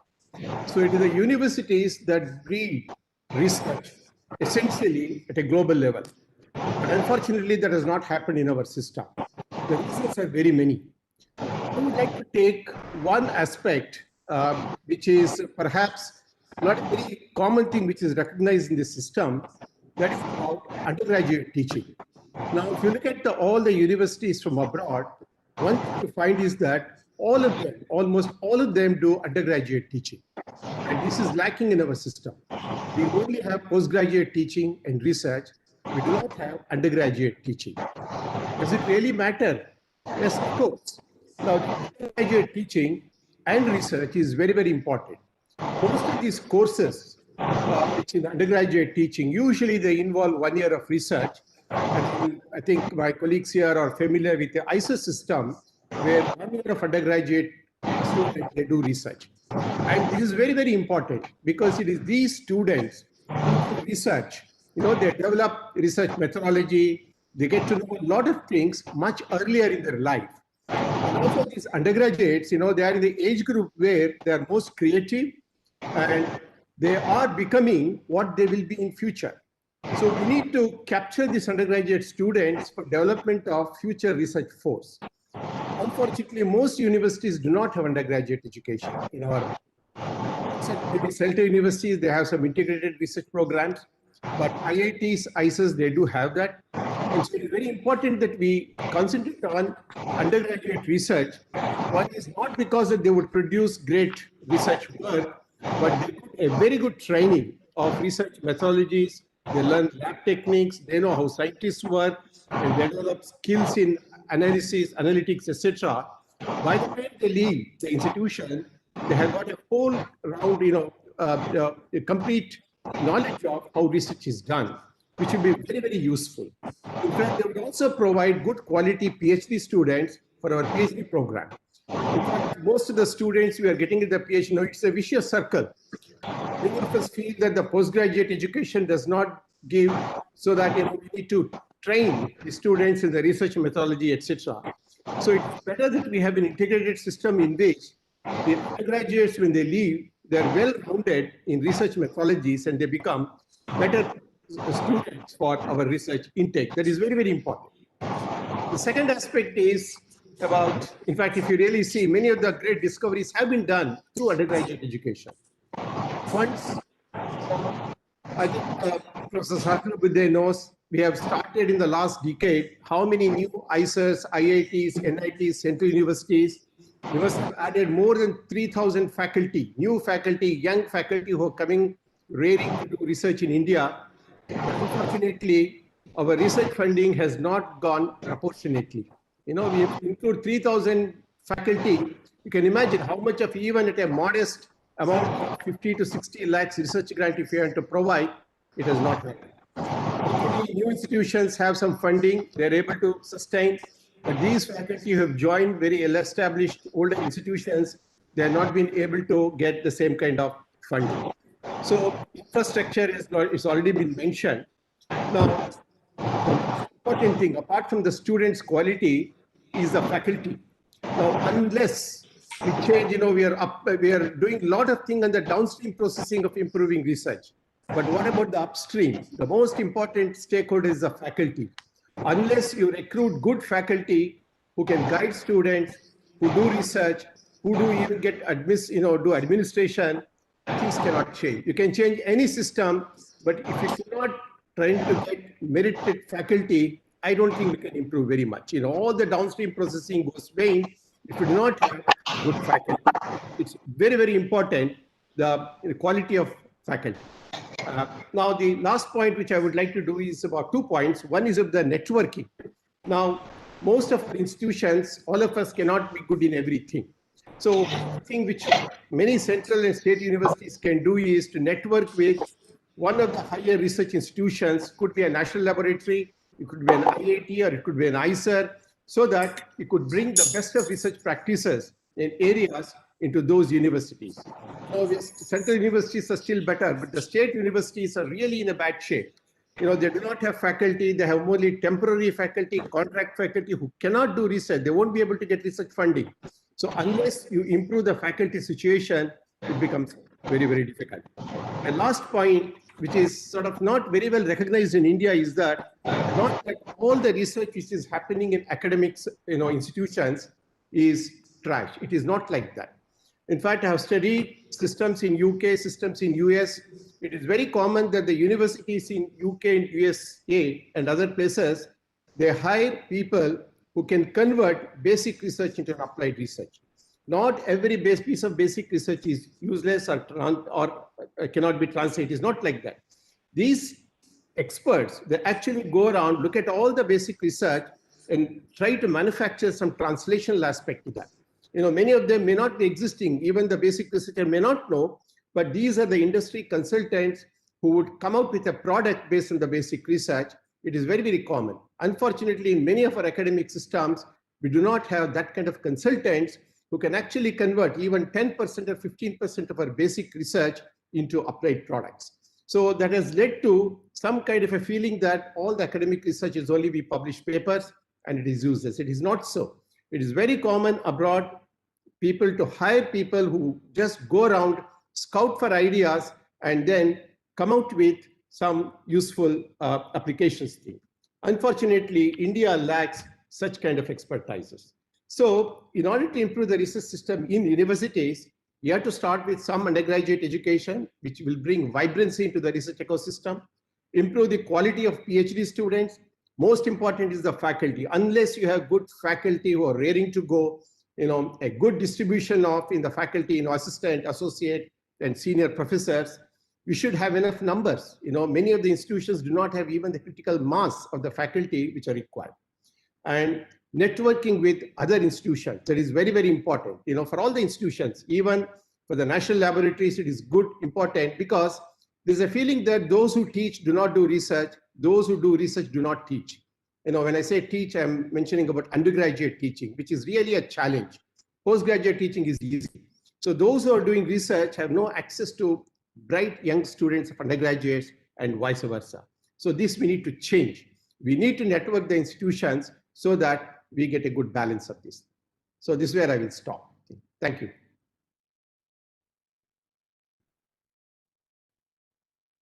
You're muted, Professor Jalote.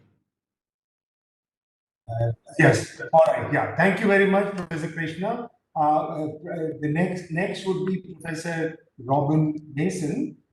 Professor, I would like you to take 30 seconds to introduce yourself before you make your points. Thank you very much.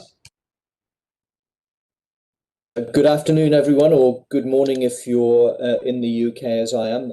My name's Robin Mason. I'm Pro-Vice Chancellor and Vice President International at the University of Birmingham in the UK. I'm a Professor of Economics as my academic background. The University of Birmingham, for those who don't know it, was established in 1900, so it's a little over 120 years old now.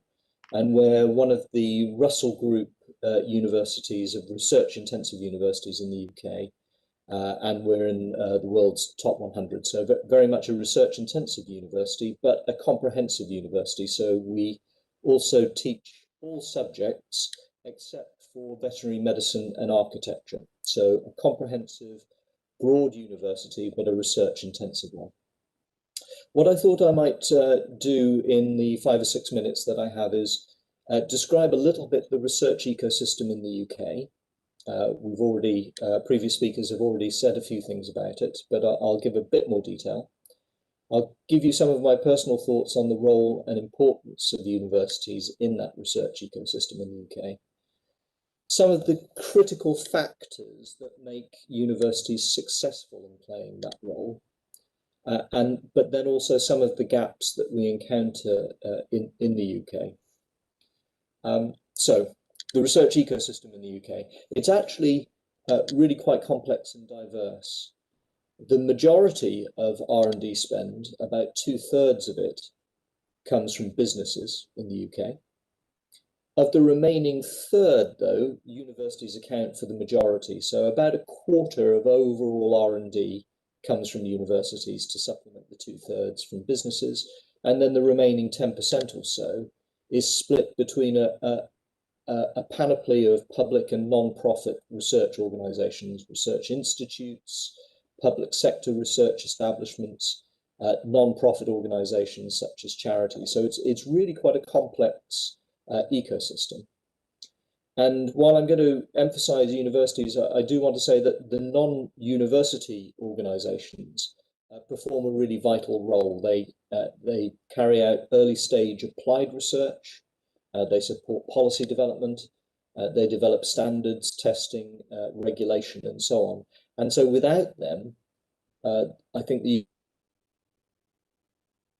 more fundamental research that takes place in the universities and the application into policy and commercial products.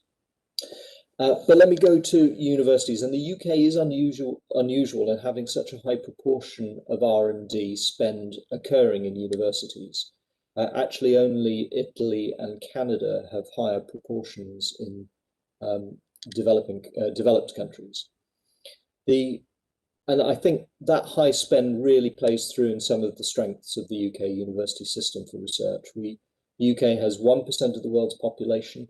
We only have 3% of R&D, world R&D expenditure, but we produce 4% of researchers, 10% of downloaded articles, and we have 16% of the world's most highly cited publications.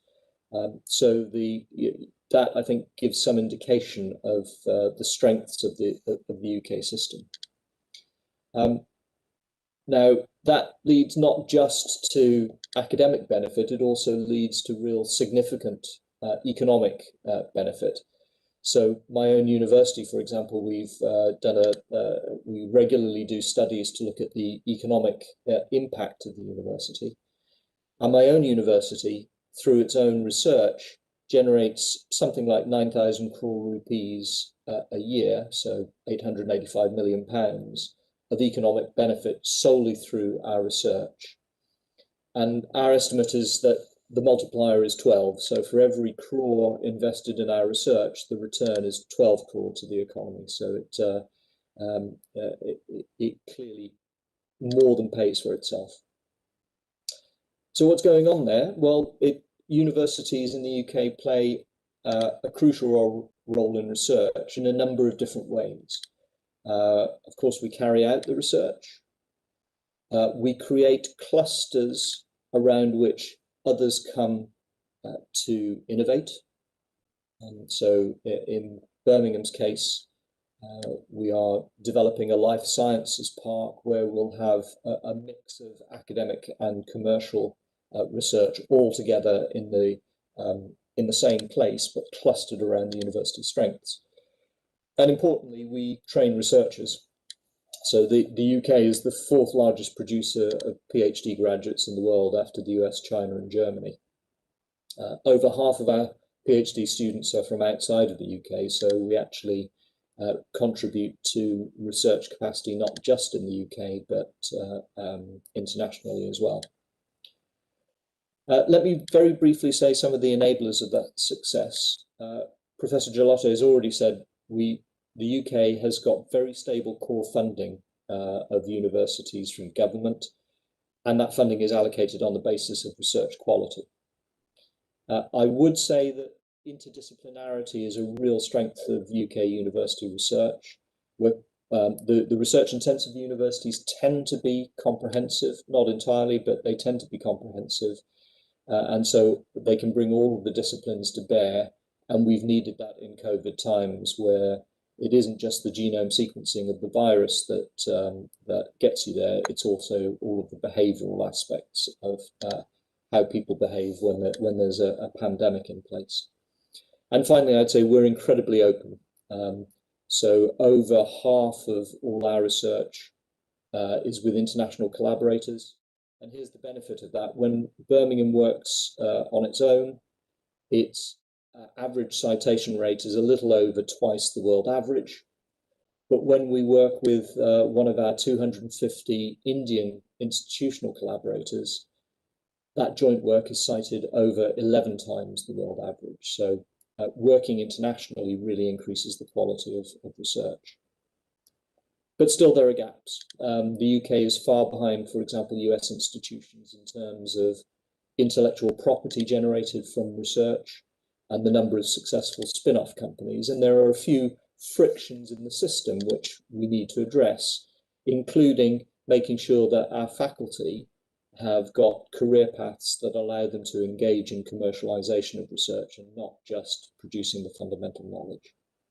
I can say some more about that in Q&A, but I can see time is against me. So let me just conclude by saying, in the UK, strong universities are absolutely vital for research and the highest quality research, but also the training of researchers and bringing economic. But we have to coexist with other research organisations in part because there's still a gap between the fundamental research that goes on in universities and the application of that research to commercial products. While the UK is taking steps to close that gap, we've still got some work to do. Professor Giolotti, let me hand back to you. I think you're still muted. Yes. So thank you very much. It was very nicely focused with very clear points. I'm sure many of us would have benefited. Okay, I would now like to request Dr. Sanjay Zobde to please take first a couple of seconds to introduce yourself and then your points. Please, I request you to yourself times and about 6 minutes or so. Thank you very much. Over to you, sir. You are mute. Oh, I can't hear you, Dr. Sanjay. No, sorry, Dr. Sanjay, we can't still hear you.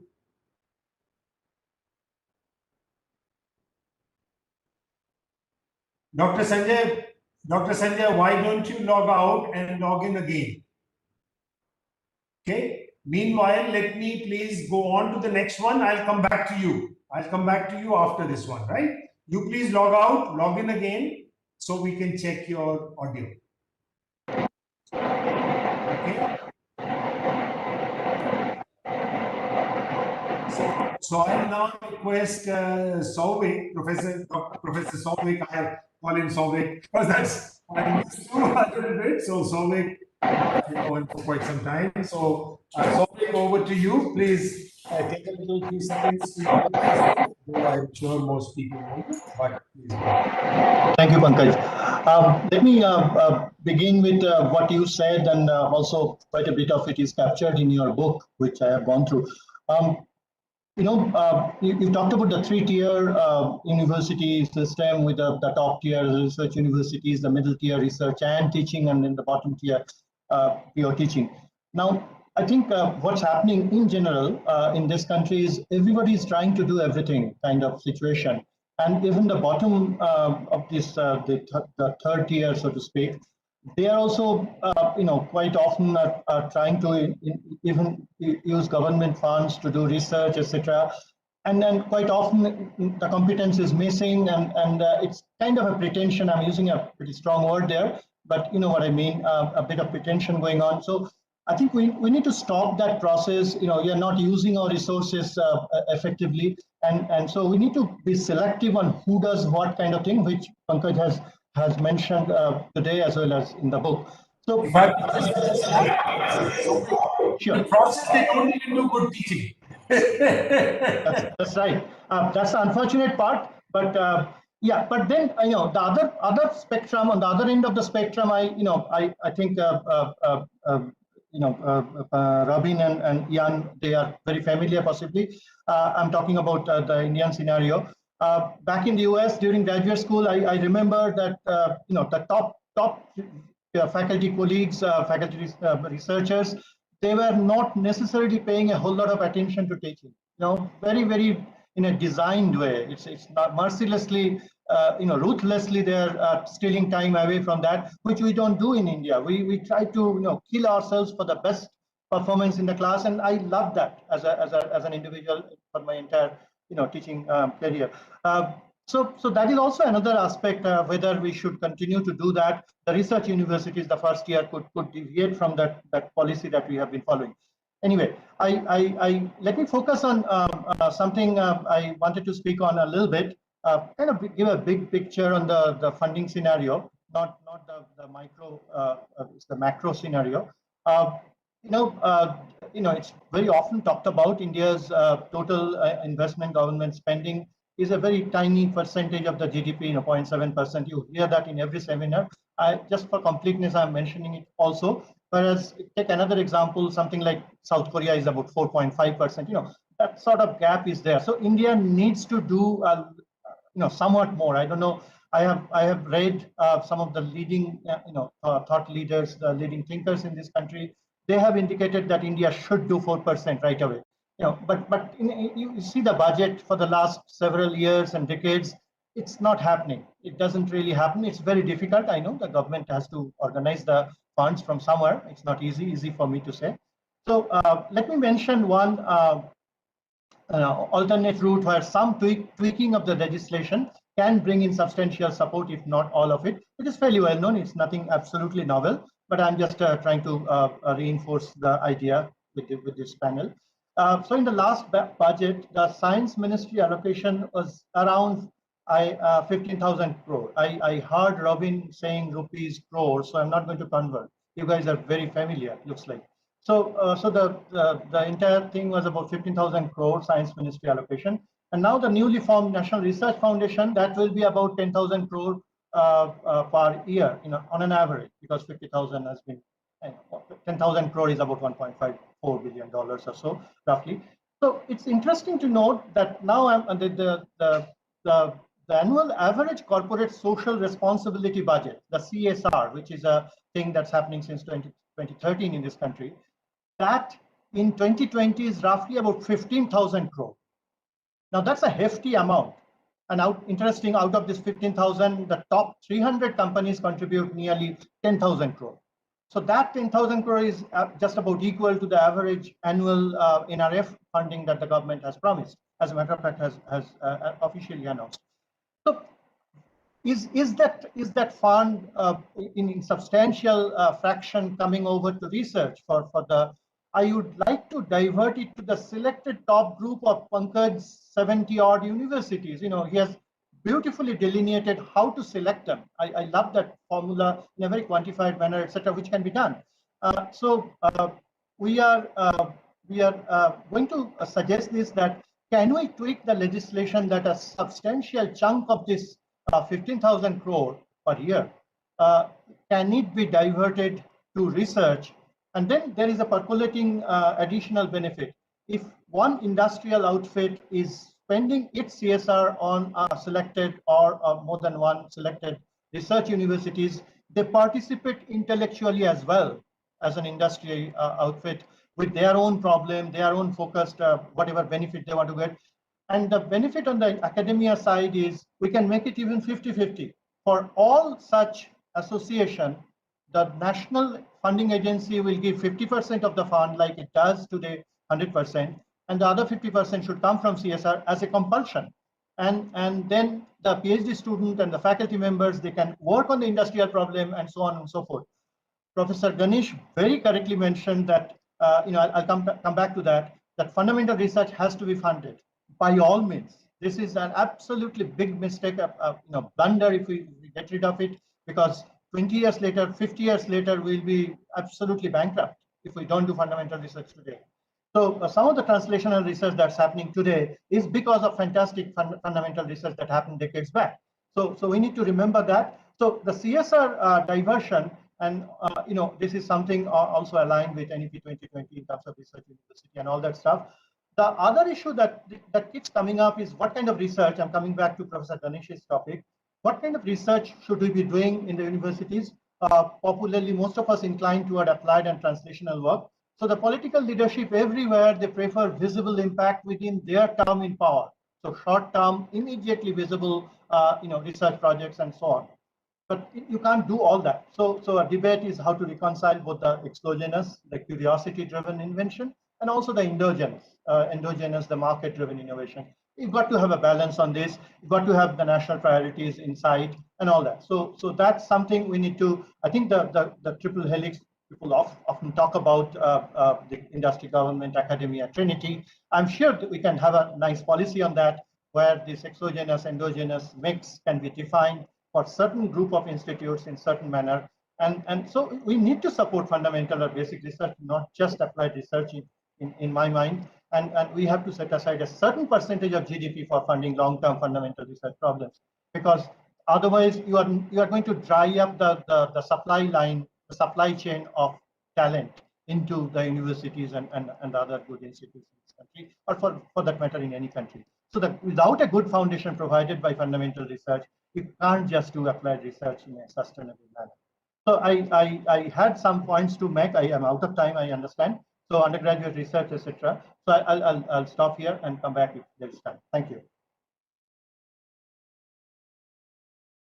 Thank you, Souvik. Thank you for keeping the time and very nice, good focus points. I would now come back to Dr. Sanjay.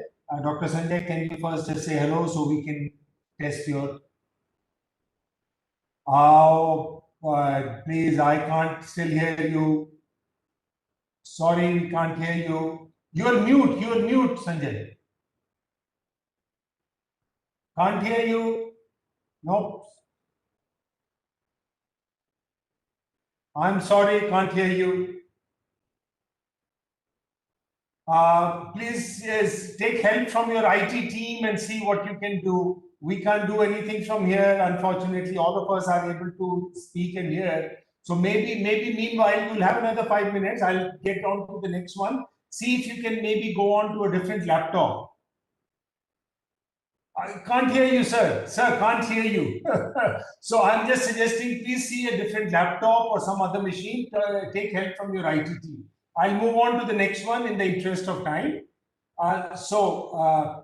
Mr. Ian Moss, I will request you to now please introduce yourself and say whatever you would like to share with us. Thank you very much. About 6 minutes. Thank you, and thanks to all the panelists. This is an absolutely fascinating discussion, and I suppose, as I'll explain, I'm one step removed from it. I'm chief executive of STM, which is the leading global trade association for academic and professional publishers. So in a sense, we are recipients of the output of research from universities and other institutions. We've got about 140 members in over 20 countries, and our members collectively publish more than 2/3 of all the journal articles and tens of thousands of monographs and reference works. And we have a very varied membership from small businesses and not-for-profit organizations, societies, up to professionals and large global publishers.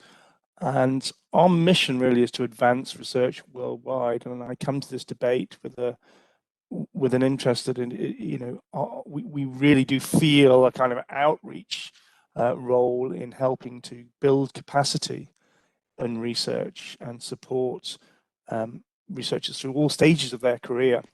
And we try to help in many ways. We develop standards and technology to ensure research is of high quality and trustworthy and easy to access.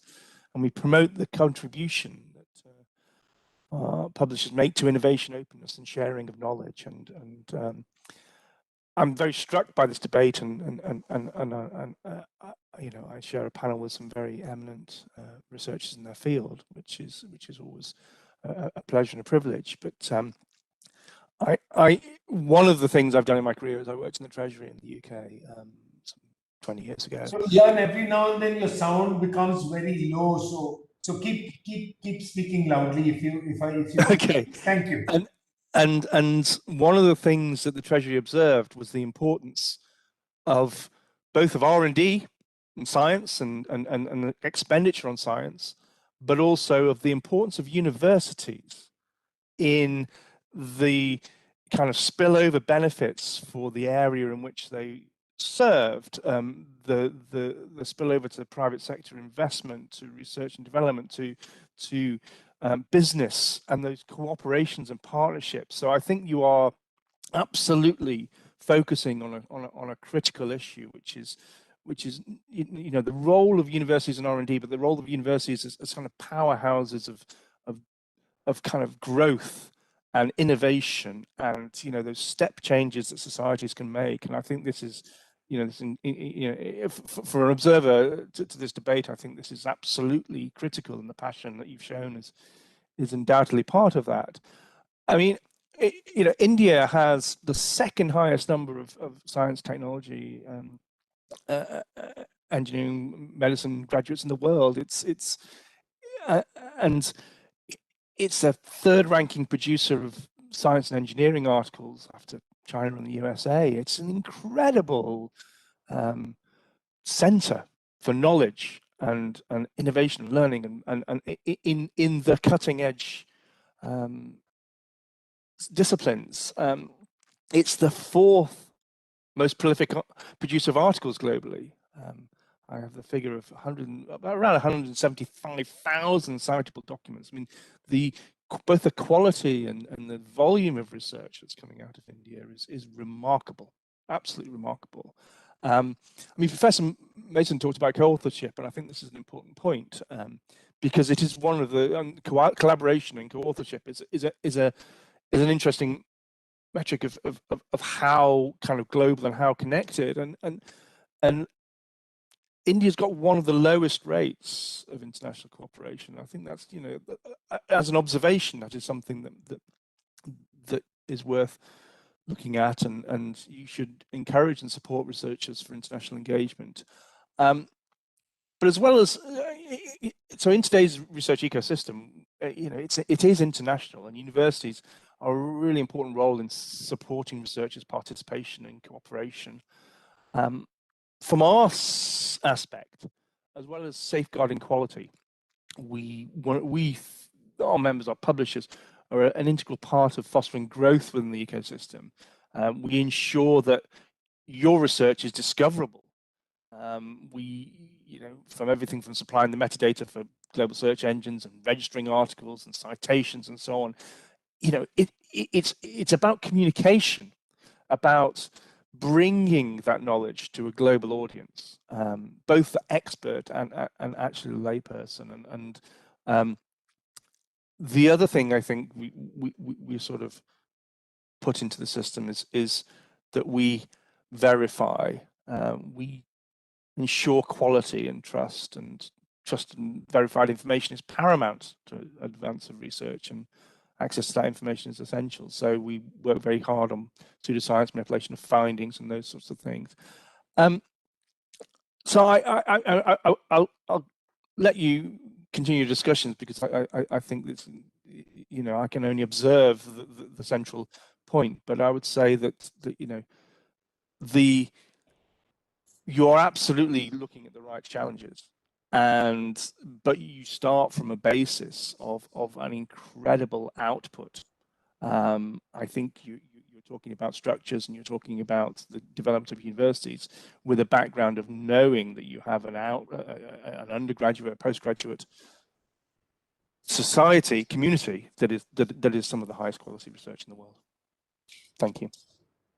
Thanks a lot, Ian. Okay, Sanjay, let's try again. And let's hope that this will work out. Sanjay, you should please unmute yourself, and then let us see if you can. Sanjay, I'm very sorry, none of us can hear you. I think I see other heads also rolling. I think Sanjay has to choose the microphone. Sanjay, maybe your microphone or something is not there. I don't know what is the problem. Can't hear you. Maybe if you click on audio options by the mute. See the audio in the WebEx at top, you have audio and video options, and see if it shows up something. Sanjay, if you click on the 3 vertical dots at the bottom of the screen, if you click on it, there is a switch audio.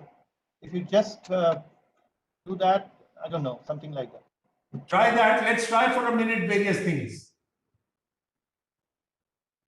Sir, your speaking is not going to help us because we can't hear you.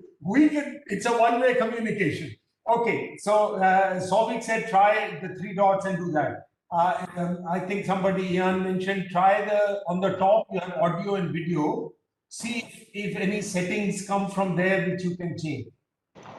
It says switch audio, either at the bottom or the top. At the top, it says switch audio, and see if that helps.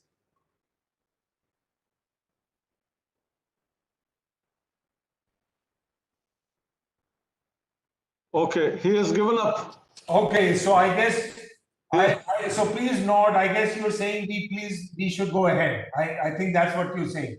Okay. Yeah, that's right. Okay, sorry about that. We would have really loved to hear you, but unfortunately it's not working out. Okay, so I guess Fiki guys, you guys please tell us when to stop. I'm now not going to keep track of your time. So you tell us when to stop. Let me just take 2 minutes to try to summarize, otherwise people will start saying their own thing. But I've made notes for everyone. I think one key theme is coming in everyone is that of funding. Krishna mentioned it, that funding is this thing, and I should mention, I've done this analysis, while the funding in India, for extramural funding, which is what comes to the universities, has been increasing, but so has our higher education ecosystem. If you look at extramural funding per institution, it actually is pretty much plateaued. And our amount, even in the top universities, is just 20 crores per university. I mean, that's pittance if you consider globally, right?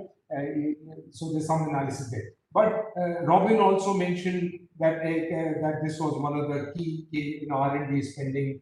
Souvik mentioned funding, and he also mentioned CSR. Okay. The second point that essentially everyone seems to have mentioned is collaboration / networking / this kind of thing. So Krishna mentioned networking, collaboration with labs, etc. Robin, I really like that point. He said universities, they do research, train researchers, which all of us know. But he said the third thing they do is create clusters. That's essentially networking and engaging in collaboration. And Ian also mentioned that his studies seem to indicate that India is very low on collaboration. These two themes seem to be, and I think Saraswati also mentioned, and the other theme that is industry connect, etc. So that's again collaboration. So that theme is very clear across everyone. And the other point, the third point that is coming out from a lot is multidisciplinarity. Okay, that's what Saraswati mentioned. Robin also mentioned, and I think the global data also suggests that. So let me just summarize that these 3 points seem to be coming out from all the panelists.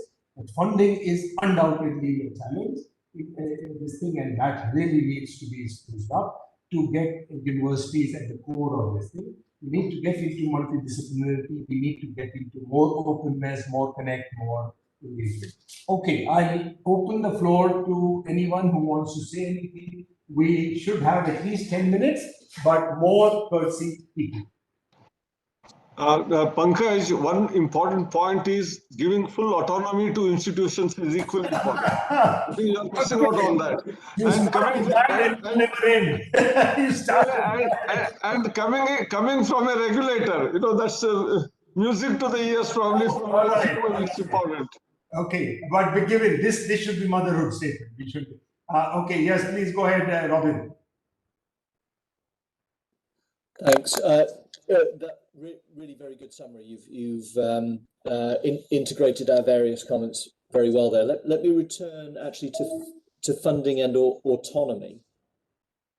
And here I think it's really important that funding is allocated on the basis of quality, and that there is earned autonomy. So I agree, autonomy for research universities is really important, but you have to earn the right to be autonomous by producing high quality research.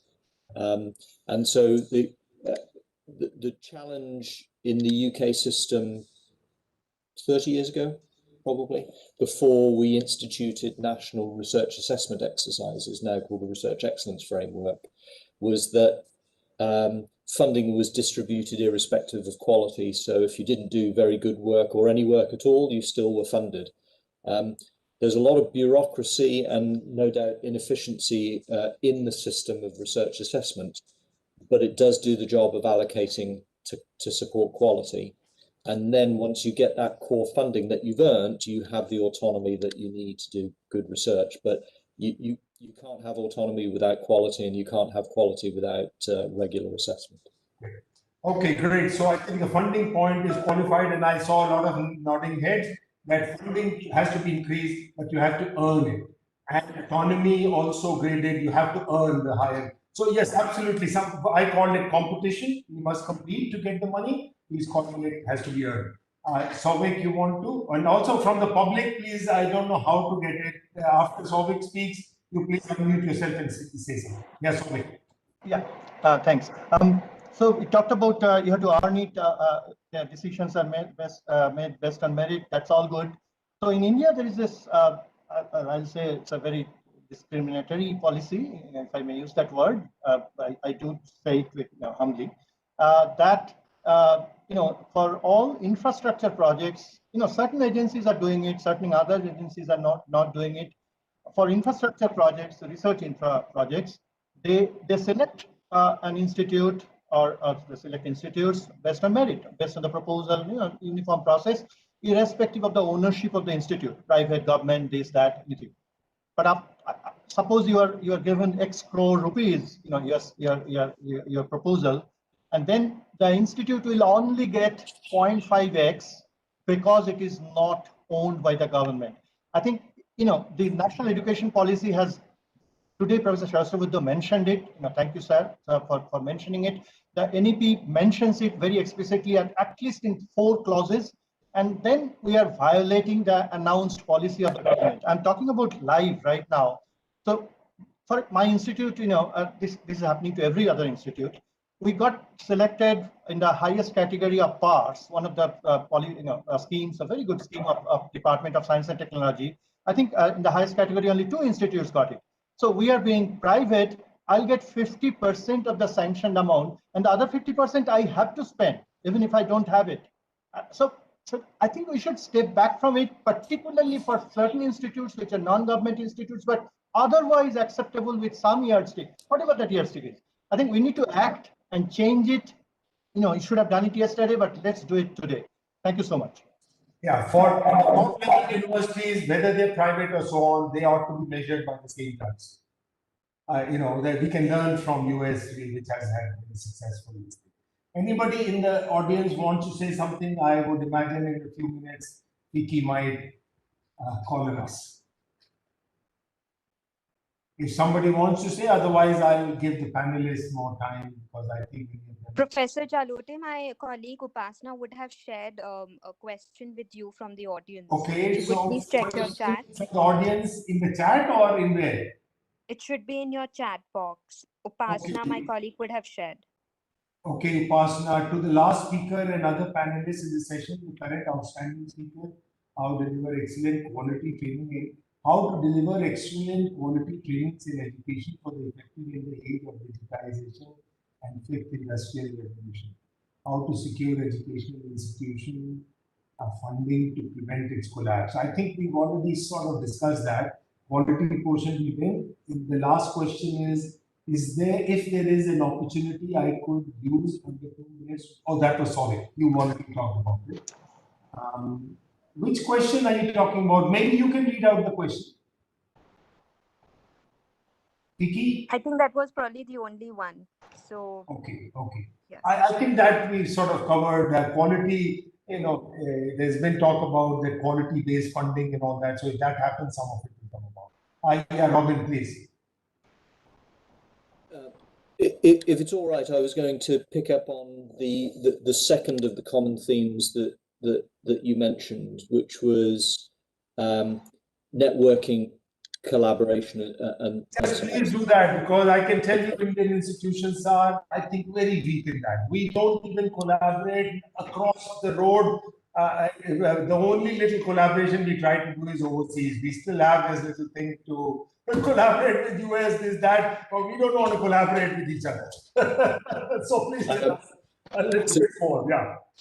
So I think there's a really interesting piece of work by somebody called Jonathan Adams, published in Nature in 2013, called The Fourth Age of Research. And his thesis is that research progresses through different phases. There was a phase where it was just an individual researcher doing their own thing. And then you get research within a university, and then you get research at a national level. And then the fourth age is international collaboration.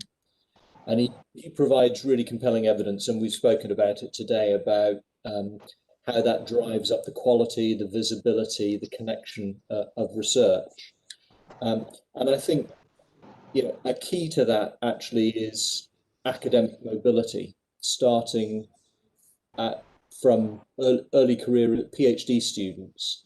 And certainly my own institution is making big efforts because we want to do more and more collaboration with Indian partners to have schemes that allow Birmingham academics to spend time in India working with university partners and also to bring Indian academics over to work in Birmingham. So I think schemes to support academic mobility are the starting point to get collaboration, and it's international collaboration that drives up the quality of research. So faculty mobility, I think, is really, really important.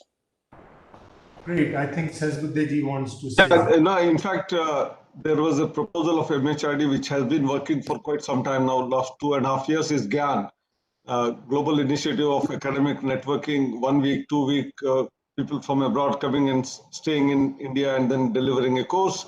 And GAN Plus is Indian faculty going abroad and doing it. So this faculty exchange is there.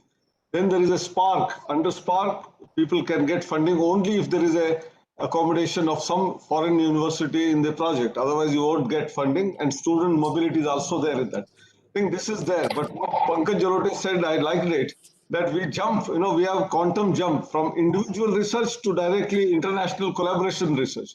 We don't do research with our own colleagues in our own institutions, nor from other institutions in our own country. I think that middle one is also equally important, and which has a lot of value and much easier to do. But we are not doing that. Probably we must start doing that. And lastly, in the new education policy, a new regulatory framework is come in place, which is HECI, Higher Education Commission of India, with 4 verticals: one for regulation, the other for funding, the third one for accreditation, and fourth one for standard setting. And standard setting is not only for curriculum, but also for research and other areas. Then once everything falls in place in terms of an act passed by the parliament, the problems which Souvik Bhattacharya is facing today may dissolve. That's the hope that I would be just telling you. That's all. Thank you very much. Great. Thanks. Anybody else wants to say something? Otherwise, with 3:57, we are 2-3 minutes past the allocated time. Yep. Souvik?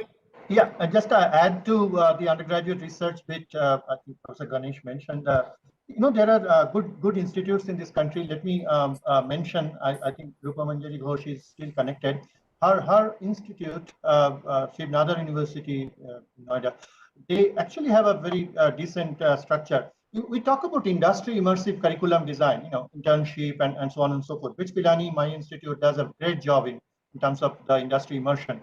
But now we are talking about research immersive curriculum design as well, and people can choose the industry immersion or the research immersion, or maybe a blend of both, etc. So Shiv Nadar, and there are many others, I might not have studied the other models, and they are doing a very decent job by attracting, and the percolating benefits are very obvious. I mean, many of you have mentioned, this gives an exposure to what the world, the flavor of the world of research. And then the grad school, the supply chain is really ensured with good quality, with prior, bit of orientation done and all that. So I think in India, my experience, my entire career back in the IIT system, it works very informally. We have had a lot of undergraduate students publishing papers with undergraduate students in the best of journals, but there is no framework.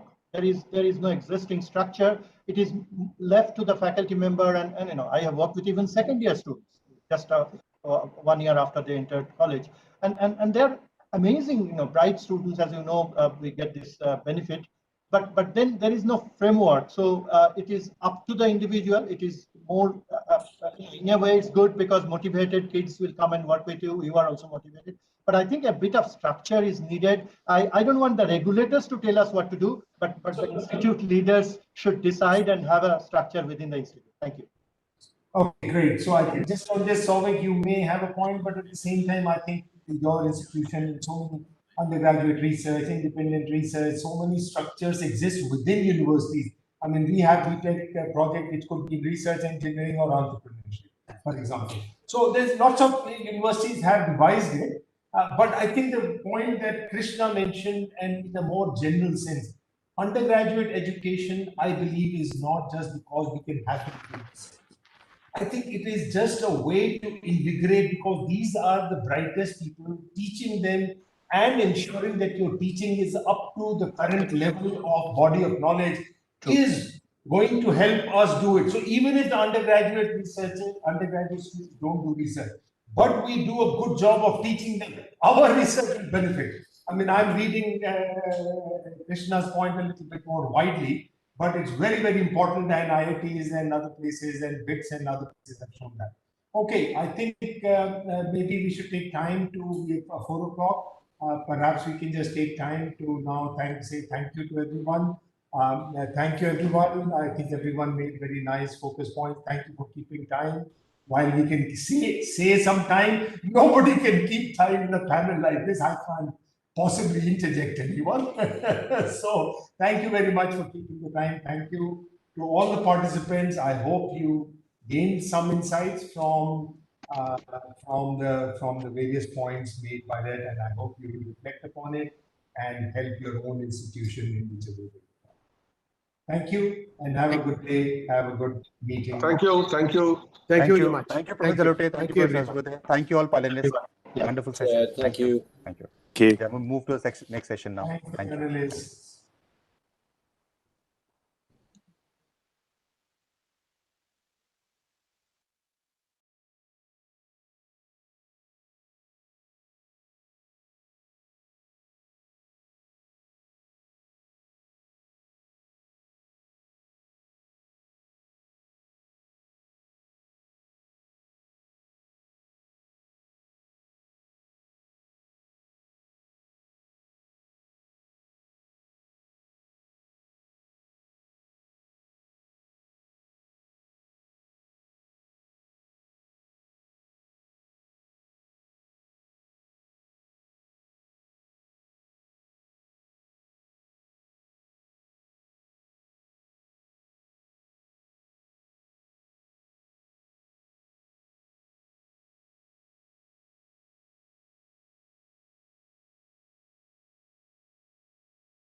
Session of day 2 of the conference. I mean, I say it's exciting because the national education policy, kind of has highlighted it as a fulcrum of Indian higher education system.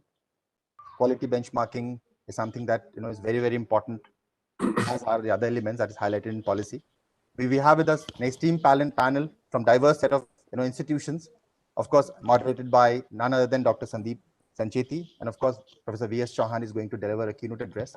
In fact, at FICCI, we've been doing a certain amount of work in this area. In fact, the recent one being an online accreditation task force that we're trying to, and of course, Ami will understand, we have a framework, and so would Dr. Sancheti, trying to kind of create a framework on quality benchmarking for online education, which was supposed to be released in this conference. But, we've kind of, somewhere in between, so maybe 1 month down the line, we'll be able to have a comprehensive piece, which we would want to submit to the ministry.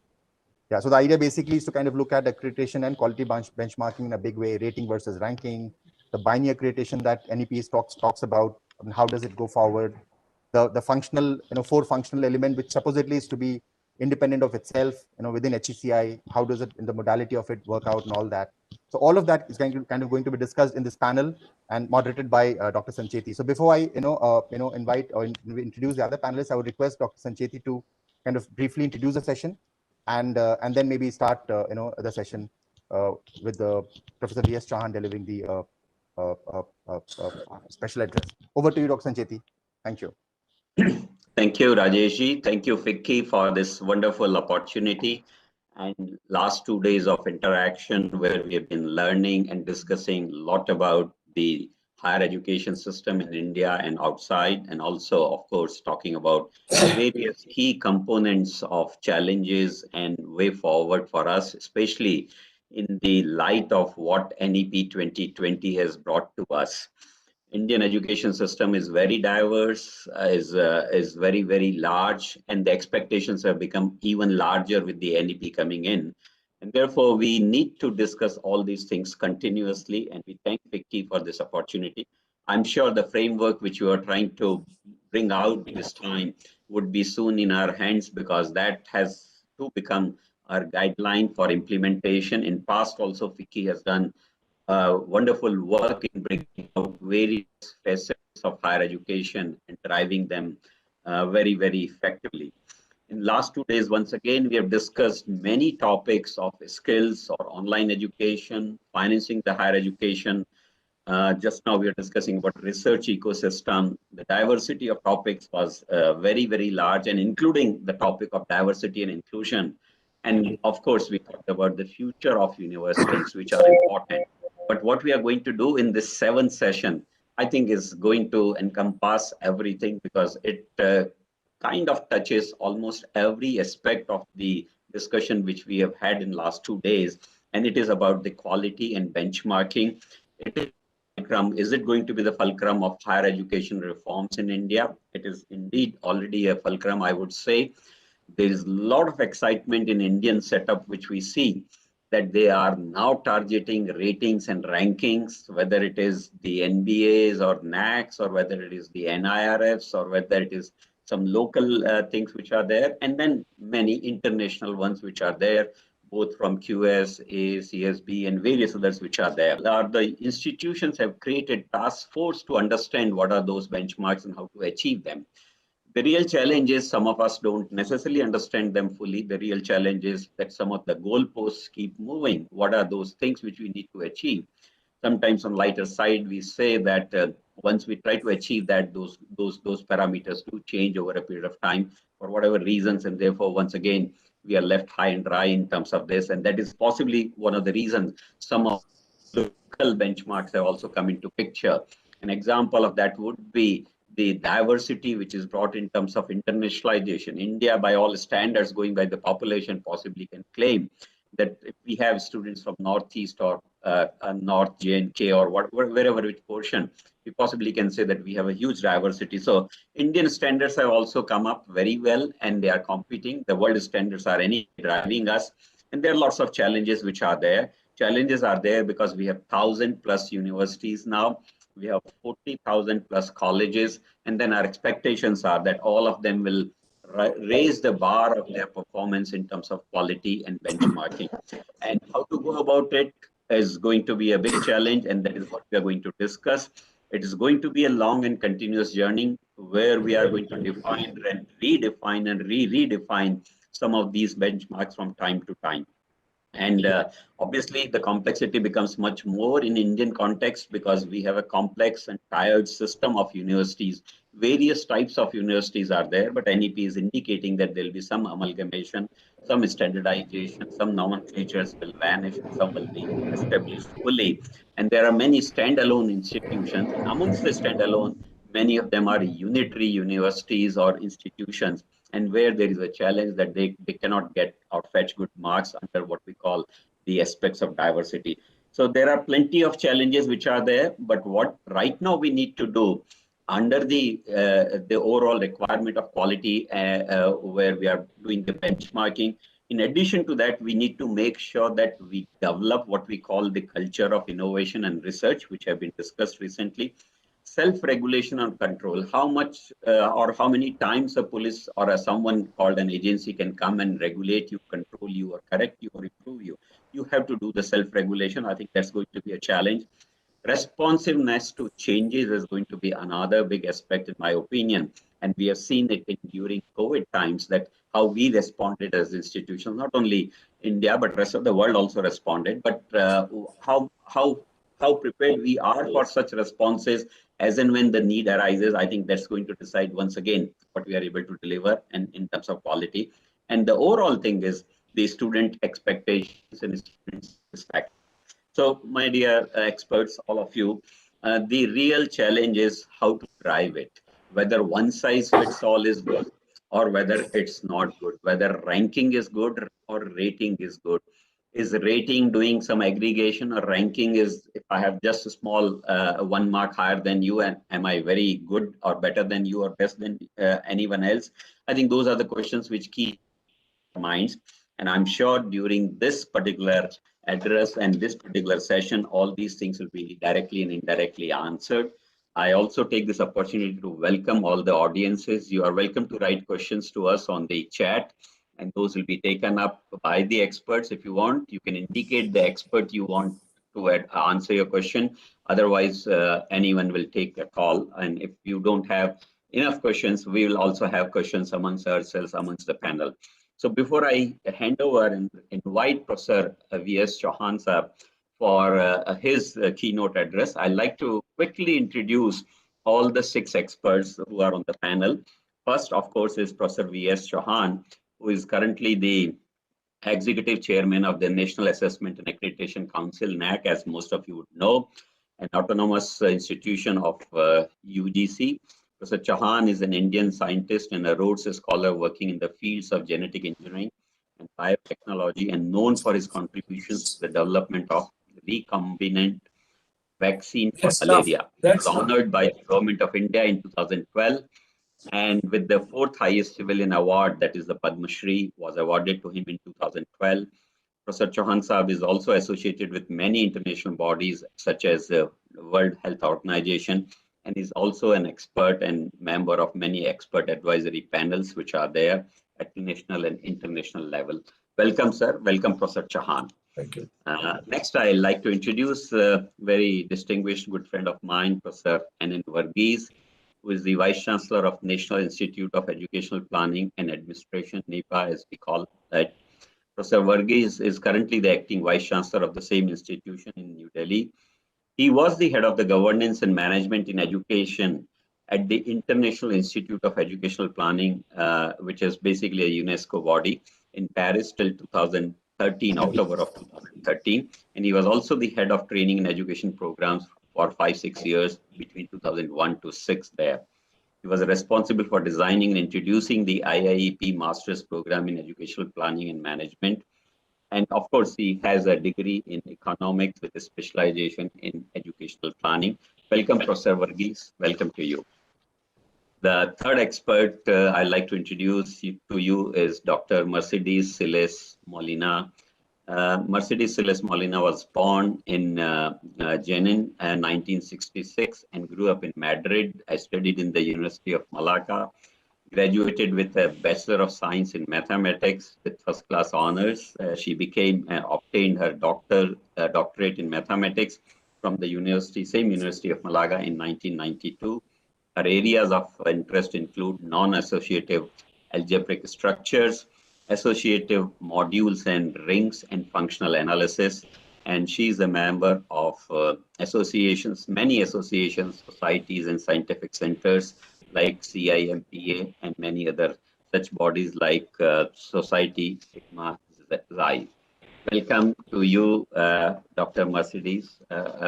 Very nice to see you here. I now would like to introduce once again a very good friend of mine, Dr. I'll call him Professor also, nothing wrong with that, Dr. Ashwin Fernandez, CEO of QS iGauge. And Dr. Ashwin has been working with this group, the QS group, since 2012.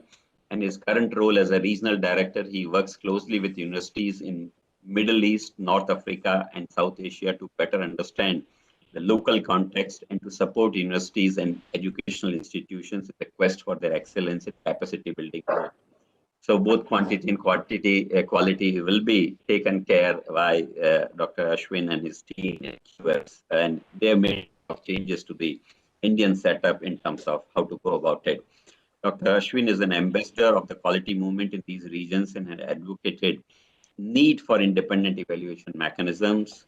And he is a part of the founding leadership of QS iGauge, which is India's first nationwide higher education system for rating of colleges and So welcome, Professor Ashwin, Dr. Ashwin. Good to see you here. Thank you for your time. I come to the next speaker, Professor Furqan Qamar, a very good friend of mine. We were colleagues for a long time. And Professor Furqan Qamar, as many of you already know, is a professor of management at Jamia Millia Islamia University in Delhi. And he has served as the Secretary General of the Association of Indian Universities, AIU, the largest and one of the oldest network of universities in the world.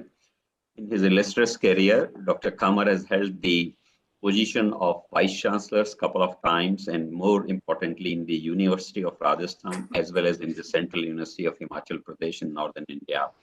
He has also served as the Advisor Education in the Planning Commission in India, And Professor Kamar has chaired and has been member of large number of committees and working groups at the national and international levels in higher education space and many other related spaces also. Welcome, Professor Kamar.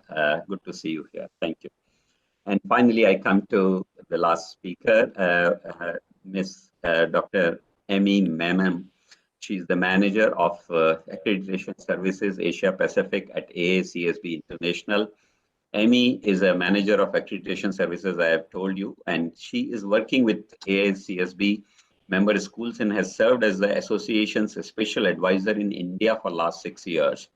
Prior to her relocation to Mumbai, Amy was a manager of research at AACSB's US headquarters.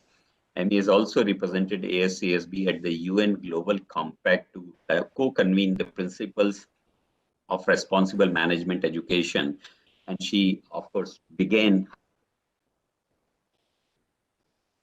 and is continuing there. So we are very privileged this time that we have distinguished experts from across the world with different and varied experiences. I welcome them all and welcome to you also, Ms. Amy Memon. So with this brief introduction of all the experts, may I now request our distinguished expert chair, Professor V.S. Chauhan for his keynote address. Sir.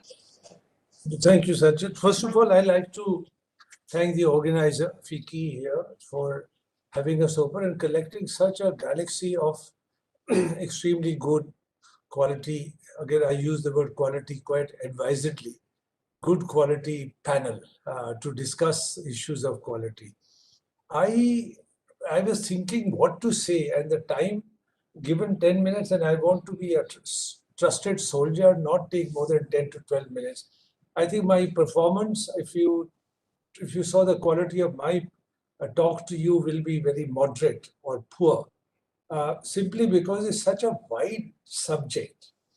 To say anything about quality in higher education, it is a sea of things that can bring it. So what I'll do, I'll spend 2 minutes or 3 minutes on some scattered, isolated thoughts. And many have come because I've recently have changed my hats from being the UGC chairman, then transformation of NAAC from what it used to be to what it is now. And also now chairing a committee for the implementation or roadmap of some of the most contentious issues in the NEP. So you have to just pardon me because these thoughts may not be connected with each other. And you have very rightly laid down already the complications that in the quality of higher education would be. So what is quality in higher education? So higher education has many stakeholders, and it'll depend from whose lens or whose glasses would you look at the quality. So broadly, and this is my first scattered comment, so quality for who? So if the stakeholders are the faculty, institution, which make the institution, the most important to me is the students or the recipient of education that we are trying to provide. And no less important, the parents or the people who are going to fund. And education being what it is today, that cannot be ignored. Then maybe the employer. Employer also looks at quality by a different glasses. So each one may have a different view of quality. Some of those parameters might overlap with each other, but they're necessarily not the same. And I really won't dwell on what a student looks at. What would a parent look at if parent is going to send a son or a daughter in an institution far away from home? Would he first look at the safety security of the award, or would he or she look at the quality of education? Employer is looking at what sort of product is he getting out. They're not necessarily, I don't want to use any harsh word there, whether what sort of citizen you produce, moral, ethical values. I was quite stunned. I've been stunned for a very long time. When the IIT's grading, many years back, 30 years now, I taught at IIT myself, would appear in the newspaper, the IITs were graded by the kind of money, the package the students were able to get. And this will make frontline news in most Indian newspapers. Fortunately, it doesn't anymore. And therefore, was that reflection of quality of IIT Kanpur or IIT Mumbai? So this has been around for a long time. So first of all, depends who's looking at the quality. I've been also chairman of the 7th Pay Commission, who looked at the whole wide spectrum of the institutions, and we traveled everywhere. And I'm just mentioning this in a conference that 43% of colleges in India right now, and NEP walks in here, that NEP is asking the implementation roadmap makers that all institutions in India not only should be multidisciplinary, but should be independent degree granting institutions. So benchmarking of who will be one and who will not be one becomes extremely important.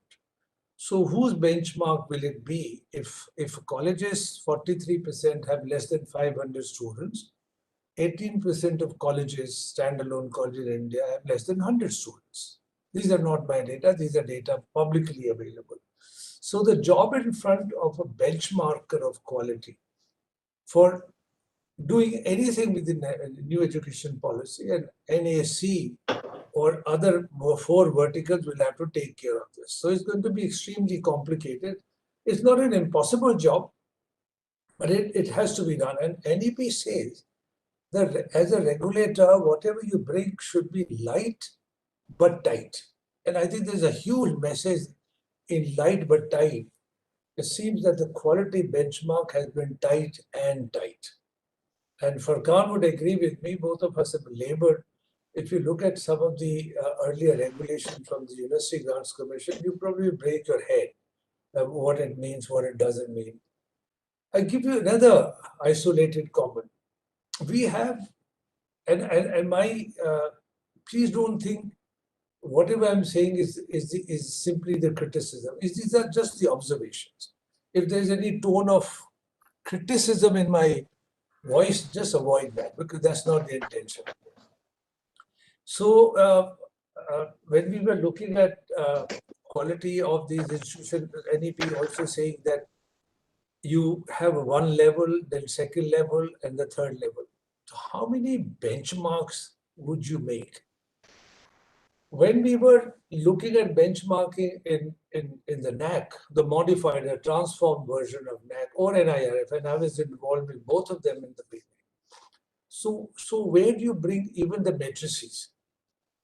So bringing the matrices itself was a major job. So you end up bringing normal matrix. What is your research output?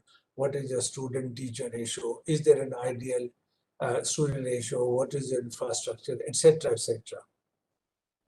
The research output became so contentious, and I'm speaking of NAC, currently NAC, and this is, I'm arguing with NAC and myself on daily basis and changing. Yesterday we had a meeting and we suggested some changes. For example, you could score a 0 in the NAC or for that matter other ranking system if you do not have more than a certain number of books in a library.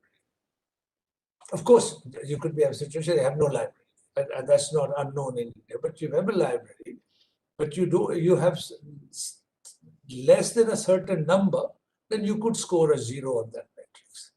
If you then have a little bit more than that, I'm taking an extreme example, then you could score something else. If you have many more, so you can imagine if you're a recipient, if you're a higher institution yourself, how would you be confronting with this? What is the footfall in your library? Or how do you measure the footfall in your library? Should you measure the footfall in your library? Is it important for kids to go to library anymore in 2021? I think these are some of the hugely contentious matrices that we'll look at. I also looked at and argued with some of my esteemed colleagues, some of them on this panel also. Academics brought in a benchmark called API. So this is to do with the faculty in the institution. Then API, we were trying to give a quantity to the quality. So if you scored this or you scored that, then you will have an API above this. If you have an API above this, then you become this. If you're lower than this, you can't become this. If you're above this, you can become principal. If you're below this, you can't become principal. So quantifying of quality itself, I have a serious personal issues that I have never understood. Can quality be quantified? And I think this is a almost education, a philosophical issue. Can you quantify? But if you, whenever I sit in a committee, selection committee, of course, one of the parameter you end up using is the quantity. All of us do lip services saying quantity is not important, quality is important, but we find it so difficult to, within our fingers, what is the quality of an individual young person coming? Can you judge it? So I think these benchmarking is going to be quite an issue. NEP also says, and you stop me whenever you have to stop me because I can go on forever. NEP also says that you can be a research cum teaching institution, you can be only teaching institution, and you could be research and only research institution. Well, absolutely fine. But should the regulator, or would the regulator, would have to benchmark? Or will it be left completely at the will and whims of the institution to declare itself this or that? And having declared this or that, then the benchmarking for this and that will have to be done separately. Because if I declare I'm only research and teaching, then I would have different benchmarking for my evaluation. If I'm only teaching, then my matrices necessarily ought to change. So as we go forward in higher education, even if you looked at only from the eyes of the regulator or from the eyes of, in this case, people who will look at higher education in a homogeneous way from the top, this itself is going to be extremely difficult. I always say it is doable, but it's going to be very difficult. The faculty, especially faculty, owning up the responsibility of what is quality, to my mind, has been the fundamental issue. I run an institute, I still have a research position. I think we define our own quality. And if we can't define our own quality, that's a shame on us. If we can't measure quality. But then you would say as a regulator, I would say as a regulator, thank you very much, but we don't need amorphous description of quality. You need to at least semi-quantify. My another comment is about the research output, which is fundamentally important. And as somebody says, research and innovation for future is the most important thing for everything, for economy, for the ranking, rating. How do you measure research? And how do you measure the quality of research? So one will say the number of papers, citation, H-index, etc., etc. All of them, and Ashwin may or may not agree with me, all of them are with a big question mark. Not that they can't be used, but they can be used only with a lot of salt. So how would you measure innovation and research tomorrow? Is the number of patents? But then I ask how many patents have been used. And then we'll struggle at the problem. What problem I'm facing, and I talk to a lot of people, is the publishing has become such a business right now. And to some extent ranking and other things, but publishing per se, that if I were to publish, I get a grant, I do the research, I get the student, I write a paper, and I send it to let's say top 50 journals. Almost 99% of them will cost me about $3,000 to $4,000 today. The whole world is struggling in the garb of this open access. The money you have to spend to go to Nature Communication or Science paper or Cell or Lancet or whatever, that kind of money you need. So then we immediately come to as people going to look at higher education, that money will need to be provided from somewhere. Currently, we struggle even to get money to do our research. But if I publish 3 papers in a year, I need at least $15,000, especially only for publishing my data. I see matrices even today, if you publish in national journals or international journals, something that never made sense to me. But these are some of the issues that we'll have to, when we talk about quality of research output. Quality of students we are producing, how would you measure? So also, before the quality of research or what you've achieved, I keep hearing we must also teach moral and ethical values in our syllabus, in our system. We should produce good citizens, which I think doesn't cut very well when you say one of my metrics would be how many of my kids have been employed at a very high salary rate. These are a little bit, they just rub each other. Not that they cannot coexist, but I think those could be problems. You want me to go on? We'll back to you with some questions and answers. So just the last comment would be in the NAC, we are continuously changing our benchmarks, especially because, as Sanjay said initially, the heterogeneity of Indian higher education is probably, there's no other country which would have heterogeneity like us. We are a large education system. And those of us who might get involved, are involved in benchmarking, mustn't forget the middle and the lower middle order. The top order can look after itself. But any benchmarking should have empathy, should have care, should have locational issues, and must be extremely watchful of what is our bulk mass of higher education is. Thank you. Thank you, Professor. Very pertinently you have said about the lens which is going to be used for benchmarking. I think it's very critical. Same way the types of benchmarks, because they can change the whole game plan here and there. And of course, all other facets also you have touched upon. I'm sure other experts will continue with the same kind of interest in some of the points and give the answers wherever they have some best practices or unique practices. And so in this context, now I invite Professor N.V. Varghese to kindly share his thoughts. Thank you, Professor Sancheti. And I thank the FICCI for inviting me to share some of the thoughts on this issue. And Professor Chauhan has very rightly and ably elaborated on many of the issues. That makes my task much easier. Friends, I want to deviate from what I prepared because some of the points are already covered by Professor Chauhan, more ably than I could have done. I think the basic change that you find in this century is that from a low growth and slow growth and low GER higher education system, we have gone to a high GER and a massification system. Which means that the enrollment in the first 50 years of planned development in India in higher education increased only to 8.3 million. But in the last 17 or 18 years, it has increased to 37.5, which means more than 4.5 times. And if you consider GR also, it has increased by more than 3 times, from 8.4 to 26.2 or 3. So this is a massification that has massive expansion that has taken place, and we are in a stage of massification.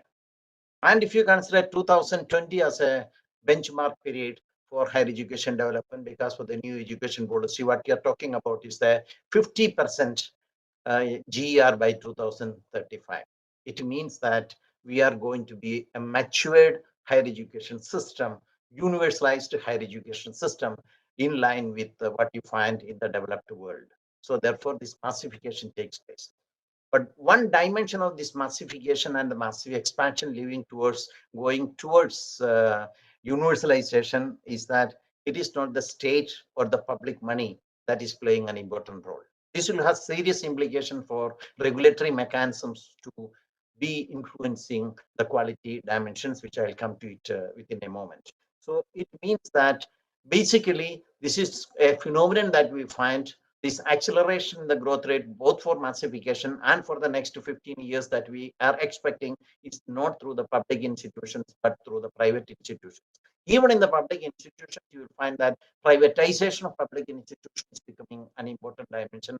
And as a result of that, these changes will be reflected through payment of fees. Or in other words, the financial burden of pursuing higher education is systematically, gradually and systematically shifted from the public exchequer to the household pockets, household pockets of the students and their household, This has a lot of implications so far as the choices are concerned. Why the households, when they are spending the money, they would like to choose institutions which are of quality, institutions which provides a good quality education. And as a result of that, one trend that we find is that in the 1950s, 60s, 70s, and 80s, we believed that quantity decides quality. If you have larger number of students, the quality will come down. But the recent experience in India shows that it is quality that will decide the quantity, because many institutions are closing down because the quality is very poor, So this argument of quantity, quality has been totally changed and totally interchanged in the context, And I am a person who feels, and I too strongly, that ranking is very good to make comparisons of elite institutions. But ranking is not a solution for overall quality improvement of higher education institutions. Therefore, I feel that with all its limitations, accreditation is a better arrangement for overall quality improvement in the system than ranking. And not against ranking, I was also a member of the NIRF committee that was set up by the UGC to work out the details. So it is not against that. But when I compare that, the total number of institutions that are participating in a ranking framework and the total number of institutions that are taking part in the accreditation, it is very important to notice. So the first question is that how do we manage quality in a massifying, highly massifying higher education system? And if I put this one more dimension to this, how do we manage quality in a highly massifying system mediated through the market? I think that is the issue for me for quality of higher education in India. Now, the regulations and standards. If our experience shows that although NAAC was established, which is chaired by our honorable guest, Professor Chauhan, you find that in the last 25 years or 26 years, the number of institutions covered under the ambit of accreditation is very limited and very less. So the question is that why institutions are not coming? I put it differently. What is the incentive for higher education institutions to get accredited in India if they can survive without that? I remember that UGC in 2013 or 14 came out with a conclusion that, unless you are accredited, you will not be given grants. But unfortunately, what is less recognized in India is that out of the 40,000 or 42,000 higher education institutions in India, only 10 or 12,000 institutions are getting UGC funds. So this regulation has no meaning. And this regulation will not be encompassing or covering at least 30 to 32,000 of the institutions. So it has very less one. I'll take 1 minute more and I'll wind up. So therefore, the issues related to this. So some people say that quality should be measured in terms of increase in the graduation rates and employment of the graduates. One, we are talking what is happening inside the system. The other, we are talking about what is happening outside the system. This is externally. Because this has a lot of implication, because when you talk about external quality assurance, what has happened is that the internal quality measures that were exercised by the professoriate or the academic community has deteriorated, eroded. So this is a new change, a new regime, a regulatory regime that you are seeing, quality through regulations, that's a new regulatory measures that you see. Let me end by saying that these are some of the public interventions and policy dimensions, but the market also tries to control and regulate quality. And how it is controlling quality, in the sense that if you take, say, for example, Tamil Nadu, most of the engineering colleges are getting closed. Many of the engineering, not most, many of the engineering colleges are getting closed down. In Andhra Pradesh, undivided Andhra Pradesh, they started a fee reimbursement scheme to protect the private higher education engineering institutions because they were not getting adequate students. In all these cases, what happens is that when private or households are spending for the education, they look for quality. And if quality product are not provided, they like to withdraw their children or send their children to another place. And as I mentioned earlier, so the market decides quality, and whereby quality determines the quantity or the number of students getting admitted to the institution. So there is a market, there is a public policy, and that is the place where quality dimensions in higher education operate in here. Thank you very much. Thank you, Professor Varghese. Thank you for bringing out important aspects of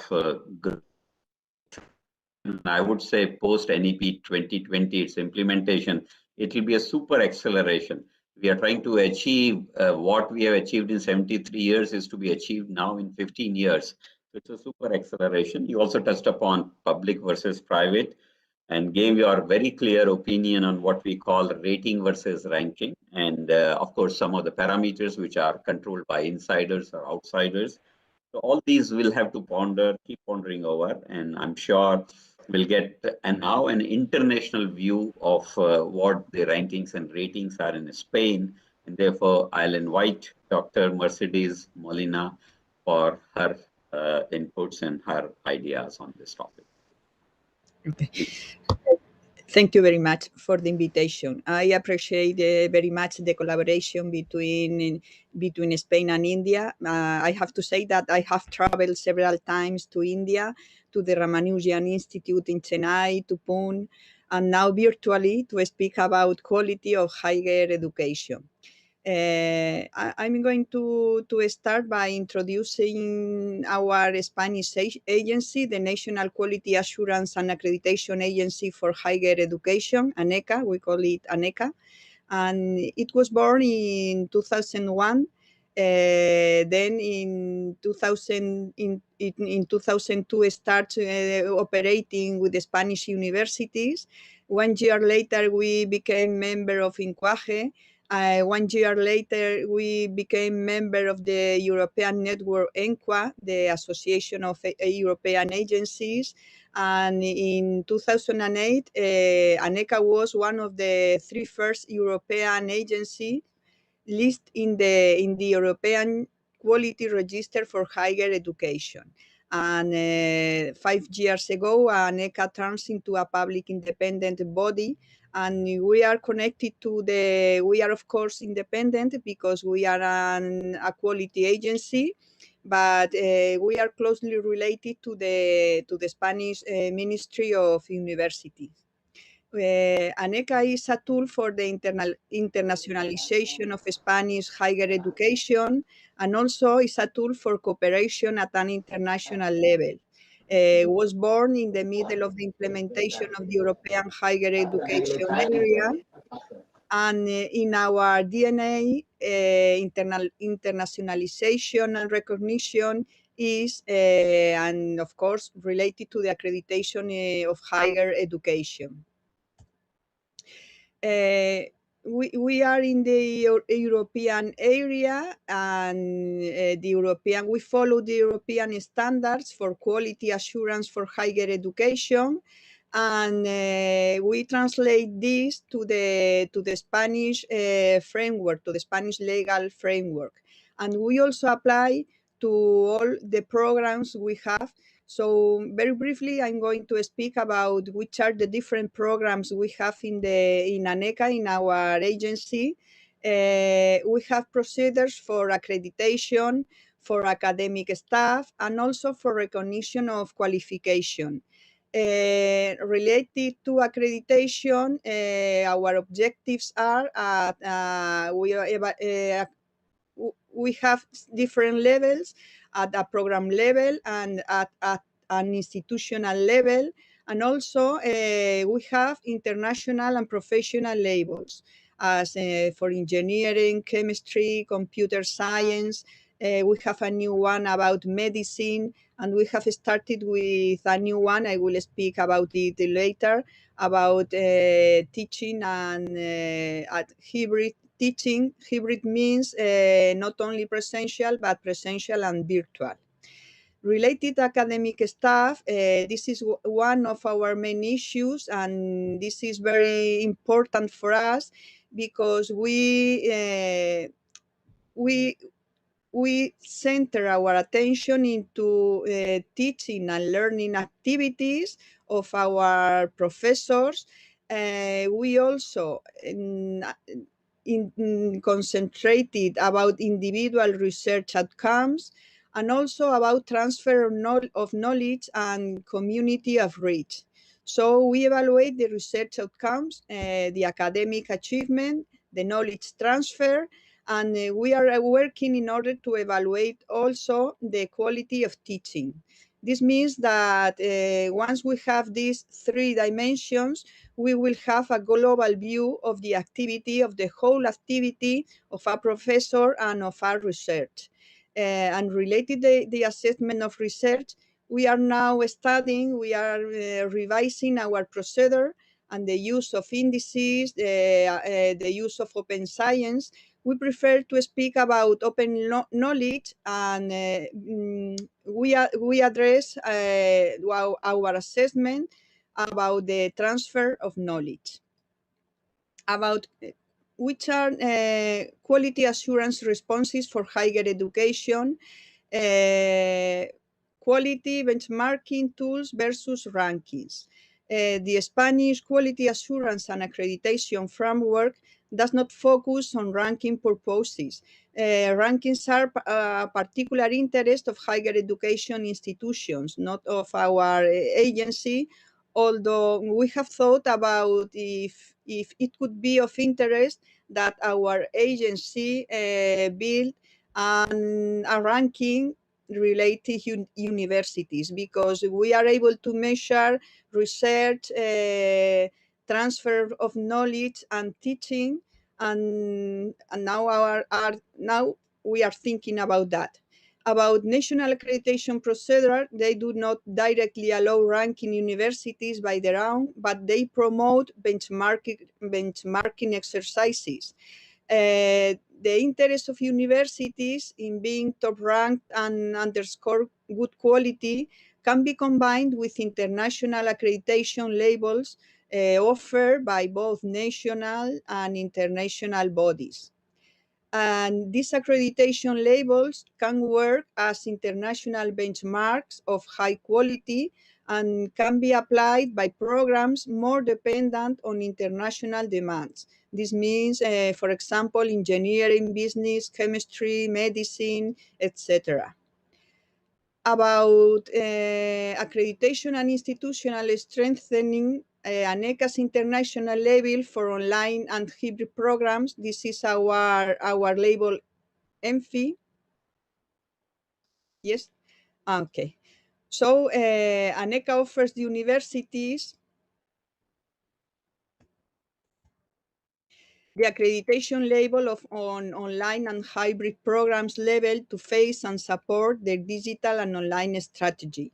All this in the same way that ANECA has transformed its processes by incorporating virtual visits in its evaluation and monitoring procedures. And in our webpage, you can see the ANECA 10-point document on online accreditation visits. This label is intended to respond to the challenges resulting not only from extraordinary situations such as the pandemic, but also the constant technological revolution that institutions, teachers, and students have to deal with, and also the proliferation of informal and very flexible studies of short duration in terms of delivery, assessment methods, types of qualifications, and validity of the associated credentials. So we have started with 6 universities, 3 in Spain, 3 in Latin America that will participate in our pilot project by this year. And flexibility, related accreditation and benchmarking, how do they match? Flexibility versus rigid learning paths. What does the student need? And we have to think, what does society require? For online and hybrid learning models, one of the key mechanisms to safeguard quality lies in the international quality assurance systems. And the evaluation of the internal quality assurance system at the higher educational level allows agencies to assess their robustness in assuring the quality of the various learning options and technological modalities used by the institution and providers. Let me speak only one minute and I'll finish. about the implementation of internal quality assurance systems at the higher educational level goes far beyond the compliance with national or sectorial regulations. And it opens a new dimensional to institutional strengthening and new governance. This is a proposal to develop a procedure to promote an institutional approach to quality assurance in order to meet national requirements and the internationalization strategy of the quality. And finally, let me say that the unit of measurement should be the institution itself within the framework of its strategic planning and vision. So I have prepared a presentation that I can send you if you are interested on it. And so thank you very much for your attention.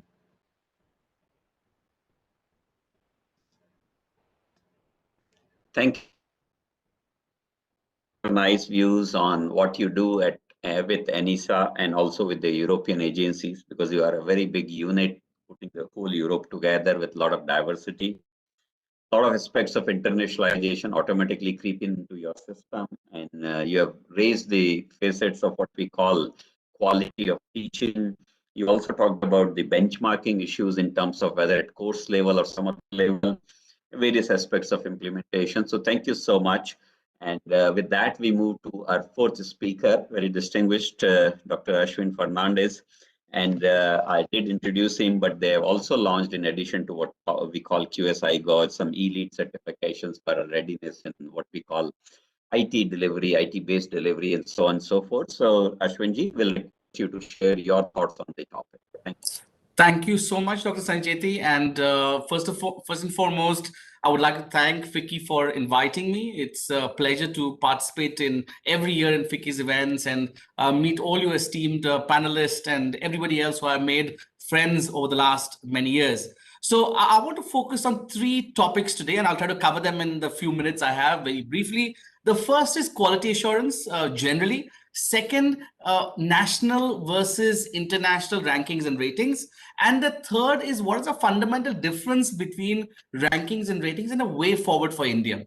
So when we look at quality assurance, I think Professor V.S. Chauhan rightly spoke about stakeholders. And I think that is exactly at the heart of what we do at QS, is to be able to empower students to make life-changing decisions through our rankings. And I think that's what quality assurance is all about, is to be able to provide stakeholders with that information on the quality and how good the institution is. It is basically a mechanism which motivates institution to aspire to provide better quality services. Either it could be academic, non-academic, and definitely promotes transparency and accountability in a system. Now, when we look at quality assurance, I believe there are different ways to measure quality assurance. They could be things you could be doing internally in the institution through internal quality assurance mechanisms, having your KPIs, looking at various mechanisms internally, how you're going to have data reported, how you're going to measure performance and so on. It could be through an accreditation system. Interestingly, India has got a government-run accreditation system. When we look at countries like the US, where the accreditation system is completely independently run, we can see how that has transformed. But definitely for a country the size of India, we definitely need an accreditation system which is regulated. And I think the NAC is doing a great job in that. But when it comes to benchmarking internationally, I think that we should be looking at international accreditations. And I think international accreditations, like for business schools, you have ASCSB and engineering and various other subjects internationally which you could benchmark. Whereas at the same time, I believe while accreditations provide a minimum benchmark, we are looking at rankings as allowing institutions to aspire to reach the skies without keeping a limit on the minimum threshold. So that's a fundamental difference. And I think both rankings and I would say ratings and accreditations put together allows the institution to aspire towards excellence, because they are, I think, all interconnected and complement each other. one of the points which was made earlier by Professor Varghese was, about rankings not being one of the good measures to measure everything. But I would like to quote the late statistician George Box, which said, "All models are wrong, but some are useful." So while we are trying to find the best model to evaluate quality assurance and so on, I believe that all these models are not perfect. They are evolving. And I think every time NEP has come into place and has spoken about how we're going to transform India and how we're going to transform the Indian higher education system. And I think after 20 years, 30 years, we will see a new model come into place and a new policy talking about how we can take India to the next level. So I think it's evolving over a period of time. When we look at national, and now we're coming back to, we talked about quality assurance generally. I would like to give you a statistics which I found out a few weeks ago when I was doing a study, is that in India, there was a study done by the University of Athens with 200 universities. And this is a shocking number. 50% of these institutions which were surveyed, almost 100, visited their strategic objectives annually. Okay, and just 15% of them actually set competitive benchmarks. Now, we're just talking of 200 institutions in India out of the huge higher education system. Now, what I think we need to look at is how accreditations tie in with ratings and ratings tie in with rankings to be able to allow institutions to have the minimum benchmark for sure, but definitely set competitive standards to do better. When we look at national versus international rankings and how does that work, I think both are equally important. I think the NRF ranking in India has built the appetite, has promoted quality assurance and excellence amongst institutions in India. And I think the follow-up of that for international rankings has been tremendous. When I first started visiting and talking to institutions in 2012, during my first visit to few of the key institutions in India, rankings was definitely, it was international. It was a conspiracy by international agencies to put India down, and there was several. But today, it's looked as one of the tools to be able to not just look at quality assurance, but also to be able to attract talent, to be able to attract students, and so on. And beyond that, I think what I really would like to say is that the funding which we are having for internationally for Indian institutions, I think global benchmarks should be used in a way to promote excellence, and I think that's where international rankings come into play. And I think we looked at how the IOE has evolved, and we've seen how the institutions are now really racing towards that top 100, because we don't have any institutions in the top 100 of our world university rankings. Several are there in Asia. So definitely both national and international are good. But I would like to say that in national ranking, so in the Indian ranking, of course, Indian university will do better. But the real thing would be to put them against a global list and test how they are actually going to perform. And that's why what we want to see. And I think that's been the comparison everywhere. Last few words, Dr. Sancheti, if I would like to say here is that ratings definitely are a quintessential tool for institutions to deep dive into processes. And I think tools and ratings cover all the kind of accreditations, ratings like QSI Gauge we've been doing. And I think that is really an in-depth 360-degree holistic assessment to understand what you've been doing, how you're going to be transformed and take it to the next level. And I think both of them, rankings and ratings, play an important role, especially for emerging institutions. I think it's really important for them to look at the long term, and definitely these provide a stepping stone in order to get on the global map, attract international students, attract international faculty, get research. One of the study recently done by the former Deputy Minister of Egypt, and we worked after that on a presentation, I'll be happy to share that with you, is rankings can directly support the economy of the country. And that is because there are two ways. One, better rankings of institutions, and I think Professor Chauhan might not completely agree, but better ranking of institutions will attract more international students to India, and we can look at good examples like Australia, New Zealand, and I would say Canada, and so on. And I think that's what we want to do, is get students to come and study in India. Also, our students going from India abroad will be well recognized. I think that's when we will start producing more. So that was my concluding part. So thank you so very much for this opportunity. Ashwin Fernandez for raising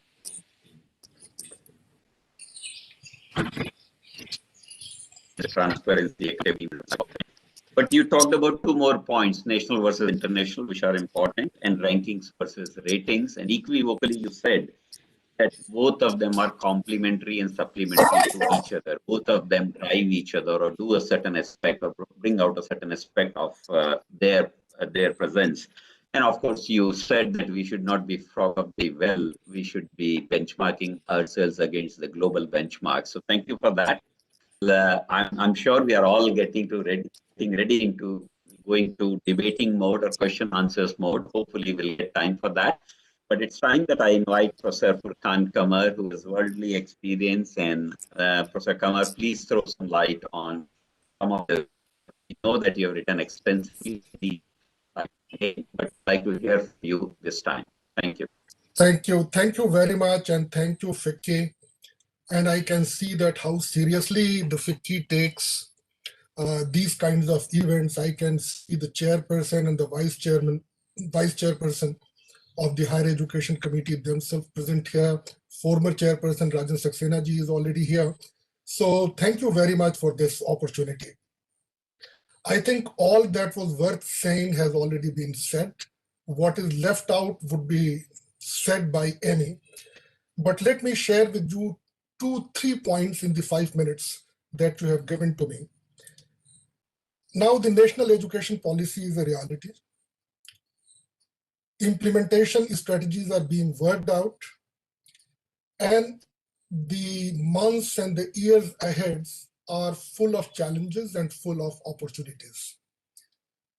And these challenges and opportunities are not two different things. It could be the same issue, which could be an opportunity for some, and which could be seen as challenges for the other.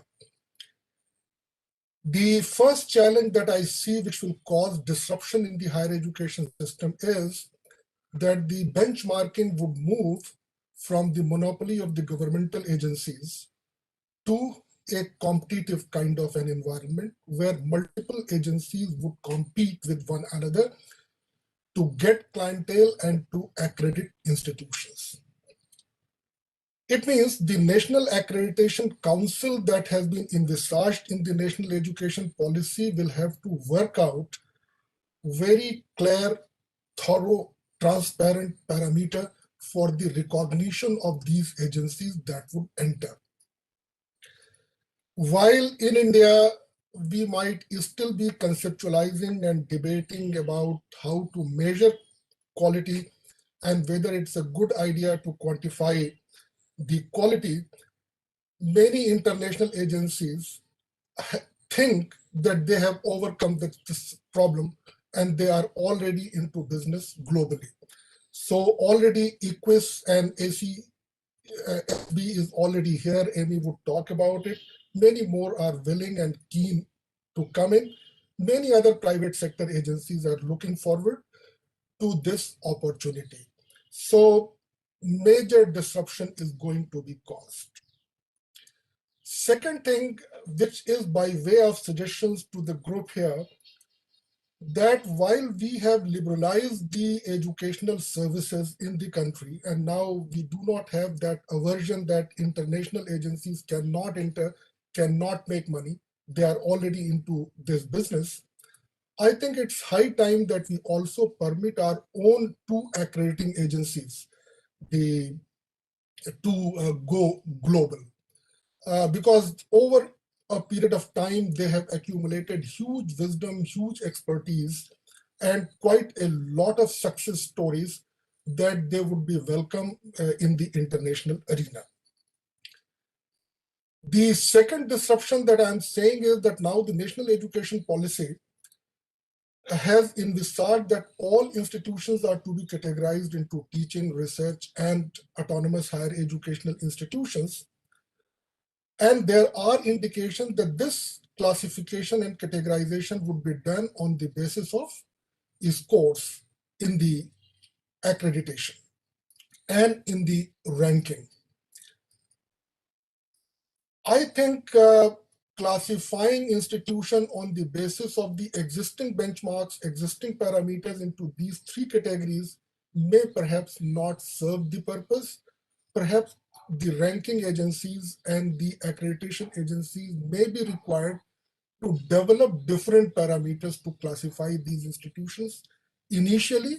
And then once this classification is done, it means the benchmark which is applicable for research institution would not be applicable to the teaching universities or to autonomous higher educational institutions. So separate benchmark may have to be developed. This is again going to be a challenge in times to come. The national education policy has prescribed a number of structural changes at the level of the institution and at the level of the programs. And I think these changes or these structural arrangements that have been talked about in the education policy will have to be reflected in the accreditation framework, failing which there would be a dichotomy and there would be a disconnect. Last point that I would mention is that it seems that the future is that perhaps one accreditation and one ranking may not be sufficient.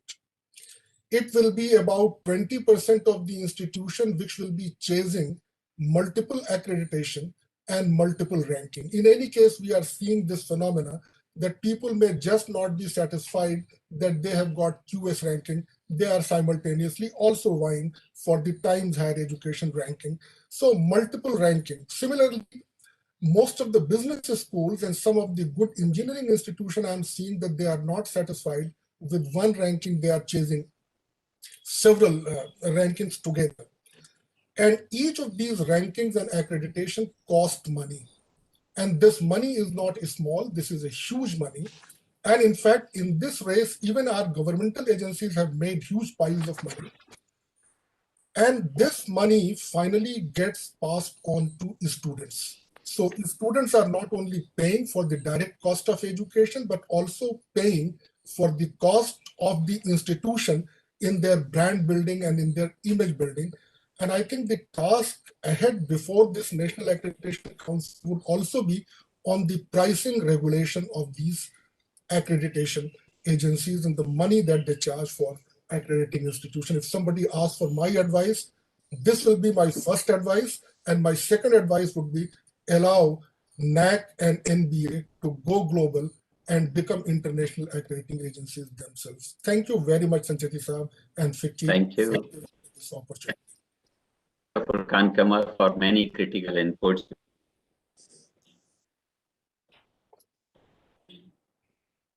Challenges. You also talked about the competitive benchmarks that are required in the setup. Very interestingly, you talked about disruptions in ratings and rankings themselves, not only in education and institution and delivery, disruptions in rankings and rating processes. And very rightly you have said that even NBA and NAAC, having had a lot of experience now handling large number of institutions, they can foray into international market and do something. Why not explore? Because they'll be learning with that diversity for them as well. And lastly, you said about the money aspect. No doubt, it's a hidden aspect, not to the fore in terms of what is how important it is. But I will also say, based on my experience, so is a lot of critical players in the institutions, which are sometimes deprived of a very good quality people, goes into dealing with these kind of matters, and therefore their contribution in academics and research gets marginalized. So there are many facets of challenges. It's a very difficult balance how to go about it. But let's now find out from the last expert here, Annie Memon, about the management-related accreditation, and they are very popular in India and world over through AACSB's approach. So what is unique? What is best? Please share it with us, Amy. And you have your time of around 5-7 minutes because we are almost approaching the closing time. Please. Yes, the fun of being the last speaker on the last day, right? But thank you very, very much. It's a pleasure to be here, and I've had a fantastic time listening to all of the conversations. I think I've been in India for 10 years, so in many ways, watching the evolution of higher education in this time period is fascinating. I spend a lot of time talking to international individuals around the world and talking about India, and there's so much here that I think that the world has yet to learn. And it was nice listening to Professor Chauhan talking earlier, because a lot of what you were talking about is how to design a system that works with the goal of, and somebody said earlier, the goal of a university is to unlock human potential. So how do you create a system that allows for that kind of environment where we're trying to unlock human potential? And where I come from, which is a business accreditor, you know, human capital is kind of our business. So we are really, and we've been in this business for over 100 years. Started by Harvard, Stanford, Yale in the US a long time ago. And we've moved and evolved over that time as an accreditor from more of an audit focus to now what is really a framework for creating and unlocking potential in that way. So I'll give you what our mission is. Our mission is to foster engagement, accelerate innovation, and amplify impact in business education. And so if you think about that, that's a lot of what we've been talking. How can we increase innovation? How can we ensure that business schools or whatever discipline you're in are engaged with other disciplines, are engaged with industry, so that students and engage with students and alumni? All of those things are the things that we're talking about, and all of that is in the AACSB standards. So how do we get there? How does India as a country set up systems that allow for this to happen? And the way that we do it is that we are non-prescriptive. There are no measures. There are no, none of that is in there. The entire accreditation system is non-prescriptive. The school has to say what their mission is, and they have to use that and guide it. But there are guardrails around that, and that is by benchmarking with peers. So there's no way we can, we have accredited Harvard, and we have accredited a small school in southern Georgia, and we've accredited schools in Turkey. Over, you know, we're in over 100 countries. So how do we do that? By saying that every school can be different, but we require, and we're rigorous in what we require. If you say you're going to do something as an institution, you need to be able to show it, and you need to provide evidence of that. And so that's where AACSB comes from. And I think that's really going to be more and more important. I'm always, one of the, something that recently I heard, and I think is really key here, is that there's this element of Goodhart's law, which is when a measure becomes a target, it ceases to be a good measure, right? So that's kind of what you're talking about when you're saying the benchmark is always moving. When you set a target, it ceases. If you're just going after the target, there really is no reason to go after it. You have to have the why. Why are we going to go there? Why are we going to do this? And that's what a mission-based approach does. It looks at what is your mission as an institution. So we were talking about categorizing institutions into research, into teaching, into autonomous schools. So the truth be, you will find that in every other gray, you know, level of gray in between across all institutions. You'll need to find a way to say, okay, if your mission is research, what is it about a research institution that, you know, what are you trying to achieve as a research institution? And not every research institution should be exactly the same as the next one. You know, I give a great example of you look at the ecosystem you have in Massachusetts. You have Harvard, you have MIT, and you have Babson. Well, Babson was never going to be a Harvard or an MIT. They had to specialize. They had to be strategic in where they excelled, and they chose entrepreneurship. So really schools, and I think this mindset shift from how we're going to tell you how to do it to You have to set up the metrics and parameters for yourself and constantly and continuously improve. And we're going to help you get there. That's the quality improvement angle that needs to be built into the system. So with that, I will stop. Hopefully I didn't go too much over, and we can get into some of the questions.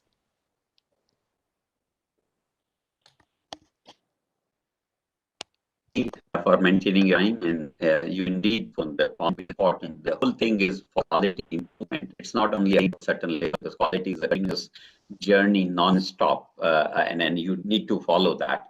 And what you really brought up is the mission or vision related approaches in that, which are very important. Are you in sync with that? Are you achieving that? Then obviously your quality is what you are trying to say or deliver. You also talked about some important aspects of measurements versus targets. People achieve that, set the target, achieve that, and then say we are the best quality in India. Unfortunately, the way the regulatory system came about made sure that we get the minimum done, and we say we have done everything in terms of quality. That has become the Indian mindset to some extent. Anyway, thank you for bringing out all those points. We have just completed our complete quota of time, so I do not know whether the organizers will give some time. I'm not going to sum up, but can there be 2-3 questions? I know there are no questions on the chat, but can I raise 1 or 2 questions just to probe our distinguished experts? Dr. Vidya, Dr. Rupamanjari Ghosh, can we take around 5 minutes to do that, or you think we should close it now? Any opinion? I always prefer questions. Rajesh, Yeah, restrictions. I mean, Rajesh, would you to? I mean, you could take. I mean, there could be 5-7 minutes. I mean, that's okay. We could just 5-15 questions. So, quick ones. Correct. I will raise it on behalf of the audience. Let's say, I'm very simple and to be brief. Anyone can answer that. And the first question is: in India, in Indian context, good number of institutions, the top institutions, have not subjected themselves to these processes or these agencies in terms of benchmarking. I'm not necessarily talking of NIRF, but I'm talking of accreditation in this particular case. Is this the right way that someone can bypass and someone should not bypass, or is it something which can be more discretionary in terms of the labels which we get called IOE? What's the opinion of the House here? What is the right way? Should not the top lead by example if something is to be set in as a standard or a process in the country? That's the question. Anyone can reflect on this question if they like. Sancheti Saab, I have a feeling that they will all fall in line. It's only a matter of time. So long as it was only the local national pressure, they have been resisting it, but I think soon they will fall in line. Okay. Else on that? If not, I'll for the ratings, we are accreditation, we are talking of a binary kind ratings. There's a lot in air. We keep hearing that rather than A++ or B+ or whatever that may be, it can be accredited, non-accredited. I think I can pointedly request Professor Chauhan for this if he has any opinion or suggestion on this, sir. So the yeah, I was going to say that even if you hadn't asked, the NEP is very clear, and I have my views. I'm going to express them. I put my neck on the table. I think grading at the same time of assessment need to be reviewed. Should we grade institutions? Somebody said, I think Varghese said that. Why only 11,000 institutions have been so far, so 10,000 have been looked by NAAC. If you set, no matter Varghese, what benchmark you set today, you can sit with me and set a benchmark. And if you look at the heterogeneity of higher education, you'll find a very large number of institutions. And we call every small college in a small location also a higher education institution. Will fall from no matter what benchmark you put. They just won't be, you won't be able to assess them. And I said that, I gave you that number purposely, 17% of all colleges have less than 100 students. And many of them have only 2 or 3 or 4 faculty. This is not the time to expand on this. So that's why NEP very categorically said the future NAC or NAAC or NBC, whatever, your accreditation is going to be binary. So clearly you're not going to say A plus, A plus. There's a long story. I can tell you no time. Why? Where does A plus come from? Where does A plus plus come from? They were not there earlier. And today, if you just look at the results we have announced in NAC only last week, the small colleges which come to you, they all end up being in the category of C. If you and I are running a small college somewhere, why would I go to NAC to be told that you are C? That's what discourages people. So something fundamentally has to change. And that's what NEP say, handhold, paramarsh karo. Give first of all the basic notion of what quality is. Then you will take them further to how quality that cannot come in many cases, almost all cases cannot come without large input of money. No matter which end you want to hold, you'll always find you require much more money into the higher education system, especially in the government sector. So I don't want to give a very long answer, but thank you so much. The pointing to what is quality is the first step. We didn't have that. A lot of people argued with me, BHU, AMU, Delhi University were much better than what they are today on your pyramid. They were doing much better job in 60s and 70s. And you are almost speechless. You don't know what to say to them. Maybe they were better than what they are. But they had no information about them. So finally, Ashwin, I'm answering you. I don't care what ranking has done, rating, but what it has done, that people have started collecting their own data in a certain framework. That itself is a big achievement in India, that you can collect your data in some, or you've been asked to collect data. That's a single biggest achievement in a very immature higher education system in the country. Thank you. Thank you. I think Molina has half a minute, Dr. Molina. Not. Thank you. Okay, thank you. I think that. Okay, thank you. I think that accreditation is very important and must be, from my point of view, must be compulsory. In Spain, it has worked very well. And I think that all universities need to be measured by the same standard. And it's a way of increasing the quality of the institutions and a way of doing benchmarking. As for the labels, they are a plus for the institution, especially if they have an international level. Thank you. Thank you. With this, I think this session can be closed. I would like to place on record our appreciation for all the distinguished speakers, experts, who gave very critical views on what is happening in this particular space of quality and benchmarking. Thank you, everyone. Professor Chauhan, Professor Kamar, Professor Dr. Molina, Dr. Fernandez, Ms. Memon, and Professor Varghese. And thanks to FICCI also for this opportunity. With this, we close this session. And as we all know, as per the schedule, this is going to be a concluding session to be chaired by the chair, FICCI Higher Education, Dr. Vidya Yarvadekar, Pro-Chancellor of Symbiosis International University. I welcome her to the concluding session. I also welcome Dr. Rupa Manjari Ghosh, co-chair of FICCI Higher Education, and also the VC Vice Chancellor of the Shiv Nadar University. Also to Dr. Shekhar Vishwanathanji, who is the co-chair again for FICCI Higher Education System. And he is also the Vice President of the VIT University. I'm also seeing many other experts, including Professor Rajan Saxena, the former chair of the FICCI Higher Education. Welcome to everyone. And congratulations for very successful event and organization. And we look forward to your concluding remarks and concluding session now. Thank you. And I pass on the baton to you now. Thank you. Thank you, Sanjay. Yeah, thank you, Dr. Sanjay, and I welcome for all of you all on the screen and those who are watching us through the Bike platform or YouTube Live for the concluding session. I think we had I would say an academic treat for 2.5 days. We began with a nice mental and physical health fitness module on the first day, and the evening VC roundtable was excellent because this was the first time when we also brought in industry to talk to the vice chancellors and senior academics. The only thing that we missed out was the wonderful dinner that we used to generally have in the winters of Delhi that we certainly missed. But the next day was, of course, the inaugural with the Minister for Education, who spoke so eloquently. I think the theme of the conference, RISE, Resilience, Innovation, Sustainability, and Enterprise, against the backdrop of the national education policy and this pandemic, was absolutely ideal.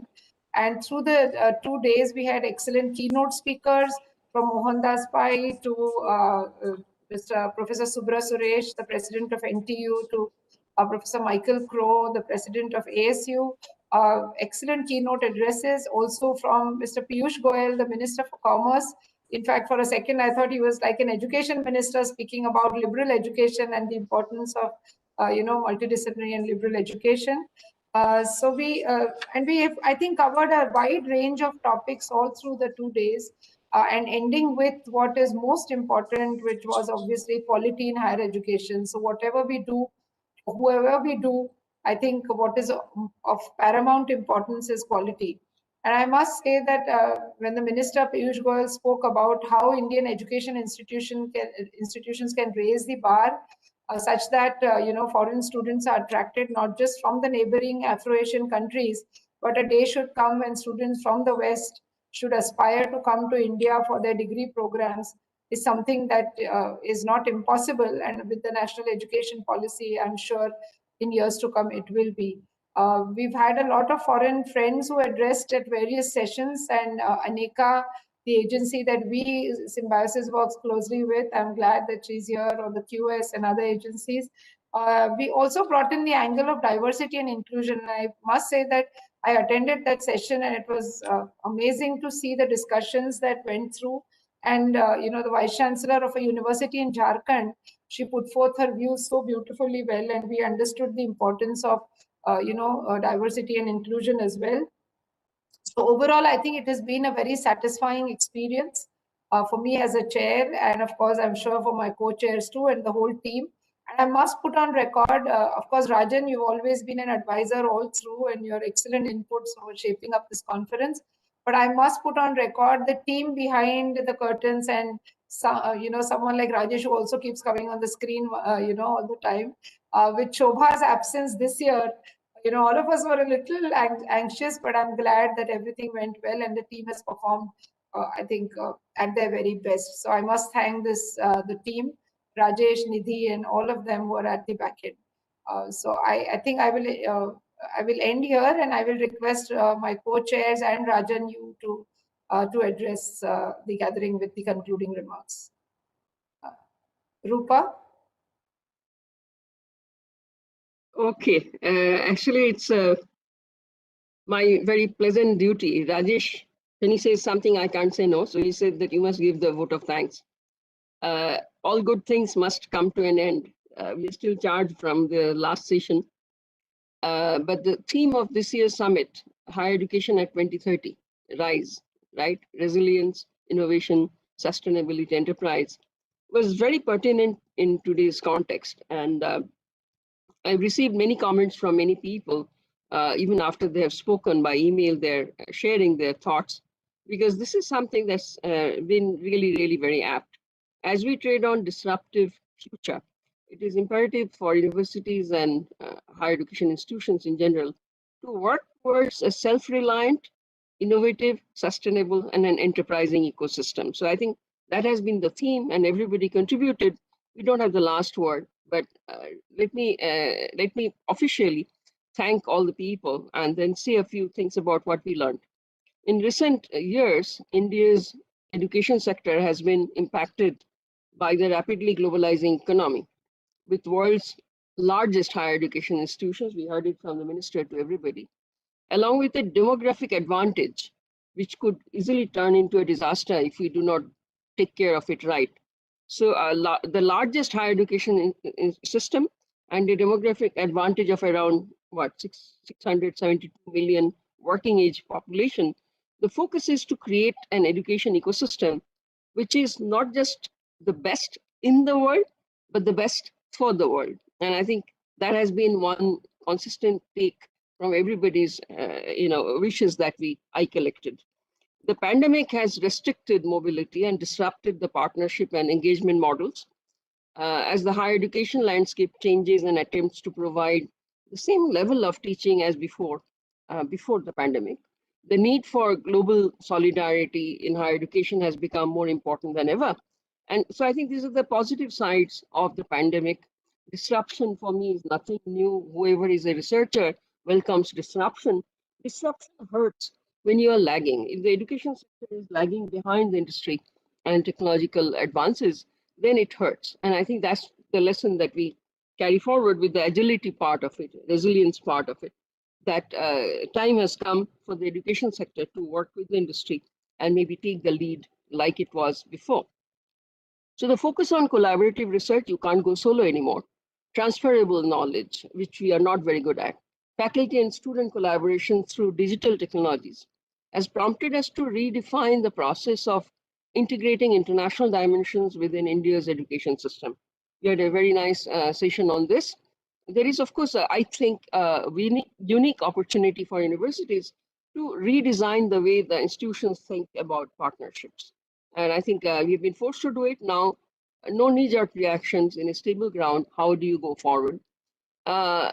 People are getting used to what they call the new normal. I'm not sure I understand it fully, but building secure digital infrastructure, capacity building, effective R&D collaboration between industry and academia, social and health orientation, ongoing data-driven future forecasting, talent mapping and tapping, building new decision-making system frameworks that would require immediate attention. The new normal of digital workplace, somebody called it Society 5.0, the digitized society. That has opened up new opportunities for industry academia engagements, apart from exposing students to industry environments through virtual internships and apprenticeship models. Educational institutions would need to develop deeper symbiotic partnerships with the industry to collaborate on the development of curriculum and integrate new age pedagogy. So the online education is really not the thing to go for, but I think we need to what I keep saying, that the pedagogy should dictate the technology, the availability of technology should not dictate the pedagogy we follow. So a lot more emphasis on this point to be given. In addition to commercialization of research by industry, such collaborations could exploit synergies and complementarities of scientific and technological capabilities and help researchers network with each other, virtual groups, and use data analytics to mine huge quantity of open source data for their research output. That goes without saying. So the sessions in this summit over the 2 days, actually starting with the pre-conference roundtable in the evening on Wednesday with Dr. Shikhar Mande, DGCSIR, and Dr. Punia from AICTE.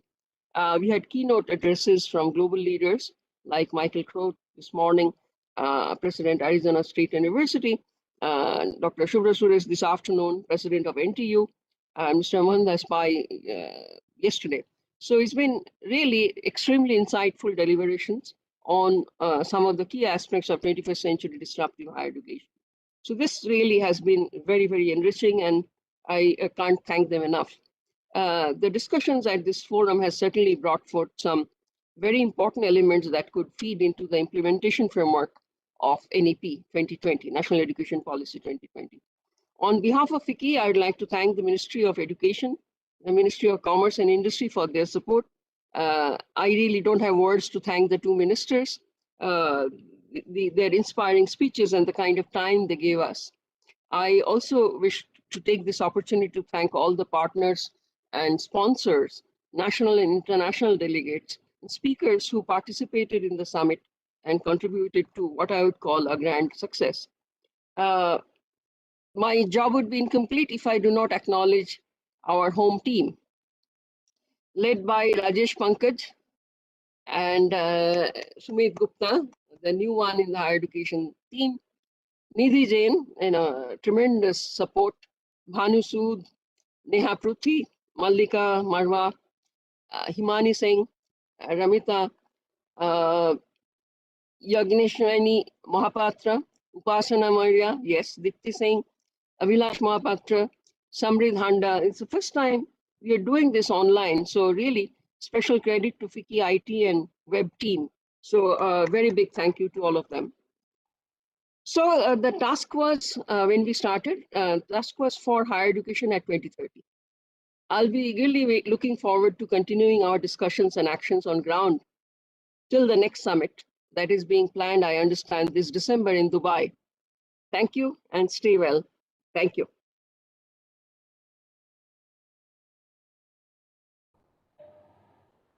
Rajesh, you would like to come in?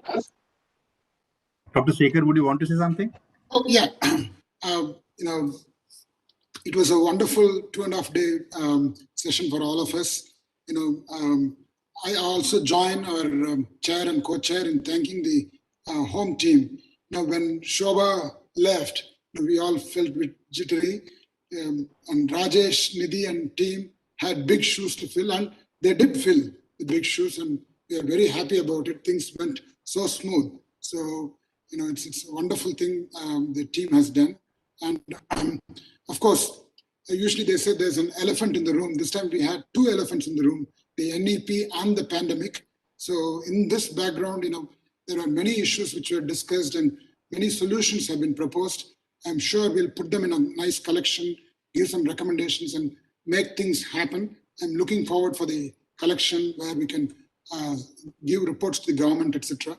And I also take this opportunity to thank our own team, the HEC team, under the able leadership of Dr. Vidya. As always, she's the master in getting people and getting things done.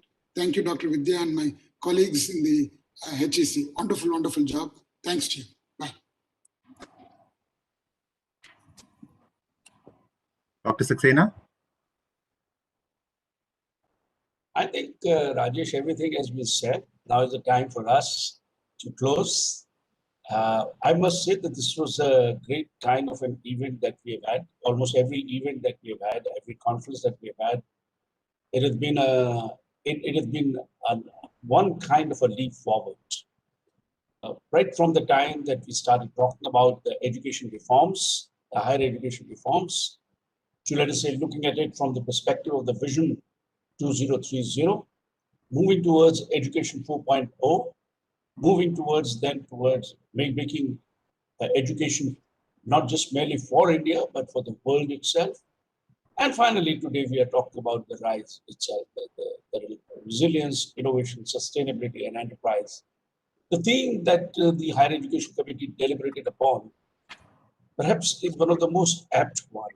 And as very rightly said by Dr. Shekhar Viswanathan, the 2 elephants were already over here, in the room, the pandemic and also the new education policy. I'll add to that the third part, which is the technology. The technology was already leading the transformation in the universities itself. And much of the time, this kind of a transformation was seen only from the perspective of an online delivery. What this conference really did and what this summit did was to open up some of the other areas that come up as we really transform the universities and we really prepare ourselves for the future, be it in the form of an online education, reaching out to the world market or bringing the world to India through the online education, the quality parameter, the financing aspect, what would it really take to implement many of the changes that have been talked about, the whole lot of our risk factors today that are today emerging for the universities, for the institutions. And we also were talking about it from the perspective of, looking at it from the point of view of the skills and internationalization itself. I'm very confident that each one of us would now go back with some great ideas, some thoughts that we can really put it in action. And I've always maintained that these summits, churn our mind. It helps us to churn the thoughts in our mind, the ideas in our mind. And possibly that can really help us to take our steps forward.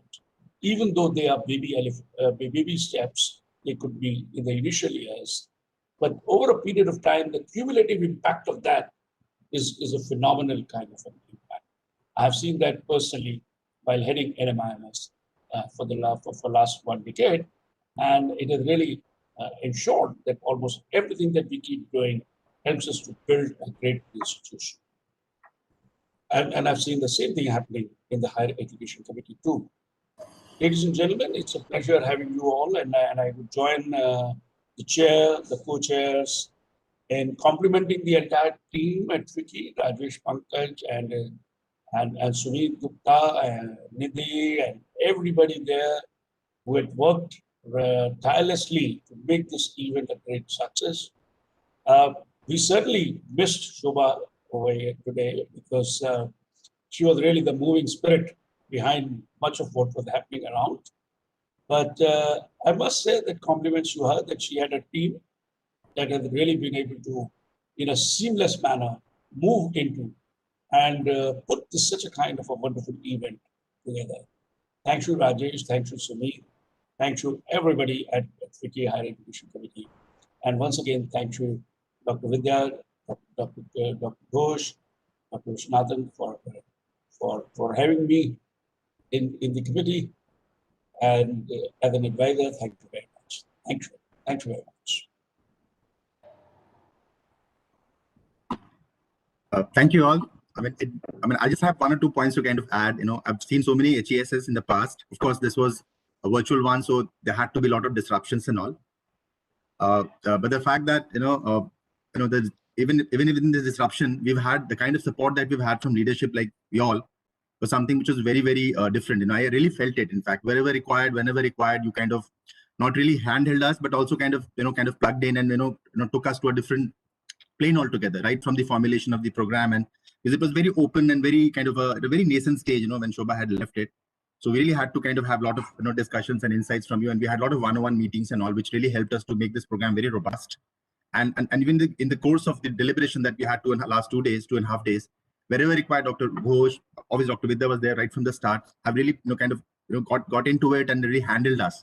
So that's something which is very, very different. Of course, in the past also we've had such engagements and support, but this year has been very different, because if it was not for that support, perhaps things would have been a little difficult for us also. So with all the hard work that leadership has provided to get this going is something that I really want to put on record and feel very indebted towards. That was one bit.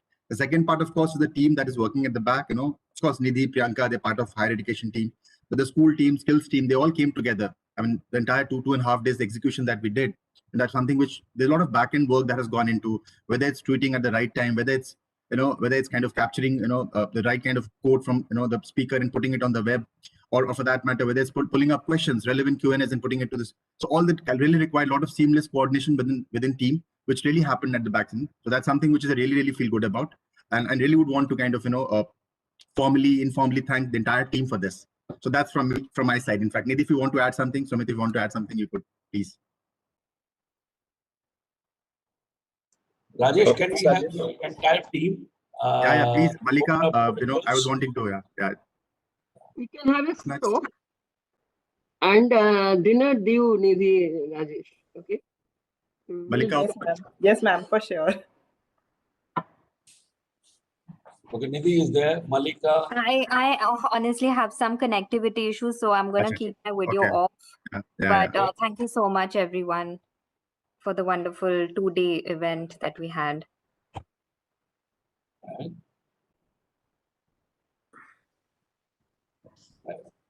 Okay. So I think we are closing. Yeah. Rajesh, formally. So 3 cheers to all of you. And we hope to meet all of you all in Dubai. I just heard we're going to have the next session in Dubai.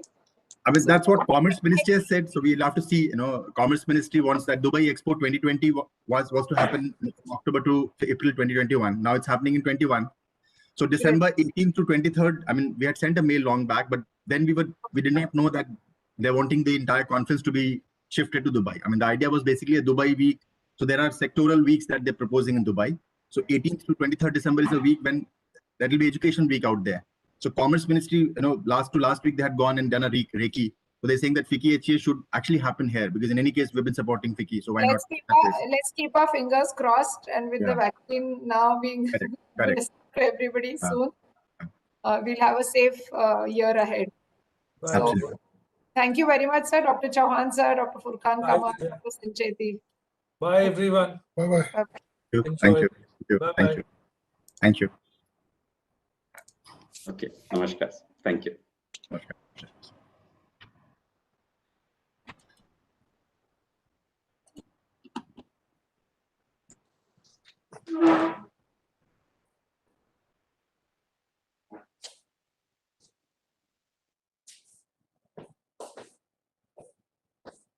Hey, Bharat, is there a lot of